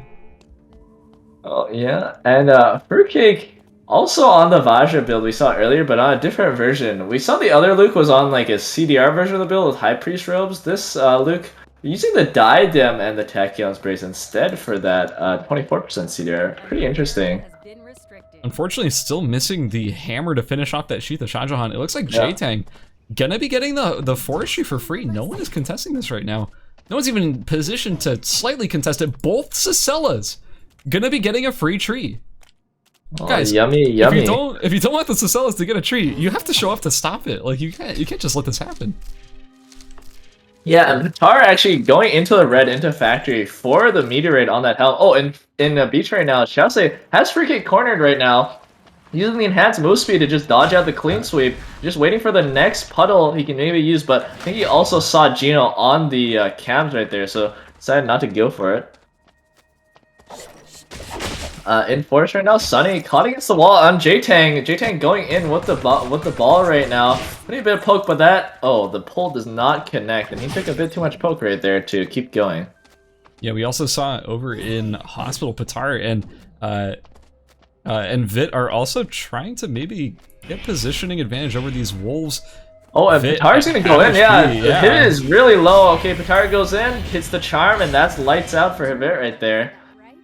And yeah, really quick kill from the Crit Heart. I mean, it seems like Crit Heart still does a decent amount of damage, and with that new headpiece, I don't know. Oh, and Hotel, Fruitcake, and Baba. Oh, very nice to each other, but both players not quite reacting in time to hit their abilities. Both of them kind of whiffing. This is kind of that point in the game where most of our players are just not really clashing. Like, Patar gets the kill there, and with that, we have 11 players left across basically 11 zones, to the point where no one really wants to be fighting, but maybe our Cicellas might be catching each other. The play with us from Delafori does actually land. J-Tang just crafting something off to the side. Wait a minute. Oh. Wait, Delafori has 2 trees. Interesting. Well, he's just collecting right now, I guess. Looking... Sorry, my voice is going away. Probably going to Avenue later after he gets the ice to make both actually his Scotty and his Glacial shoes. God, that would be a huge pickup. Once you get those Glacial items onto Cicella, that's where the damage really starts ramping up pretty significantly. Waterfudge and Xiaose sort of posturing around each other, neither of which have incredible... Oh, and Pond right now, actually, Patar is going on to Baba right now. Both of them are really low, and Gino's on the side. Patar looking to try to get the last hit onto Baba. Is he going to get it? Yeah, he gets it. Gets the extra health as well. Might be going back onto Gino after this. Patar looking for the wall right now to kite around, and Gino backing off, seeing that it's kind of a difficult matchup for him. Once again, there's lots of people in dock. Waterfudge kind of... sorry, not in dock, in hotel. Waterfudge looks like he was kind of hunting down Sunny. But Waterfudge, like... I'm surprised he hasn't all-in someone at this point, you know? Yeah, he's on no kills, which is pretty weird to see after watching Nine Eye Cash play in that last group. Essentially just, I have my Meteor Claymore, if you're on my screen, I am walking towards you, and I'm going to be sure that I get on top of you, because there's really nothing you can do about it. Like, I'm gonna rape your skill and then land the Mania. What are you gonna do? But at this point, there are 2 Meteor Claymore users right here, so it might be a little bit closer than he would think. Also, Waterfudge camping out, hiding behind these pillars, saying, you don't see me. If you go for that console, I might catch you. Yeah, Lockney, I mean... Oh, no, he has plenty of SP for that. Let's say his SP isn't looking too hot. Okay, puts a bit of burst down onto Waterfudge, but not doing that much. Honestly, Waterfudge is looking more like Tank Tiara right now than, like, Crit Tiara. Yeah, like, a little bit. The only crit stuff we're really seeing is the Creed plus the Meteor Claymore. There's no Butler suit, no Bucephalus, or I don't even know if they run Bucephalus, but there's none of those items that you'd really expect. Patar has tanked Red Zone for another Meteorite in Temple. So that's the second Meteorite he's tanked it for, and now he's going to get a Force Core off of that. He also has the Mithril Armor, so he's looking pretty decent right now as well. Yeah, he's going to be turning that into a set of auto arms, which... I mean, that's pretty good transition gear right there. Maybe just moving away from this sort of crit build altogether with the Mithril Armor, with the auto arms. Yeah, sure. And we have... Yeah, I know in the past, like, pretty much... In the past, you would switch to full Enad. Like, you'd build, like, a Teen Spirit or something and go, like, Lower Wraith, but... now it looks like with the upgraded TR, you're just gonna stick with the crit gear, but kind of transition into more attack speed and tankiness. Yeah, we're seeing, wow, so many players. This is like the polar opposite of the previous groups. So many players are meeting over here in Avenue to try and posture for this Wick, but no one's really in position to start it, aside from Patar. Patar, if he wanted to, could potentially pull Wick all the way over into Pond. Tries to aggro with the goop, but doesn't quite go far. Trouble pulling Wick right there, but that's okay. Now Delafori is gonna walk in off the side right here, seeing that Wick was started. I mean, Patar did a lot of damage to it, but he might have just been leashing it for this Shuriken Cicella. I mean, we know Shuriken Cicella can burst down Wick really hard with those cow chops if he so chooses, but there is a person on every side of him ready to collapse. Yeah, and, if I'm the Cicella, I am scared for my life right now. Knowingly or not, he is completely surrounded. Yeah, and Wickline just dashing into the middle here. Oh, that sniper still goes through. Oh, Gino, no! Gino, no! Oh, Patar got it! Oh, no! Gino, oh, no! Gino, oh, no! Oh, no! Put that one. That cannot feel good. Cut the camera. No one wants to see that. That's unfortunate. Well, Waterfudge, but besides all that, even though Patar gets the kill... Oh, Waterfudge, yeah, finally going with the Rapier Seal. Doesn't hit the chain right there, but lots of damage going through onto Sunny. Not quite enough for him to follow with the Last Judgment, though. Patar now maybe seeing this as an advantage. Maybe he was... No, not quite. Who got the Wick items there? That's what I was going to say. Waterfudge got them. Oh, okay. Waterfudge got them. Okay. Yeah, so despite the fact that yeah, it was Patar that got the kill, it was... It was Gino that started the fight and got her low. But it was actually going to be Waterfudge who just walked by and went, oh, There's a Wickline here. She's dead. She has all her items on it. Okay, I'll just take them in. So now Waterfudge can fully transition to whatever he wants with the 2 Mithril, 2 med kits, and 1 VF blood sample that he's sitting on. Jesus. Yeah, I'm kind of curious what exactly he's going to transition to. It doesn't look like it's going to be red shoes because there's the high skills on the floor and he does not want that. Gonna build the taproots to start off with. Yeah, you know, safe bet right there to go for the taproots. I'm really curious what the rest of it's going to be for. I assume maybe like a gun buy, and then maybe they're just like myth armor, myth helm or something. I'm not sure. I'm fully expecting a gun buy and myth armor, but I don't know he's going to get the... Oh, wait, Fruitcake and Avenue actually just got a clean sweep onto Sunny and just finishing him off with the ultimate. And then Xiaosei in Hotel as well. Yeah, going on the Cecile, hits the surfs up into the wall right there. The other really, really low, and yeah. Gets eaten by the auto attack, and once again, oh, Lockney coming on the side with the queen prep. Let's see if Xiaosei can dodge it. Yeah, Xiaosei dodges that queen. Lockney auto attacking, rapier skilling in, but Xiaosei returning with so much damage. Knockup does not land off of that knight. Lockney still falling with this queen prep. Xiaosei dodges it as well, and now he's gonna be able to get himself out of there. Still not able to find his mithril though. Lockney looting the body for that Scotty. Might be switching that out soon. Xiaosei is just gonna back off. Yeah, Xiaosei was so clean with it. Both that fight against the Cecella, Delva Fiora did go down. And then the follow-up there against Lockney, despite being in kind of a rough situation with the Surfs Up down, still ends up to surviving that whole encounter and basically looks good while doing it. That being said, Patar, not far away, might be jumping in, and that Wick buff, man, you have to be respecting a heart's damage with Wick buff, and that's what's about to happen here for Xiaosei, but the missed charm from Patar is going to make it really hard for him to necessarily square up 1v1 versus Xiaosei. Like, you need to be landing that, but even Xiaosei says, I respect the Wick damage, I'm not going to be involved here. Yeah, it's just so hard to catch that heart out because of the dashes from her. Like, if she just holds the dashes to try and dodge the duck dive, unless Xiaosei is predicting it, it's going to be almost impossible for him to hit the knockup onto her. Now, wow, there's quite a few people walking into Forest right here. J-Tang on the Hermes, Scotty, and Cabana looking really good for himself. Kind of playing gatekeep to these 3 players. Xiaosei just gonna walk on through actually. He doesn't care. He just say hello, bye-bye. I was actually surprised that they didn't both collapse on the Cecella right there, but maybe they're just trying to play a little bit more safe. Not necessarily overcommit, but I mean, speaking of collapsing onto the Cecella, we do have Waterfudge and Fruitcake on both sides. This gold box, this is so greedy to go for this. It's a Chinese opera mask, and I don't even know if J-Tang wants that, but if just to deny it, maybe that's worth it, for real. You know, I'm really curious, does Waterfudge actually do damage right now? I'm not sure. Okay, Lockney, kind of in the middle of 3 people right now. Yeah, oh, okay, Xiaosei going in, hits a big glove skill onto Lockney for just a bit of poke. There's just so many people alive right now. This looks like it's going to be a very cluster of a final zone.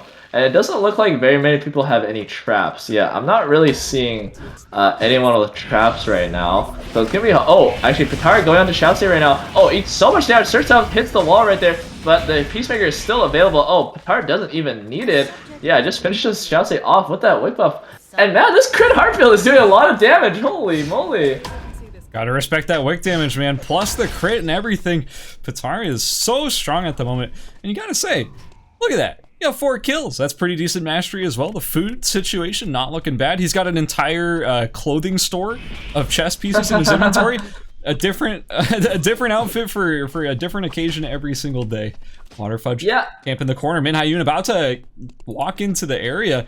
We have not seen Min Hyun basically do anything this entire game, being on that tanky regen Yuki build that everyone is so sick of at this point. Got the smart bombs in inventory, ready to go at any point. The Clank Platter meetup is going on in both Min Hyun. Oh, wow, wait a second. Wait, Fruitcake killed... Wait, what? They exploded each other? Well, what just happened right there? I have no idea. They just both died in the red zone, I think? I'm not even sure. Not even red yet. It's yellow. What? They just killed each other. I don't know. Okay, well, looks like Minhayan and Waterfudge just gonna be able to fight it out in the red. Waterfudge finally ulting, going out the River skill, doing a ton of damage right there. Last Judgment is gonna be available, but it gets parried, and now Patar coming in to collect on the kill, but Waterfudge is the one that gets it. Now Patar doesn't get the charm onto the Chiara quite yet, but Waterfudge is forced deeper into the red. Looks like he's gonna have to TP back in. On the other side, looks like J-Tank just able to take the zone for himself. Might just be able to just play gatekeep onto Patar.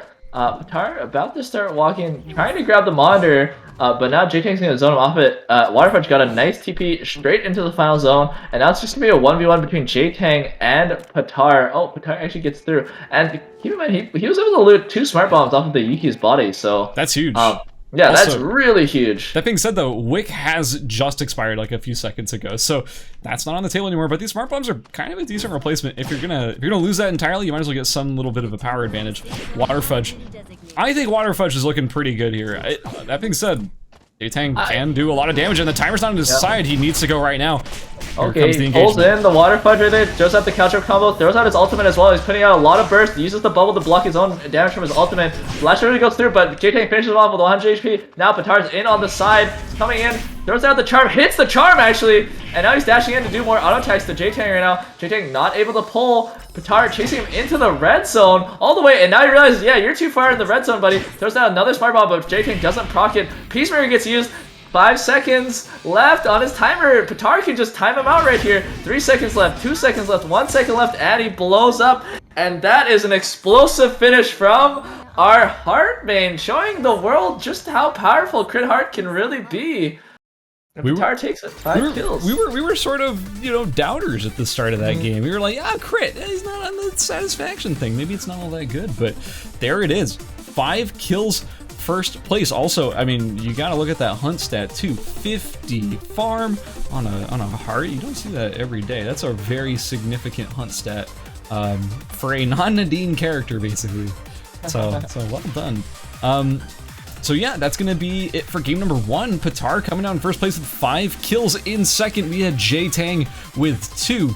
Waterfudge bringing up third with 1.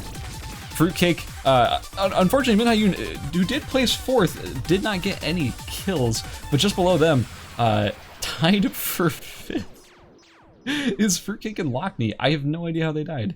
We will never know. It's a mystery lost to time. It doesn't make any sense to me. They must have just simultaneously hit each other and they both died, because they would have healed, like one of them, it wasn't like Fruitcake would have killed Lockney and then a pawn landed, because he would have healed past that sort of damage, right? So it doesn't make any sense, but anyway. They both got 2 kills with identical placement, so I guess they get... Science can't explain that. It sure can't. And in 7th we had Xiaosei with 2 kills, and then down in 9th we had Sane with 2 kills. We had a lot of players ending this round with 2 kills, a pretty even distribution of kills overall.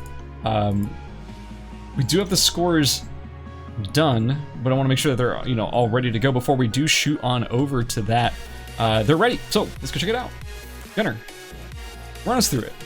Alright, well in first place we have Patar, of course, with 36 points, and then in the close second we have our second place contender, J-Tang with 20 points, and then in third place we got Waterfudge with 14 points, and then Fruitcake close behind in 4th, of course, with 13 points. Xiaosei in 5th with 13 points, and then Lockney in 6th with 13 points. So lots of ties going on. There's literally 3 people with 13 points. Then we have Sunny in 7th place with 11 points, Minhayan with 8 points, Baba with 7 points, Delafiore with 5 points, Hvit with 3 points, Gino Wino with 3 points, ERCS, Lunar Child, Rabbit House, Cynical all with 1 point, and then we have Spada Play and Fabo Mandrak with 0 points. Well, that is going to be it for game number 1. We are going to be setting up game number 2, and as soon as we're ready, we're going to be jumping right into that. Coming off of game number 1, I was not expecting exactly that result. I was expecting most of those players who ended up in the top to be in the top, but Patar taking it out with the first place 5 kill result was a bit of a surprise to me based on the build choice, and I'm happy to see it. Like, that's pretty exciting stuff to me. Yeah, I think Patar's biggest enemy was like really the Sacellas. I don't think that's a very easy matchup for him. But against the rest of the lobby, it really felt like he had the leg up. Like they're all like melees that have a lot of trouble just getting onto Heart. I mean, Heart Yuki, obviously bad matchup. Heart Chiara, it also felt like kind of a bad matchup for the Chiara. Like the Crit Heart just kind of like out DPS'd him. and then you have both Peacemaker and Charm if you wanted to. And then I wanted to say, like, if Xiaoxi was able to get a Mithril, I feel like he could have taken the lobby, but he was just stuck kind of on the Divine Fist. Like, you saw, he was able to bring down Patar, I think, to like 1 HP in Forest, and if that was a Myth Glove, like, it would not have been that close, I feel like.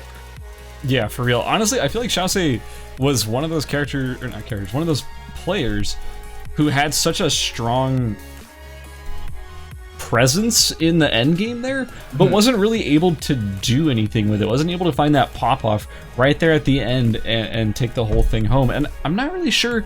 I guess he just got wick diffed. Like, was it just a wick diff or was it a bad matchup? Like, I'm not really sure what happened there. Well, I'm sure if wick was not on the table, it probably would have gone. Yeah, to be fair, Patar hadn't used this Peacemaker yet. Like, he was able to kill him just straight up without ulting. That's true. So I don't know exactly how close it would have been, but I mean, regardless, the Heart's HP would dip to like 100, even if she used the Peacemaker. Yeah, that is definitely true. Now my question is, I've only ever seen Patar play Heart. Does Patar play anything else? Like, cause he's gonna have to switch at some point. Yeah, I don't know what else Patar plays. Maybe this is just a lack of experience with Patar as a player, but I don't know what Patar's pocket pick is gonna be, and we're gonna have to see it at some point, right? It's gotta happen soon. Maybe we can just count all of the different Heart builds as a different character, and you can play Heart all 3 games. No. We cannot. Oh, whoa! Is that Isol? It's another Isol. Oh. Yeah, Fabo Mandrax switching over to Isol. You have Della Fiore, which was one of our Sicilla players, switching on over to Nikki. Any other spicy switches up? It looks like Lockney might be locking in Kiara. Why is Water Fudge on Sylvia? What is going on, man? This guy is playing literally everything. Oh, but Patar's playing William. Okay. Hey, that makes a lot of sense. That makes a lot of sense. Yeah. Yeah. The builds aren't that different. It's an ADC type character, you know. Yeah. I see it. Yeah, I see it as well. What else is there? Min Hyen is on the Adela. We don't have 2 Cicellas. Lockney is doing a 9-9 cosplay and is just switching between the 2 main rapier characters. It looks like Rabbit House is, I believe, still on Leon. Vit still on Fiora. I don't know if there's any other spicy swaps between characters or not. I think it was mostly same old from last game. I don't think we saw the Adriana in the first game, did we? I think. Was there an Adriana in this game? Sunny switched it over to Adriana. I don't remember what it was on in the first game. Interesting. Yeah. Very, very interesting. We haven't seen Adriana all day. In fact, we don't see Adriana much at all in general. Yeah, I was actually really sad Slim didn't make it because I wanted to see him what he could do with the new helmet. Like, it looked like with the new helmet, like Adriana's routing could be maybe not better, but you definitely have a stronger item because the headpiece gives you both attack power, defense, CDR, which is the most critical thing. So you don't have to go tac ops anymore. Yeah, true. Trying to think who else switched it up. I think for the most part, I'm surprised to see Patar switch it up at all right now. Maybe he's just subscribing to the, one game, get him out of the way, and you can play your main, whichever one works better. But I mean, we saw it work better. It was the first character, but maybe also the strategy here is to reset people's perception of Patar. If you just crush the lobby on Heart, and you lock in Heart the next game, you bet in the next game when they see that Heart cruising around the map and you look vulnerable, they're like, I'm gonna kick his butt because I know he's a threat and I need to get him out of here. But if you switch over to like William or something, suddenly they're like, Patar who? This is a William? I don't know him. Who? William who?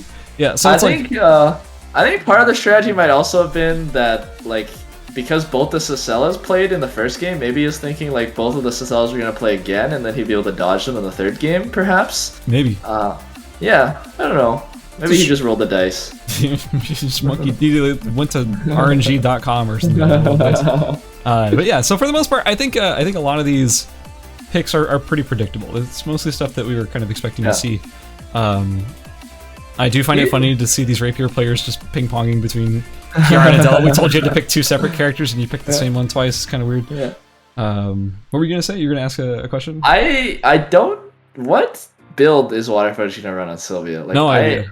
Have you seen him play Sylvia ever? He's gonna run Nightingale. Dude, I have no idea. Like, I've never seen him play Sylvia, but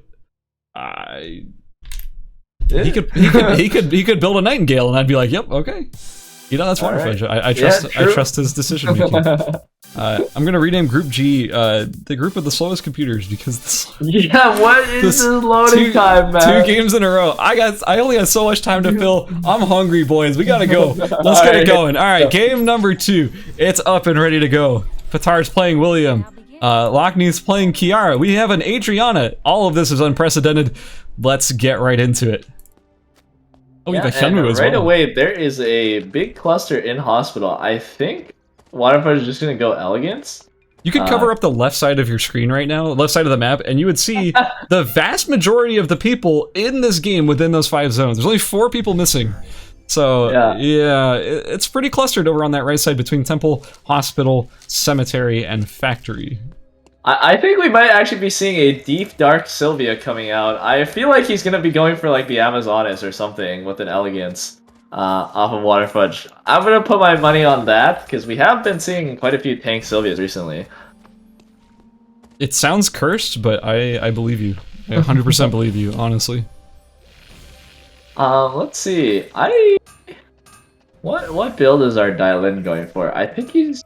Wait, what is this? I'm trying to first interpret Xiaosei holding an axe right now. Double. Probably just picked it up on accident, right? I don't know. He has a Divine Fist. He's also sitting on mousetraps. This might just be really early double guillotine materials. Yeah, maybe it is really early guillotine. I mean, it makes a lot of sense if you guillotine someone with a with Leon, and you just knock them up and insta kill them. So that's pretty true. Sorry, I'm just so fascinated by that. I couldn't. I hadn't been looking at any other characters because I've just been like, what is he doing with that axe? What's he doing with that thing? What's the dog doing, bro? What the Leon doing? Jeez. Alright, oh my, it literally looks like our entire lobby is just moving together. Everyone just goes to forest, everyone goes to chapel. Fruitcake's already done this Vajra, by the way, in Alley. He might get an early kill with this Vajra. We'll have to see. He's just gonna play for the walls right now. Oh, it looks like in Hotel right now, Minhyeon is on Sunny. Sunny already used the fire escape. Minhyeon has the queen prepped, already jumped over with the rook. There we go, checkmate goes through with the queen stun. Last auto attack will finish him off. Sunny, unfortunate. Wasn't quite able to get enough built, and Minhyeon had just enough finish to the point where, you know, one swift combo and you're out of the game, and it's gonna be Minhyeon picking up the first kill of the game. Pretty good stuff. Hang on, what's Xiaosei doing? Doing anything with that? He hasn't done anything with it yet. I'm never gonna stop looking at that. I need to know. I am so curious. I want to say Della Fiore's build not looking too hot right now. Has been in quite a bit of trouble finding the ice he needs to finish his weapon, and also the leather too, I guess. So it's gonna be night 1, and he's gonna be stuck on white weapon. We do have Patar in an engagement with Fruitcake. You were talking about that Vajra earlier. The stun will land from Patar. This is pretty good damage. Remember, Patar, he gets clean sweeped. Oh no, that's Patar going down. He was like, wait a minute, I recognize that. That's the heart player from last game. And wait, eliminates him from the lobby. What is he building? Like, look at Patar's body. What is this, bro? Oh, you know, it's just Changpao Astrape. I didn't be honest, I didn't even know this throw weapon existed. I've never seen this before, like truly never seen it. Yeah, it's the crit chance crit damage thing that nobody actually builds. I'm sure if you go to the save plans, like recommended plans for William, you'll probably see 1 or 2 Astrape builds in there, but I mean, let's be honest, who actually runs that thing? Basically nobody.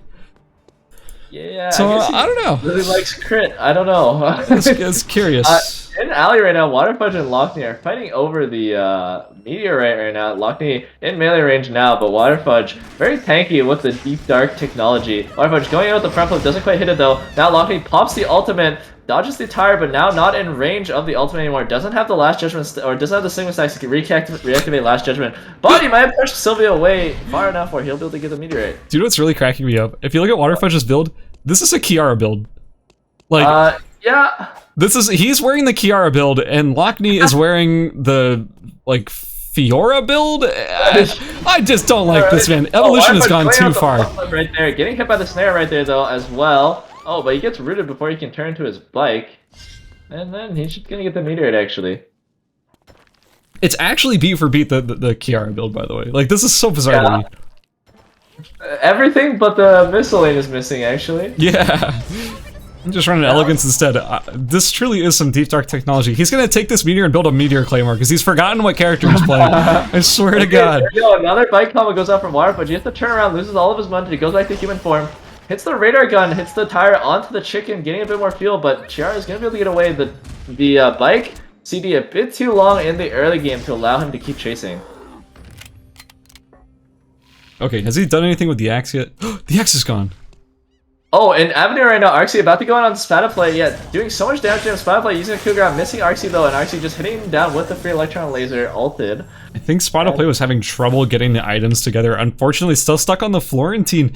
It's not really what you want to be finding as a fully built glacial shoes out Arxie on Barbara. I feel bad for Spada play there, but you know what? There's always next game. Even if you have a rough start, you can always close it out with a huge finish in game number 2. Or game number 3. Up down right now, Cynical and Rabbit House are fighting in the red for this alpha. Duck Dive lands, and now Cynical forced to jump out. Rabbit House diving back and forth. Now Cynical comes back in a bit sketchy right there, and then gets punched out by Rabbit House. But I don't know if Rabbit House will be able to bait out the alpha. Yeah, he's not quite in range to bait the alpha now. The best thing you could do is just like run over here and tag it with the key. In school actually, yeah, Minhai-Yan and Lunar Child and Lockney all fighting over the meteorite. Minhai-Yan was able to take out Lockney with the checkmate. Lunar Child might be looking to go back in though, so that was a striking tiger available. But Minhai-Yan is gonna start stacking up a queen. And he's also out of food, actually, so maybe Lunar Child will be able to go back in and win it. Oh, but unfortunately silences himself, so you'll have to think twice about that. Maybe he'll have to give up the meteorite. Well Midnight can actually just rip garlic ramen out of that blue container, too, so he does have food for this fight. Oh, nice. I don't know if this alpha is ever going to get taken. I'm telling you, man, Rabbit House could potentially pull him if he just slightly goes in the red, but maybe it's not worth it whatsoever. Yeah, and he'd be able to get myth gloves off it too. I mean, he has the piano wire, he has 2 calling gloves. I think he's gonna go back forward. Actually. He heard me talking. The gears are turning. He's heading back. I believe in you, Rabbit House. You can get this. Playing a puzzle game right now, just trying to solve how he can pull the alpha over to beach so he can take it. I'm telling you, you just gotta stand. You just gotta stand right there. Your Q's gonna reach. Don't Q. Don't Q. Don't Q. Don't Q there. Don't Q there. Oh, he's gonna tuck that in. Okay. I mean, I guess this works too. Yeah, I suppose it's a strat. First up the alpha. I don't know if that was necessary. Maybe he just wants to bully the alpha a little bit, but there we go. He gets the mithril gloves that he needs so badly. I'd say it's pretty worth it. 15 seconds. Yeah, what's 15 seconds? That's a lot, actually. 15 seconds is half your timer. But, you know, if you get some more kills with the myth glove, it'll all be worth it. Yeah, for sure. I mean, once you get myth glove on Leon, you gotta think you're gonna be getting some kills as well. It starts becoming really easy to just one-shot people after a duck dive. So, I have to point out, Della Fiore is on a pretty similar Amp Nikki build. We saw this earlier on I'm Already Blanking, who was running it. I think it was... Oh, Chapel right now, actually, there's a bit of a fight going on between Baba and Xiaosei. Baba is shooting a bit of poke onto Xiaosei. Xiaosei already using the pull, isn't able to hit the duck dive quite yet. And now Baba going back... Never mind, just killing the boar now. But yeah, we saw this Amp Nikki before. I don't know if it actually had amazing results, but it ended up surviving pretty long. So maybe that will be a strategy. We also have Baba. Xiaosei is actually on Baba once again. Xiaosei taking a lot of damage from the Zahir, eating like almost all the shurikens. The puddles gets used, but duck dive isn't used quite yet. Xiaosei dodges that Q, and now he's going to look to go in off of that engagement. Yeah, goes in with the glove skill right there, doing a lot of damage. But the shurikens are used in response, dodges the knockup though, and now, duck dives into range, going with that extra move speed. But again, chasing his Zahir is so hard, he just eats so much damage going forward towards him. Baba getting more W stacks off of that chicken right there, and now Xiaosei, he's still on the hunt, he still wants this kill right now. And then Baba just keeps throwing poke, doesn't use duck dive on that puddle. Xiaosei, I mean, it's just back and forth right now. He's just dodging, ducking, diving. And he doesn't dodge that Q though. Puddles are on Baba, but Shoutzy's HP is looking mighty low. Baba looking to follow and chase a bit, but Shoutzy is a bit too fast to be chased, so engagement might just be over just like that. Yeah, and during all that, Delafiore did go down to Lunar Child. We also saw there was a fight breaking out between J-Tang and I believe Fruitcake, but didn't turn into anything. It may not have been Fruitcake, I'm not 100% sure.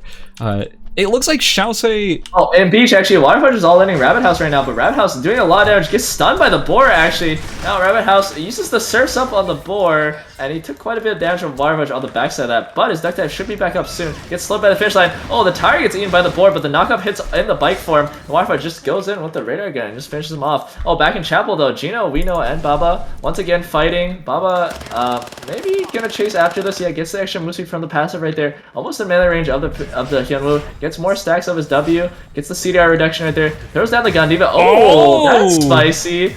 But Hyunwoo just dashes out, and now Baba doesn't have enough move speed to follow just on that straight jackets. So yeah, gonna use the board to get a bit of move speed, but not able to catch up. I do love seeing the Barg of Astra used in that way. You don't see it very often, but for that chasing potential, I do love to see it. We do have Xiaosei back in, about to see Gino Wino over here. Oh! Good response by Gino. Wow, huge damage on the Xiaosei immediately. That Commander's armor doing a lot. Also, keep in mind, the Smart Bombs are just sitting there in the inventory, but keep in mind, Gino also does not have any food. So it's potentially pretty scuffed. Fable Mandrick in the red, going for Omega on ISIL? Is he going to be able to kill it? I don't actually think he's going to be able to kill it. I don't think he's going to be able to kill him either. He's going to reset it and just lost a ton of timer. Not the... Maybe unaware of the fact that the zone was closing. Maybe it was just a slight mistake, but an attempt was made nonetheless. Oh, now J-Tang is going in. Hits the Zahir. Oh, pulls in the Zahir. Cow Chops get used, and that is Baba's health bar gone. And J-Tang just throwing a bit more poke before he's going to use the free last. Fire Shower gets used, but now ISIL going in. Will the Rebel Assault actually capture this? Free last gets used. Oh no! Oh my god! Oh my god! Just bringing the sing. I'm gonna take you with me. Brings down the ISIL low enough to where the free at last kills them both. Oh, and Water Fudge on Beach actually going on to the Gino Wino right here. Water Fudge, next bike might be lethal. No, Gino Wino just dashing out. Man, what a juicy free last. The twofer. You don't see that every day. At least not since the change. Going in with the dash. Water Fudge responding with a lot of damage, but the Spear Fury gets the reset on the W. Spear still gets used. The speed slow down, and now Water Fudge forces the bike. Goes back in with the bike actually. Oh, it's so close. One more auto attack will do it. Will the Raider gun get used? Oh, one more auto attack. One more. Oh, there we go. The Raider gun finishes him off. Oh, Gino going down to Minhyun over here in Forest, and that street between Forest and Avenue. Both Water Fudge and Minhyun picking up kills here that are both very valuable at this point in the game. All this mastery. I'm actually kind of super impressed by the damage coming out of Water Fudge right now. He's basically been fairly full defensive stats, but he did manage to get the Devil's Marksman plus the Imperial Burgeonet, and he's just chunking people out. He's so tanky. Luna Child just TVs right on top of Fudge. Fudge says, yummy, thank you for the free kill, and he's just putting a ton of pressure on, even with the Striking Tiger. I don't think it's gonna be enough. J-Tang goes down to Arxie somewhere in the map. Oh, Xiaosei just materialized. What? What just happened right there? Xiaosei appears out of nowhere and takes the kill off of the Dailin.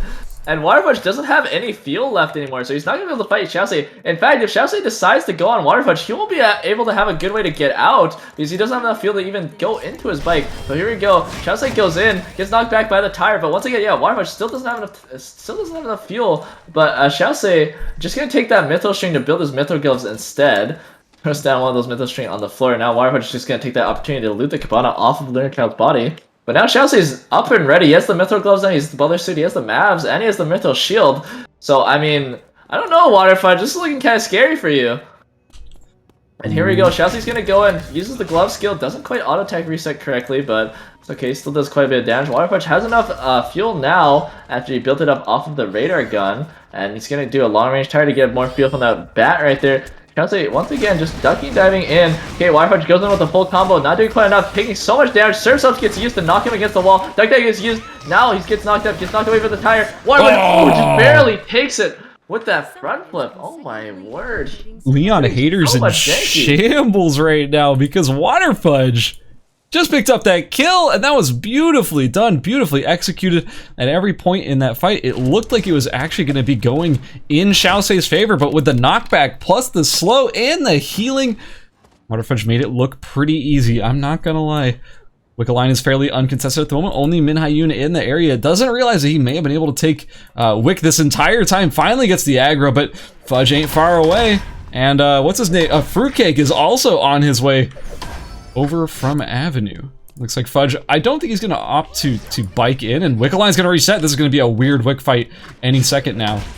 Yeah, there's going to be a lot of pawns here as well. I think this E will kill it. Yeah, there you go. He gets the Wick buff, but there you go. Waterfudge goes in and brought Min Hyun down so low, but the Queen is prepped. Yeah, hits him with the auto tag as well. And man, now the tables have kind of turned. Waterfudge is going to have to run away, and he wasn't able to grab any of the Wick items before that happened. So Min Hyun going to be able to grab everything for himself. Puts down a Smart Bomb as well for a bit of self-peel, and man, that auto tag did so much damage. It was insane. Yeah, the rework to Devil's Marksman made it pretty significant. It does so much damage, and also it's gonna be healing a little bit, which on top of the healing that already exists for Sylvia, it's kind of a seriously good weapon for her.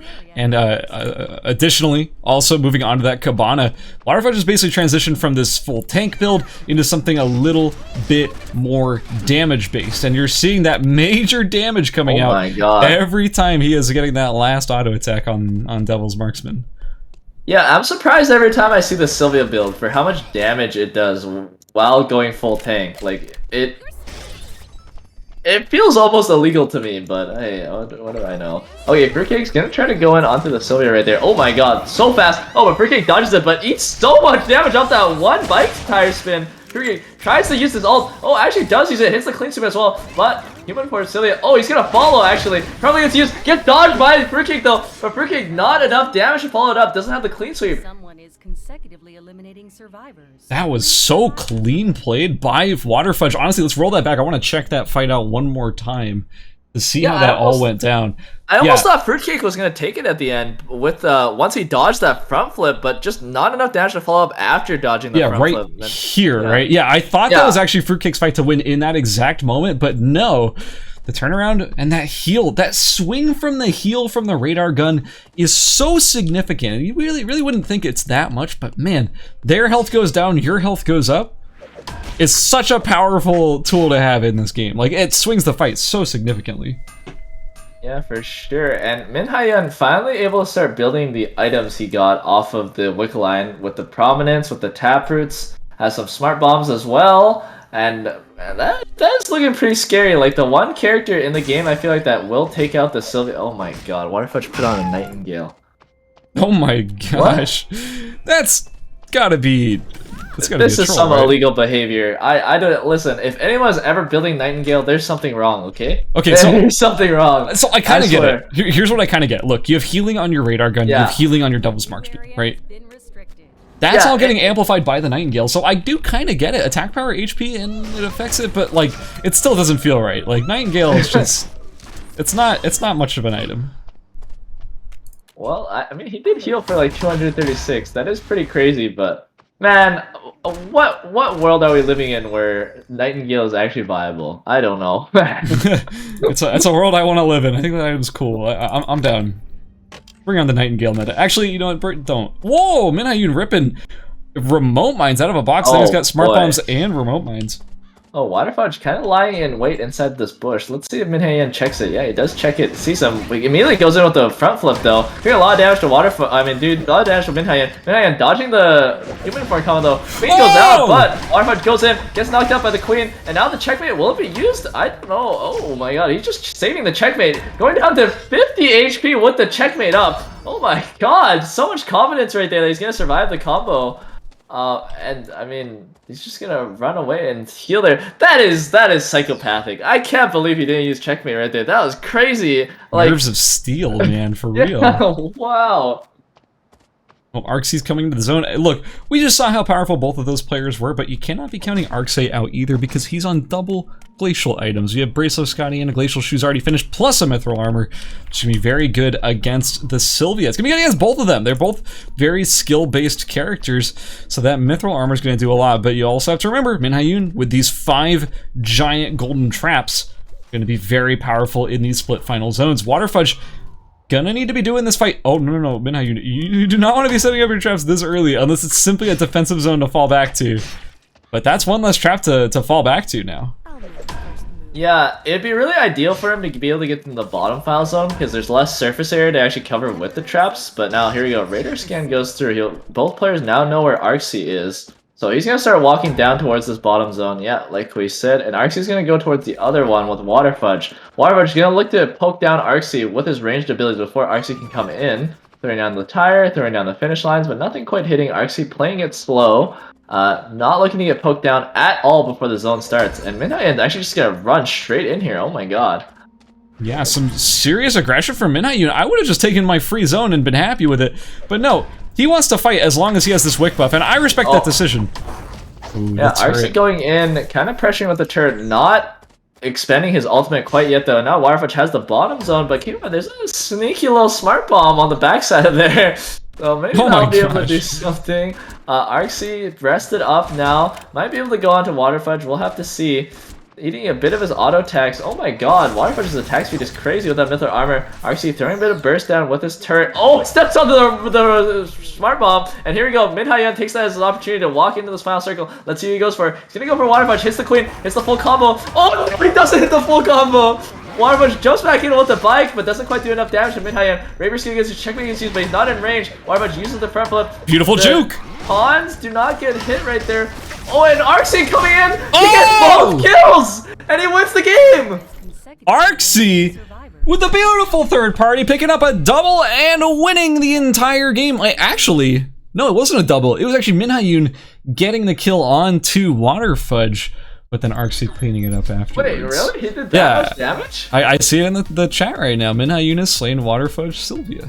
Whoa, that's actually crazy. What the heck? I thought he got both kills at once, but wow. I thought so too. But hey, we take those. Like a victory is a victory. I'm not gonna be like, I did get both the kills. Psh, throw it out. I don't want it. No, of course ERCS is gonna take that. First place goes to ERCS with 3 kills.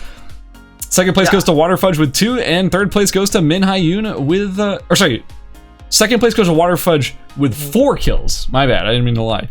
And Minhai third place with 4 kills as well. Yeah, and I mean, that has to feel really good if you're ERCS. Like, you are pretty much the weakest in the entire lobby. Is the final zone. Both characters are not great matchups for you. I mean, Adela kind of just farms Barbara because you have no way to dodge the queen. And Sylvia, you can kind of just run away from the ultimate as well. And, I mean, just Minhai, I feel like playing a bit too aggressive there onto Waterfudge. Maybe if the checkmate hit, he'd be like high enough HP where ERCS wouldn't be able to kill him. But I mean, they just both go down to ERCS, or not both going down to ERCS, but ERCS able to take it ahead because of that.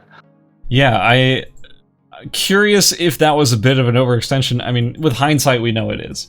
But in the moment, do you really expect, do you really expect ERCS to follow up and try and third party there? Maybe, maybe not. He might just go for the safe play. What's surprising to me also is that we've seen this in almost every game so far. Players are not content owning a free zone. People are donated free zones and they go, I don't want it. I want to be with everybody else in one split final zone. Like, it's okay to spend half of that final area just in your own zone and then come third party. You don't have to necessarily third party immediately, but you know what? Hey, it is what it is. It is what it is, and that's what we've been seeing so far. Okay, you ready for our final game of the day? I am ready to go into it. I'm excited to see who's gonna come out on top. I mean, I don't know. Have we checked the scores yet? Yeah, I was gonna say before we go into that game, let's do check over the scores. But dude, I'm getting tingles in my spine. I want to see. That might be a medical issue. I want to see like how this group concludes, and I want to go get some food because I'm hungry. So let's check out the scoreboard. In first place, we have Waterfudge with 42 points. Bringing it up right behind him in second is Patar. Had a rough game number 2, but it doesn't matter. Still comfortably in second. But I do want to bring your attention to the point totals of our entire top 10 players because it's all very close together. In third, we have Minhai with 34. In fourth, we have J-Tang with 33. We have ERCS in fifth with 29. We have Fruitcake in sixth with 25. Tied with Xiaose in sixth. Well, tied for sixth with 25. In eighth, we have Lockney with 14, and in ninth we have Sunny with 11. It goes down to Lunar Child with 10, Baba with 10, Rabbit House with 8, Gino Wino with 8, Vit with 6, Della Fiore with 6, Fabo Mandrake with 3, Cyndaquil with 2, and Spotaplay with just a single point. And that is our current standings after game number 2, leading into the final game of the group. Yeah, final game of the day, too. That is a really close 6th place, man. Like 2 players tied for 6th and 7th. This last game is pretty much going to decide it all. I mean, even for, I feel like 4th, 5th, and 6th are all like really close to being taken. And I mean, I guess Waterfudge is the only one who can really feel a bit secure. But yeah, this last game is going to mean a lot. I think Waterfudge is the only player who's like guaranteed qualification at this point. I'd be shocked if Waterfudge dropped below 20. Like if everyone 25 points or below was able to usurp him, I would be shocked. Yeah, it would be really difficult, I feel like. Unless there was like a revive system in the game and they could just keep trading kills or something. But Patar, 2nd place, 36 points. I don't think Patar's safe right now. I don't think Patar can be. If Patar died 18th place, 0 kills, I think he's going to get eliminated. I don't think he ends up qualifying because 36 points is not that far away from 25, and when your 7th place player is at 25, I can see all 5 of these people below Patar getting more points. So he needs to bring a game here, even if it's a mediocre placement, he needs to get some points or it's not going to look good for him. And as for the rest of these players, they need to play out of their minds in order to maintain their position because they're not safe either. Yeah, thankfully for Patar, he'll be able to go back to his crit heart this game, so he's not gonna be stuck on the I don't remember what that weapon is called. That Astrape. Astrape. I don't even know how to pronounce it. I just assume that's what it's got to be pronounced that way, or else it would be weird. Yeah. But yeah, I don't know. I don't think there's I don't think we're gonna see too much shaken up. We're gonna see Xiaosei go to another character. Who knows what it's gonna be? But he's been on Leon twice already, so he has to swap it up. Aside from that, I don't think anyone else has really been committing to their character super hard besides Fruitcake. Fruitcake has been playing, what's his name? Luke, 2 games in a row, and it hasn't really been paying off all that much. Like, I don't want to dog on 6th place. 6th place is still in the top 3rd, which is a significant result, but when you're tied for 6th place, you need to be bringing a good game, game 3, and if you're being taken off your main forcibly, that's rough. Yeah. That's rough. Because you know that Xiaosei, well, I guess Xiaosei is also tied for 6th. Yeah, it's gonna be a battle of the secondaries, I guess. I mean, I think Xiaosei's secondary is like Emma or something. I remember. Xiaosei plays a lot of characters. Yeah. Xiaosei could bring out like AR Aya or something, and I'd be like, yeah, that seems like a Xiaosei character. Yeah, that's true. Honestly, true.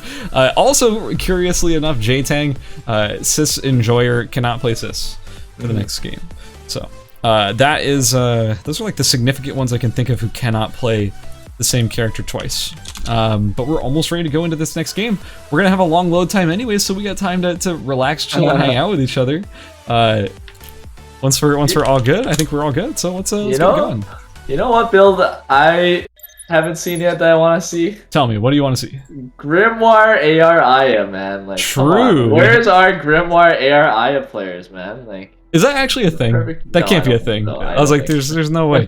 So, like, I was looking at Grimoire after the change. I was like, yeah. Oh. What? Unlucky. Put us back, quick! Cut the camera. I don't know what happened there. Somebody dodged. Like someone DC'd, yeah. Probably someone crashed or something. Yeah. But basically, Grimoire got a change where as you auto attack, it reduces the cooldown before you can reapply the Grimoire. But the thing about Grimoire is this takes like 4 seconds to detonate or something. It's like a really long time for the thing to detonate. And I haven't tested if the cooldown ticks internally while it's applied. Does it? Do you know? I literally have no idea. It just sounds so funny in my head. I have to bring it up every single time. Yeah, I believe it. So I was like, there's gotta be like an AR Aya or like amp heart build that maybe can abuse it. Grimoire is like the only thing I can see really actually working. It's like amp heart, but with evolved passive or something. Yeah. I don't know, man. It's gotta exist. It doesn't exist yet, but someone out there is gonna break it, right? Someone's gotta find it. Yes, please start. There we go. Yeah. Okay. There you go. Is that a crossbow, Nadine? Are we about to see some Legend of... Oh, maybe Sniper Crossbow, actually. That's probably going to be Legend of the General. If someone was playing Sniper Crossbow, they'd only be playing Sniper Crossbow. So there's no way. That's so true. Yeah, it's probably Legend of the General. Let's see where the spawn is. We can't. Oh, I guess we can't do that anymore. We used to be able to do that. But yeah, it could be Legend of the General. Is J-Tang really going to play Nathapon? Oh my god. Excuse me. Does J-Tang play lobby? I have never seen it, but maybe? That's kind of odd. We got ERCS on Daniel. Damn. Shousei on... Shut up, Gunner.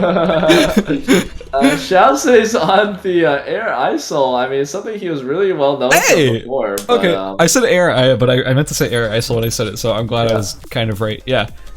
I haven't seen him play in a long time, but that is a Shousei special right there, so not too surprised. It should be like crit. Like we're used to seeing like, or maybe he'll switch back over to Enad because of Diadem. Yeah. Maybe he's up to his that's routes. true. You could go Agni with Diadem. That's definitely something that could happen. I mean, he uses all of the stats pretty damn well, like both the attack power and the Enad.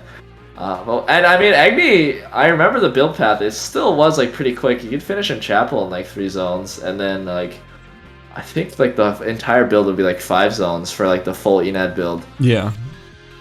So yeah, I'm curious what he's gonna end up doing. But I mean, either way, we are seeing a lot of swap backs. Pitar is back on Heart. I got distracted by the crossbow Nadine, so I didn't look at a lot of these character choices. But I did see that like we did see an Eva come back. Yeah, we have Fabo Mandrak. What is Fabo Mandrak? Yeah. Fabo Mandrak on the Eva. We actually have 2 dual sword Yukis. Sorry, 2 two-hander Yukis and 1 dual sword Yuki, which is kind of curious. I feel like one of those is gonna be running regen Yuki. We have a. Is it Minhaiyun? No. Minhaiyun's on Adela, and Lockney's also on Adela. We have Cyndaquil on Rio, and then we also have Fit on Hammer Magnus, which I think is our first Magnus of the tournament, right? Maybe the first of the streamed ones. I can't fully remember. I feel like we had one earlier and they like died early or something, but I could be wrong. I think for the most part, this really is the slowest loading group I've ever been a part of. There we go. I had to complain. It was part of the script. Literally every time we complain, it immediately starts. That's pretty crazy. Star activated. So here we go. I had 4 people starting in pawn. That is not something you see every day. Anyone TPing there later is gonna be very unhappy. Let me tell you that. So we do have. Oh, go ahead. I was gonna say we do have spot of play over here on Beach. This is probably a pretty classic build. Maybe the Beach Dog Hospital type thing. I haven't seen that in a bit, but it might still be alive. We have Shousei going for what looks to be. These hammers make me think it's XCR.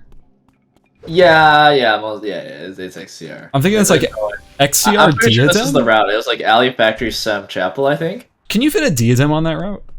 Because that might be what the extra hammer is for, potentially. Oh, yeah. Hammer plus piano wire will make the whatever. I don't know what it is. Barbed wire, I think. And then you put the flower from Cemetery. Oh, wait a second. Is this a spicy build?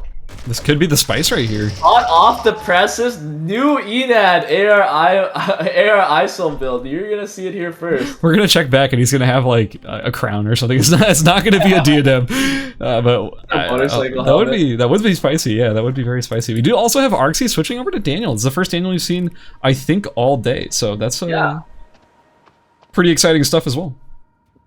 And he's gonna be done pretty quickly, I think. He's gonna just grab his mousetraps and he'll be done his weapon and Tac Op's helmet. He might be able to grief someone in Beach, actually, so maybe look at J-Tang, never mind. J-Tang was just harassing Vit on TP. Nothing more complicated than that. Yep. Looks like there's a bunch of people kind of funneled from the school to Alley TP. There are 3 spellcasts. Oh my, what is this happening on this Alley TP? Can someone tell me? What exactly is happening? Don't worry about it. Was there weirdo activity going on? 3 people just TP'd at the exact same time. Oh, that's normal. Yeah, that's okay. Nothing weird about that. Oh I'm my curious God. about J-Tank. J-Tank's build is so No, cracked it's at the tough moment. right now, actually. Fabio Drac is getting kind of chased down by Sunny right now, losing a lot of HP. Sunny already having the intervention down, and Fabio Drac just on the white slippers. He's taking a lot of damage off that poke, and RC was also done his build on the side. Fabio Drac eating that steady shot right now. One more auto attack might do it. One more auto attack will actually do it. Oh, there we go. Mid dash gets taken out. Baba on beach as well, going on to Min Haiyan. Let's see what the Legend of the General yet right there, and he probably isn't going to get this kill, actually. Oh, actually, the Queen goes through, and the Rook follows up with the combo. Checkmate not quite in range, but the knockback from the Night Fork will do it. Gino Wino in Cemetery also getting chased down by J-Tang. Oh, the mirrorless version of the build. We don't see this too much on NA, but now Gino Wino going in, not stunning J-Tang, but doing a decent amount of damage to him with the Excalibur. Both of them wanting this tree for Glacials and for Blazing Dress, most likely. Or actually for Levitate, I guess. J-Tang still throwing a bit of poke onto Gino Wino, and now Fruitcake's over here as well. It's the snare onto Gino Wino, follows it up with the ultimate. J-Tang just says, okay, I'll grab the tree while that's all happening. Gino Wino trying to get away. Last Judgment won't quite kill right now. Yeah, hits him with the Last Judgment, hits him with the chain. And now Gino Wino trying to get out, but the chain finishes him off on that snare. During all of that, it looks like Lockney? Was it Lockney that got? No, it was Sunny that got another kill onto Della Fiore. Our Sicela player going down. Lockney trying to contest this body, get some materials, that'd be very helpful. A Gojin picked up here would be pretty huge, as Sunny is trying to loot his kill. Overall, this is pretty strange start so far. Very aggressive, 4 players already dead. Arxie with the Samadhi fire. That's going to turn into a, what's it called, a Blazing Dress at any moment now, and that's pretty dang good. And J-Tang, I'm pretty sure, got the other tree. Yes, already has the Glacial Shoes done. J-Tang looking really good right now. Oh, yeah, we were right about Xiaoxi's build, by the way. He went Diadem, he was stuck, he's still stuck on the STG, though. I don't know what he's missing. Yeah, I don't actually remember what you need. I think gunpowder? I don't. I'm trying to... No. It's been a long time since I built an XCR. Yeah, it's been a long time since I've seen an XCR. Oh, he's just missing the leather, actually. Okay. Oh, yeah. That's always the hard part. Yeah. I was gonna get it right here with this bear, so it's no big deal. So, okay, we were actually kind of right with the prediction. We saw the Diadem, we saw the XCR. That's kind of spicy. I like what I'm seeing. He's going for like the traditional like double guillotine plus I think he's gonna go for claymores later. So he's gonna have a lot of traps in the late game. I mean, this isn't something we've seen like at all for a really long time, but this used to be a really powerful ISOL build. Yeah, for sure. It's not something I've ever seen before too, and it's so clever to the point where I kind of want to go boot up a game and try this at some point. Like, this seems like a really solid combination here. The tankiness of the XCR combined with the offense of the Diadem seems like such a solid combination. Yeah, and I think people used to run this, like, even in duos, like, they build, like, double XCR or something on, like, AR ISO, I remember, like, way back in the day. Oh, yeah. It's been a while. Oh, Lunar Child might... Oh, never mind. I think they both wanted to TP out, but yeah, Waterfetch is like, I'm not even going to test that theory. I'm just going to walk to Temple. Just get out of here, man. Oh, over in Hospital, looks like it's a Spot-A-Play in trouble. Rabbit House has found Spot-A-Play, putting up a fight, but is not going to do enough damage, and Rabbit House will be picking up the kill. Spot-A-Play does go down, but still better placement, so that's not a bad result overall. Cyndaquil picking up Alpha in Uptown. Good catch there. Nice free Mithril and Recon drones. Gotta be happy about that. I want to mention, Pataru's actually on the Changpao this game. And he's also able to get the Meteorite off of the skull. I haven't seen Crit Heart before with Changpao, but I assume it's actually really good. Oh, he TP straight into Hospital as well. It looks like Fruitcake and Fit might fight in Forest. There's a couple people like vying for this Forest tree, I think. Oh, Arxie going in on J-Tang up here in archery range. These are two tree like contesters who did manage to get it. Coming in as well. Oh yeah, Arxie. Oh, the TP got canceled. Arxie finishes off the combo and kills him right before the stasis hits.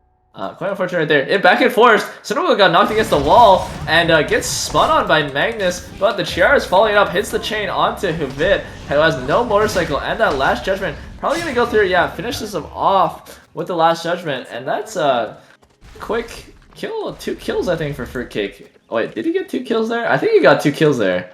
I believe. No. Sorry, the it's Magnus not. got the kill on Cyndaquil. Yeah, I mean, either way, Fruitcake is up to 2 kills, you know, one way or another, and that's a pretty solid thing to do. Yeah, it's a full combo on the Chassis, but not quite enough damage. Actually, I don't think that was quite a full combo. Look, a queen feels like a full combo sometimes, man. That thing is so ridiculous. But Chassis gonna be a little bit shook from that. Has 8 pendulum axes, is going to do the gauntlet of what is it? What am I trying to say? Sword zones, trying to get every sword in the game. Currently has found 2 here in Chapel. He's going to be heading over and to... Archery actually, Rabbit House and Lunar Child going at it. Lunar Child knocked Rabbit House against the wall. Already got the ult off. Waterfudge on the chase as well. Oh no, the Yuki Brotherhood. I think it's thankfully nothing that weird is gonna happen. Waterfudge is gonna chase down Lunar Child. I mean, it might take a while, but I think Waterfudge will be able to kill him eventually if it does go that way. Yeah, there we go. Just starting to throw down the auto heist. Oh, gets wall stun though. Oh, and Lunar Child's actually putting out a lot of damage on the backside. He gets disarmed. Coup de grace goes through, and that might be it. We'll have to see. Oh, just barely. If that first attack was able to come back up, maybe he'd be able to get the walls down and kill him with 1 HP, but not quite right there. And while that was all going on, Lockney managed to kill Xiaosei. I think, wait, was it Minhai or... I think it was Minhai actually who was able to kill Xiaosei, so... Considering the 7 pendulum axes in inventory, I'm gonna go it was Minhai, but either way, a big pickup there, both for the items and for just you know, kills, mastery, all of the above. And that's really bad news for Xiaosei. Xiaosei was on the bubble to get in time for 6th place. And Doctor right now, in Factory right now, Lockney was actually just able to take out Patar really quick, using the checkmate before Patar used the Peacemaker and killed them during the Peacemaker, actually. And in Uptown right now, it looks like there's another fight going on. Yeah, Minhai meeting Fruitcake. Sunny's on the other side of him. Fruitcake just trying to get out right now. Hold on, the Yuki Brotherhood are having a quarrel in alley, both dropping pretty low, but now Rabbit House healing up off the Wolves. Waterfudge trying to get in a position to jump in here, but it's a little bit low HP. I would be pretty concerned about going in without having full healed first. Yeah, the Yukis are kind of going at it right now. Waterfudge is coming up on top right now. Rabbit House trying to get out with the Divine Dual Swords. Waterfudge quick on the chase though, hits the stun with the Dual Sword range. Rabbit House returns with another stun, resetting his Dashing Gentleman right now and dashing forward. Same thing with Waterfudge, just be quick behind. Rabbit House, they're pretty much this. Oh, sorry, Rabbit House a bit faster than Waterfudge means he'll be able to get out actually. Yeah, that is a weird mirror match. That is not something you see every day. 2 Yukis fighting each other, but it's certainly not a fight that I would ever want to do consistently. We have the zone acceleration kicked in here because we are down to just 7 players with still, what is this, 11 zones still open, 4 about to close. We're going down to 7. We have Omega spawning within the next 38 seconds or so, and it's time to get into what I would consider the late game. I'd say our power players right now are Fruitcake, Waterfudge, and ERCS, but I mean, you can't count out Minhai or Lockney. They're playing very good characters with very good builds, and Lockney is sitting on, Minhai is sitting on 5 pendulum axes, and it could turn into something even better at some point soon. Fruitcake picking up a tree, and that's a full amp Kiara, by the way. Yeah, this is the Red Panther version of Kiara, but it's pretty much the same thing. Like, you'd still do a lot of damage with the ultimate. I would imagine this is the longest I think I've ever seen a Sniper Aya stay alive. Like, just straight up in tournament play. I've never seen a Sniper Aya, I think, make late game. Yeah, Sniper Ayas tend to just, like, be incredibly strong early game, fight the tree, win the tree, get 3 kills, and die instantly. Like, that is the life cycle of a Sniper Aya. They are not long for this world. Oh, Rabbit House getting the kill onto Omega. I thought he was going to die. He dropped really low there at the end, but gets the heal back, is still in the game. Wick spawning in a minute and a half. Things are about to get a little bit spicy here. Yeah, I'm curious. I'm surprised the Emerald Tablet... Oh, wait, hold on.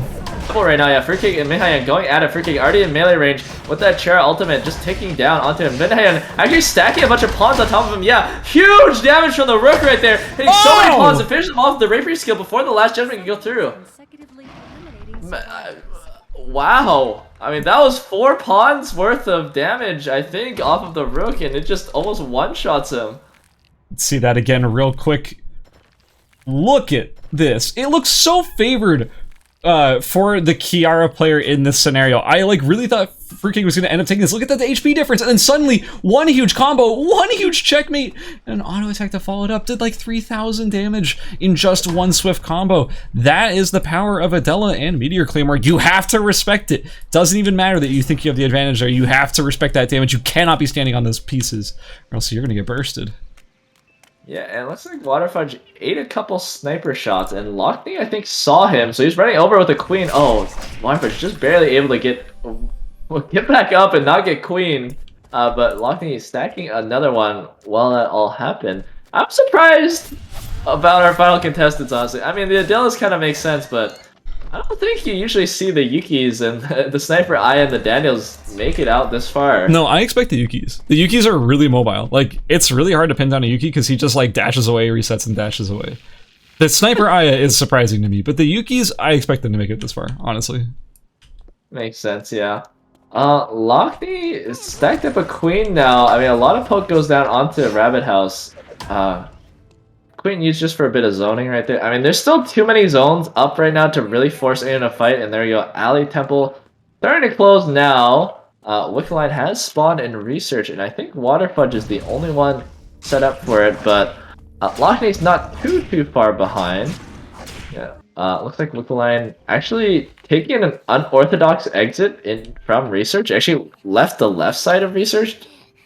I don't think you see this every day. That's kind of weird. Yeah, it's definitely on the weirder side. If I was anyone else in the lobby, I'd probably be a little concerned. Maybe someone might be messing with it, but no, her path is pretty straight and it's going right into Waterfudge.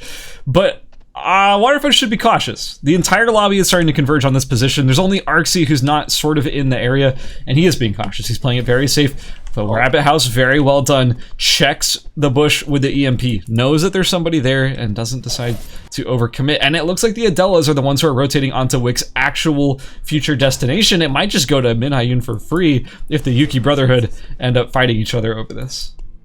Yeah, it doesn't look like Min Hyun has pulled it yet. Maybe he's going to stack a bunch of pawns and try to burst it, but either way, Rabbit House will be in range, perhaps. No, Min Hyun is not going to go for it.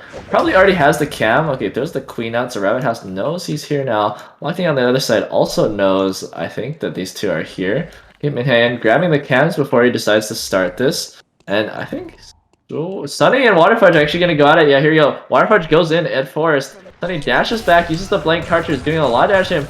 Steady shot gets used, and Waterfudge taking too much damage. He's going back in, actually. What in the world? He kind of combos the wall. I mean, Sunny's taking a lot of damage from the walls right now. Maybe about to use a sniper skill. Yeah, uses the sniper skill, but uses it in the wrong direction. Still getting just beaten down by this wolf. The wolf has done more damage to him than Waterfudge, actually. Which is kind of amazing. While this is all going on, Wickeline came back into Forest and is going to leave back into Uptown again. Radar scan goes through, and now the jig is up. Everyone is kind of right on top of each other. Rabbit House being in the middle. Okay, the stun hits right there. Lockney, I think, sees Rabbit House. Rabbit House might have to jump straight into the red right here. Try to get out here. Yeah, Lockney doesn't want to chase into the red and use his precious timer. Waterfudge, maybe he's going to try to get himself into Uptown. Yeah, he's going to just try to push himself into Uptown. Min Hyun does have a queen prep, though. There we go. Queen gets used, rook gets used, but Waterfudge dashes out of there, and Wick is still kind of chilling. Just running around, full HP. We have seen Wickeline completely pristine and untouched this entire time. Everyone is far too cautious to ever fight. We're about to get a final zone Wickeline. I just want to point that out. 1 minute from now, this zone closes, and Wickeline is still walking around here just doing her thing. Wickeline might honestly third-party some teams once the fights start, because that green goop is going to be kind of annoying to fight over, especially for our Yuki players. I can't say I've ever seen Wickeline wander through a split final zone, but maybe today's that day, you know? Maybe this is the first time for everything. Maybe today is that day. We have not seen ERCS almost this entire game, but he's finally stopped farming over in Alley, and he's over here in Forest to join the party. Looking pretty good with 60 farm. That is no sad amount of farm whatsoever. And still, with 34 seconds left, Wickeline is full HP. Oh my god, Rabbit House actually went down really low to Waterfudge, and Waterfudge now going on to Sunny. Here we go. Doesn't hit the stun, though. And I mean, ERCS is walking deeper into Forest, actually, like getting pushed out by the Adelas. He's gonna have to run into the red and go to the top left of Uptown, I guess. Yeah, this Wickline is just not gonna die, I guess. I guess no one wants to fight her. We have 7 seconds left. Please, I Oh want my to god, see. Waterfudge actually took a bunch of damage here, and Rabbit House is on the other side of him. Bear's also third party as well. Brain Carriage gets used. Waterfudge still doing a lot of damage. That Sliding Shot is doing so much that Pew Pew kills him right there. That's not the actual name of the ability, by the way. A double shot killing him. Rabbit House now looting Waterfudge's body, and Waterfudge going in a bit early in the final zone before it even closes. Now Minhyan using those guillotines he got earlier to control the choke points. Wickeline has had enough of this, by the way. She is just pieced out. Minhayun. Minhyan actually hitting a huge combo onto Rabbit House, but Sunny picking. Oh, never mind. It's Minhyan who gets the kill with the Meteor Claimer auto attack. Now Locking Live trying to come in with the Queen prepped, but Minhyan throwing down the pawns in the choke point. Locking Live's gonna choose to go for the other final zone. Oh, knocks the Queen forward, but Arxie not in the area yet. Now keep in mind, Arxie actually has tied. Actually, Locking Live is only 11 mastery. The rest of our contestants are all on 16 mastery. So he's actually a bit behind this game in terms of mastery. They might have his work cut out for him. But it looks like all of our contestants might be going for the bottom circle and just giving him a bit of free reign. Here we go. Final zone truly starts now. The Sniper Eye trying to go around to get a bit of poke. Oh, actually just Sniper skills the bush, but RC dodges it, dodges both bullets. Looks like they might just fight outside the zone. Here we go. RC jumping in onto it. Blank Cartridge gets used. Dagger skill gets used as well. The ult also gets used. Sunny goes down really low, but the Rapier skill from Locking takes it. Now Minhyan chasing down with the Locking. Queen hits, Rook hits, Rapier skill finishes him off before he can even checkmate. Now RC going for the top final zone, hoping he doesn't explode. Minhyan is not going to chase and follow. And once again, Minhyan is looking really good at the end. I mean, he's well built, and it's gonna be a close 1v1. Sorry, I'm more interested in what Wickeline's doing right now. She's just cruising around Research Center. Okay, well, they're almost done with their split final zone, and once that happens, they will be able to fight each other over here by the console. Wait, what is Wickeline doing? She's at Research Center. Like, just no, don't look at her again. What is this? She's vibing. She's stuck, bro. She's stuck, Steph, bro. She's vibing. She's like, you guys don't want to play with me? Fine, I'll just go play by myself. Goodbye. What? Wait, is this part of her AI? I've never seen. Okay, let's. I've never seen it either. Right now. Actually, goes in onto Minhyan. Minhyan has the Queen prep. Does not hit the. Oh, hits the Queen on them. Rook hits as well. Now checkmate goes through Arxie. Slowed by the masterpiece right there. Gets knocked down, and Minhyan taking a commanding 6 kills, first place, righting his wrongs of the previous game and getting the first for himself. A+ performance right there. That was what I want to see out of our Adela players. Very well done. Like, just the right game sense, coming in at the right time. 6 kills, very well done. And Arxie picking up a 1 kill second place. That's a decent number of points. I think going into that game, let me double check. I think going into that game, Arxie was 5th with 29 points. Even if the kill count is not insane, the kills going to Minhayun don't really affect Arxie's chances of getting in. I think Arxie's clear. I think Arxie gets to qualify off of that performance. And also Lockme with 2 kills, Sunny with 3, Fruitcake with 2. Those were our standout performances in that match, and I think they all did a great job. I was actually surprised with Sunny bringing the Sniper Aya all the way to 4th place final zone. That's pretty unprecedented. I don't think it's ever happened in Eternal Return history. A Sniper Aya making it that far. Yeah, I gotta say, I don't think I've ever actually seen a Sniper Aya in tournament play make it to the final zone. Like, no. Just straight up never. I've also never seen a Wickeline literally never get hit and just walk away. Like, what is that? Like, legitimately, she's literally just standing still in Research Center. Just like, you know what? My work is done. I'm gonna live it to tell the tale, and I'm gonna live another day. Anybody? No? Anybody want to kill me? No? Alright. You know, I'm out of here. Like, that was just so weird. So weird. But GG's to all of them, and that is the conclusion of Group G for Gunner. I used that to remember. Thank you. That's the end of Group G. We do have the scores all tabulated, but we do have to make sure that they're all inputted. Might be a little bit of surprise as to who does end up qualifying, and we're about to find out in just a second. And that second has passed. Let's go. Gunner, run us through it.